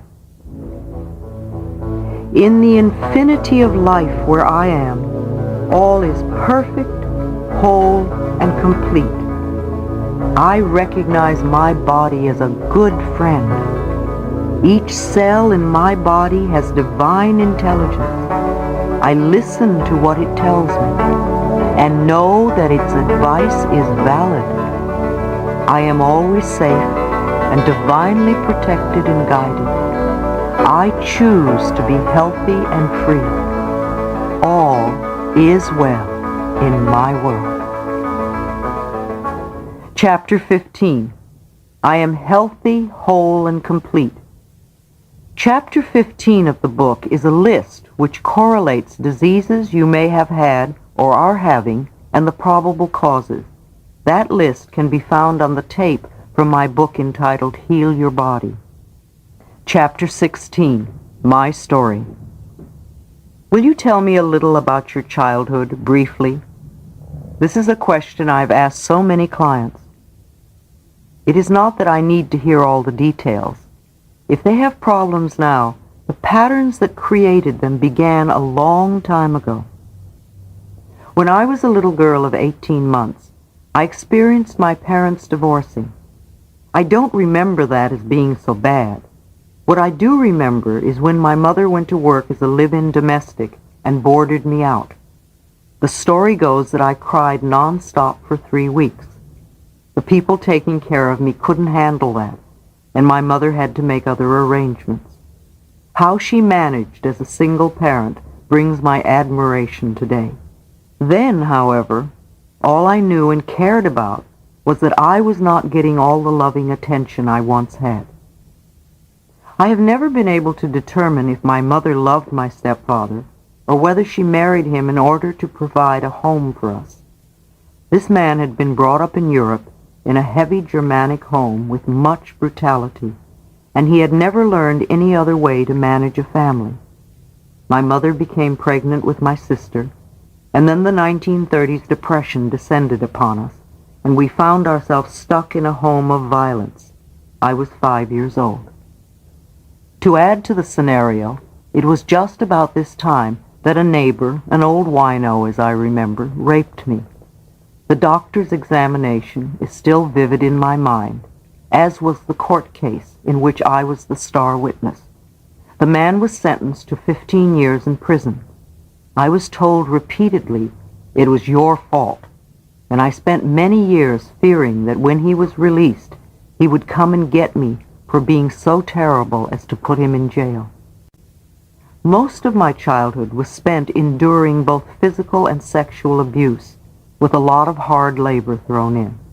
My self-image became lower and lower, and few things seemed to go right for me. I began to express this pattern in the outside world. There was an incident in the 4th grade that was so typical of what my life was like. We were having a party in school one day, and there were several cakes to share. Most of the children in this school, except for me, were from comfortable middle-class families. I was poorly dressed, with a funny bowl haircut, high-top black shoes, and I smelled from the raw garlic I had to eat every day to keep the worms away. We never had cake. We couldn't afford it. There was an old neighborhood woman who gave me 10 cents a week and $1 on my birthday and at Christmas. The 10 cents went into the family budget, and the $1 bought my underwear for the year at the dime store. So this day we were having a party at school, and there was so much cake that as they were cutting it, some of the kids who could have cake almost every day were getting 2 and 3 pieces. When the teacher finally got around to me, and of course I was last, there was no cake left, not 1 piece. I can see clearly now that it was my already confirmed belief that I was worthless and did not deserve anything that put me at the end of the line with no cake. It was my pattern. They were only being a mirror for my beliefs. When I was 15, I could not take the sexual abuse any longer, and I ran away from home and from school. The job I found as a waitress in a diner seemed so much easier than the heavy yard work I had to do at home. Being starved for love and affection, and having the lowest of self-esteem, I willingly gave my body to whoever was kind to me, and just after my 16th birthday, I gave birth to a baby girl. I felt it was impossible to keep her. However, I was able to find her a good, loving home. I found a childless couple who longed for a baby, and I lived in their home for the last 4 months, and when I went to the hospital, I had the child in their name. Under such circumstances, I never experienced the joys of motherhood, only the loss and the guilt and shame. Then it was only a shameful time to get over with as soon as possible. I only remember her big toes, which were unusual like mine. If we ever do meet, I will know for sure if I see her toes. I left when the child was 5 days old. I immediately went back home and said to my mother, who had continued to be a victim, "Come on, you don't have to take this any longer. I'm getting you out of here." And she came with me, leaving my 10-year-old sister, who had always been Daddy's darling, to stay with her father. After helping my mother get a job as a domestic in a small hotel and settling her into an apartment where she was free and comfortable, I felt my obligations were through. I left for Chicago with a girlfriend to stay a month and did not return for over 30 years. The violence I experienced as a child, combined with the sense of worthlessness I had developed along the way, attracted men into my life who mistreated me and often beat me. I could have spent the rest of my life berating men, and I probably would still be having the same experiences. Gradually, however, through positive work experiences, my self-esteem grew, and those kinds of men began to leave my life. They no longer fit my old pattern of unconsciously believing I deserved abuse. I do not condone their behavior, but if it were not my pattern, they would not have been attracted to me. Now, a man who abuses women does not even know I exist. Our patterns no longer attract. After a few years in Chicago doing rather menial work, I went to New York and was lucky enough to become a high-fashion model. Yet even modeling for the big designers did not help my self-esteem very much. It only gave me more ways to find fault with myself. I refused to recognize my own beauty. I was in the fashion industry for many years. I met and married a wonderful educated English gentleman. We traveled the world, met royalty, and even dined at the White House.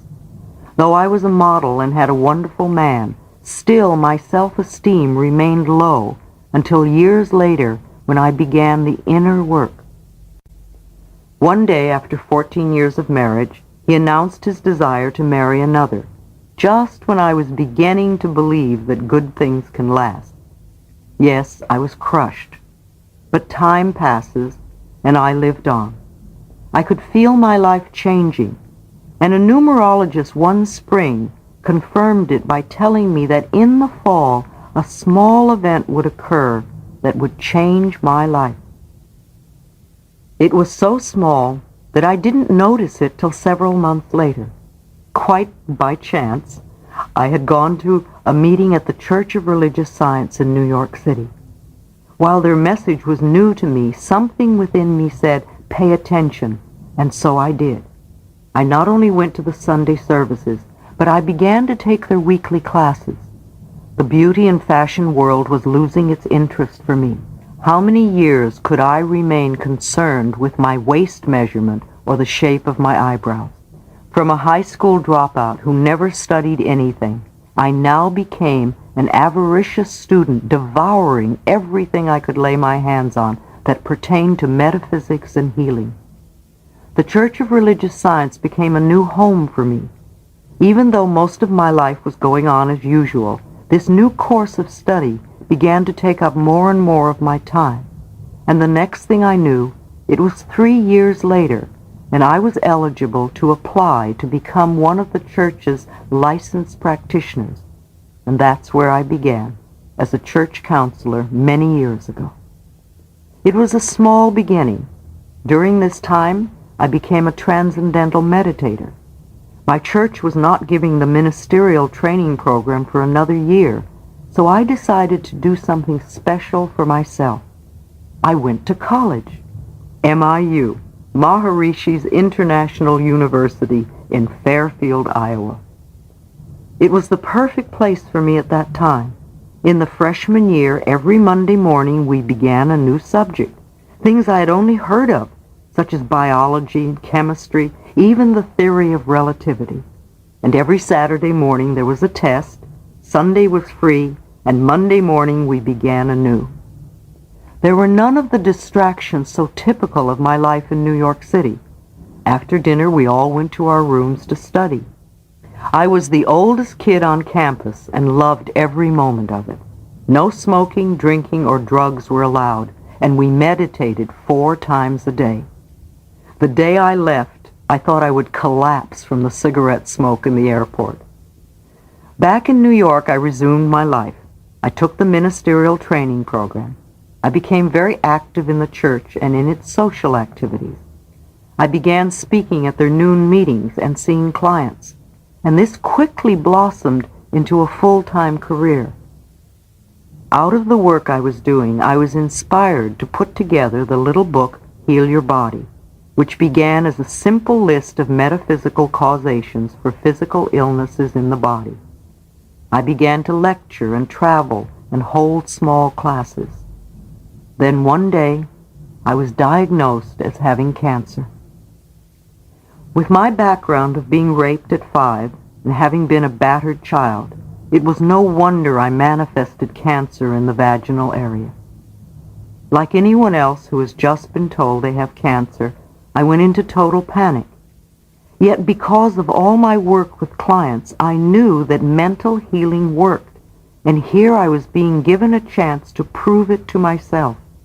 After all, I had written the book on mental patterns, and I knew cancer is a disease of deep resentment that has been held for a long time until it literally eats away at the body.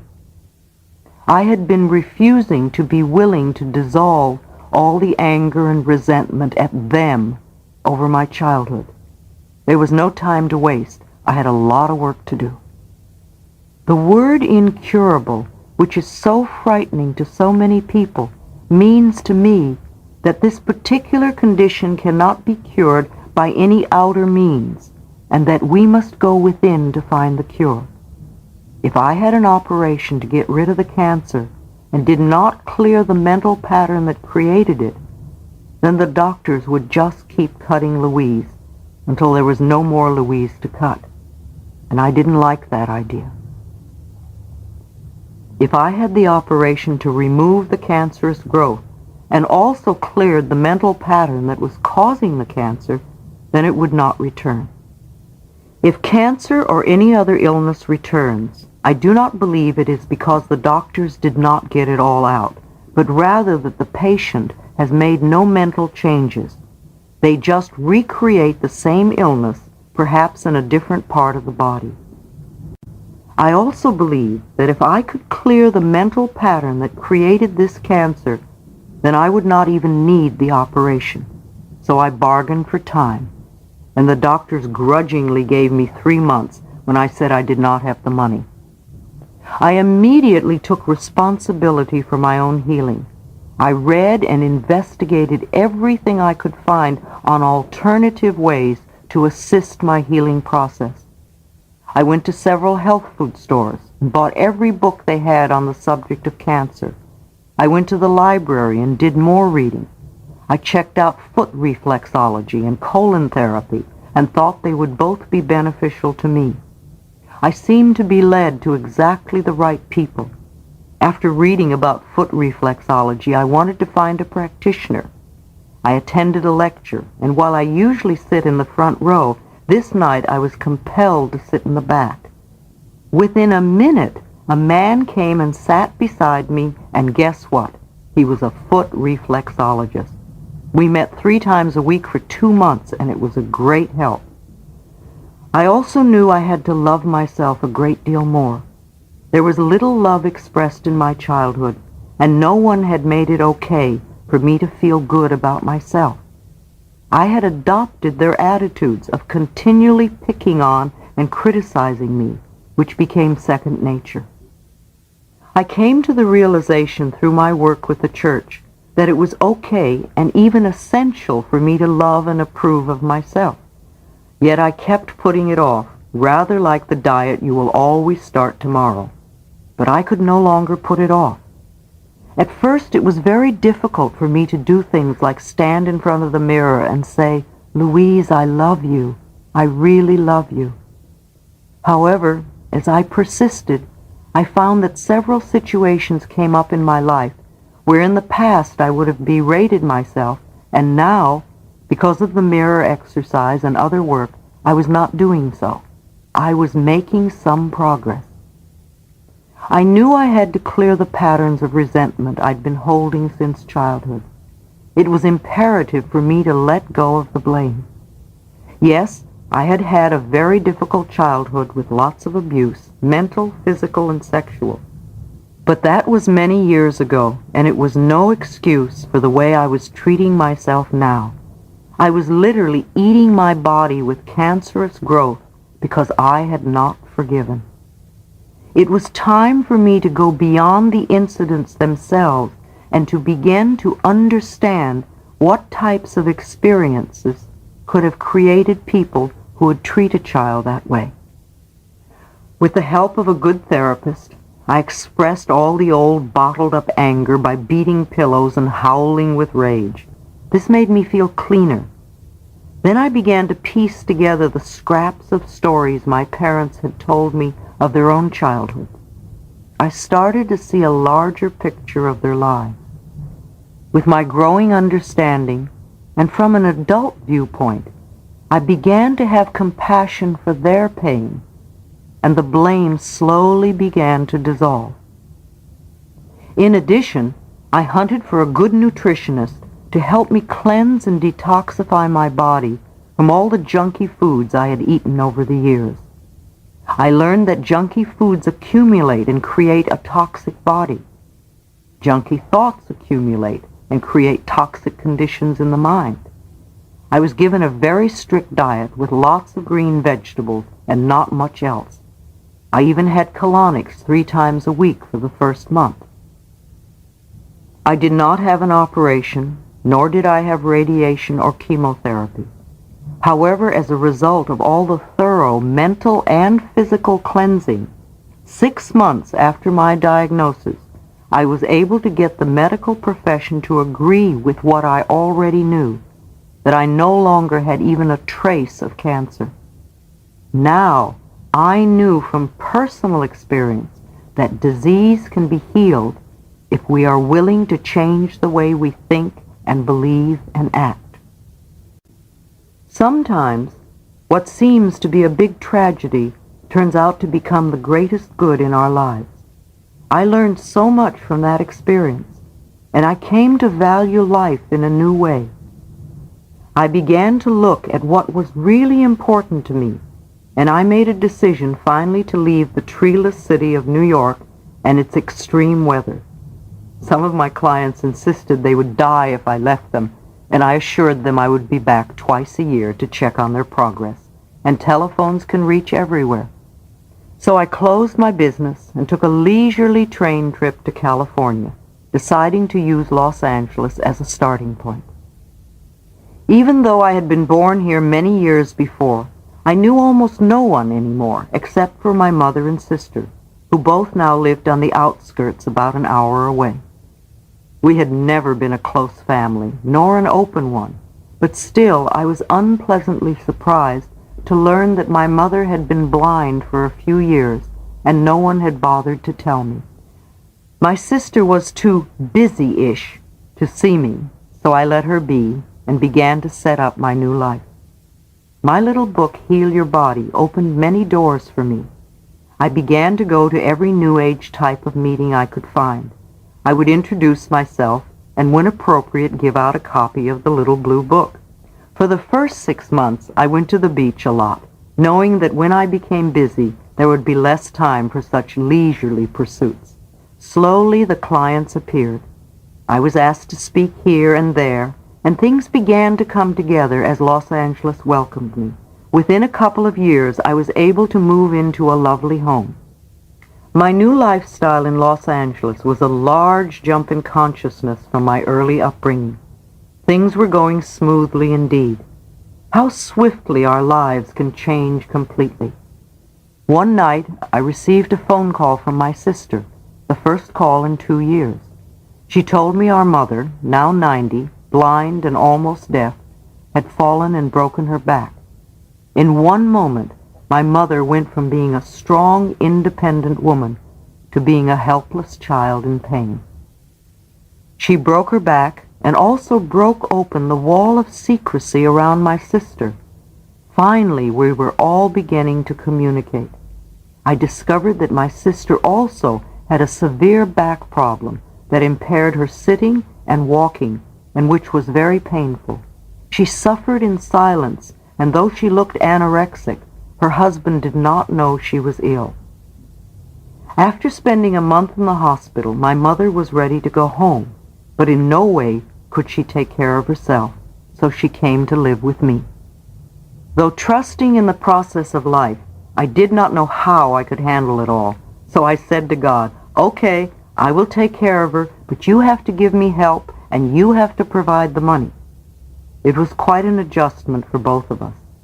She arrived on a Saturday, and the following Friday I had to go to San Francisco for 4 days. I could not leave her alone, and I had to go.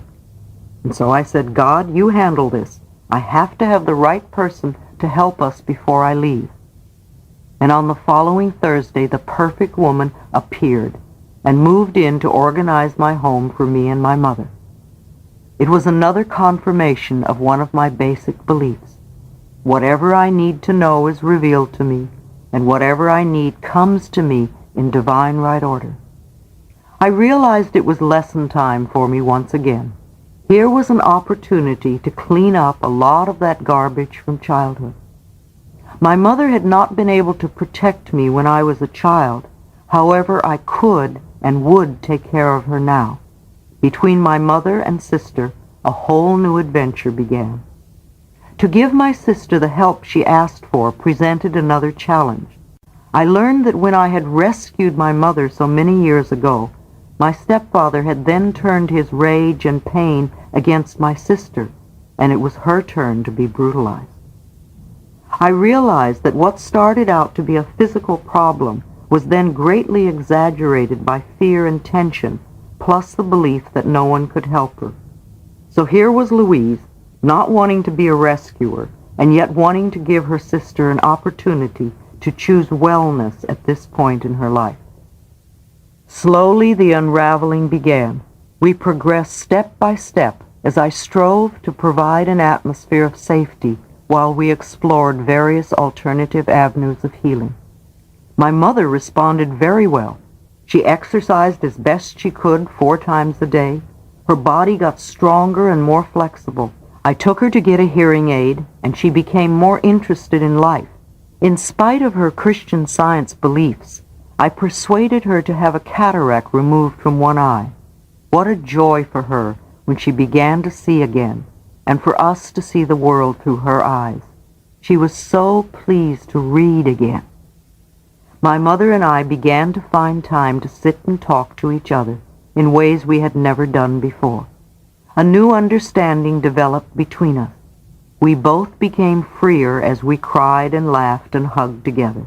Sometimes she pushed my buttons, which only told me there was something further for me to clear. In 1986, my mother passed away at 91, quickly and peacefully. We had cleared as much as we could, and both felt a release from guilt. My sister went back to her seclusion and is doing it her way. My work continues on an ever-expanding level. My staff continues to increase, and my goal is to create a world where it is safe for us to love each other. And this is where my life is now. In the infinity of life where I am, all is perfect, whole, and complete. Each one of us, myself included, experiences the richness and fullness of life in ways that are meaningful to us.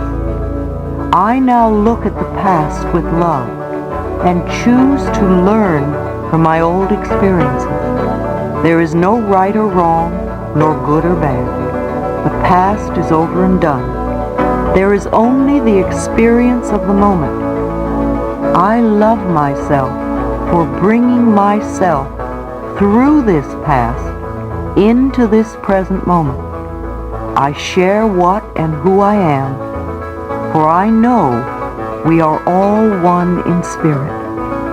All is well in my world.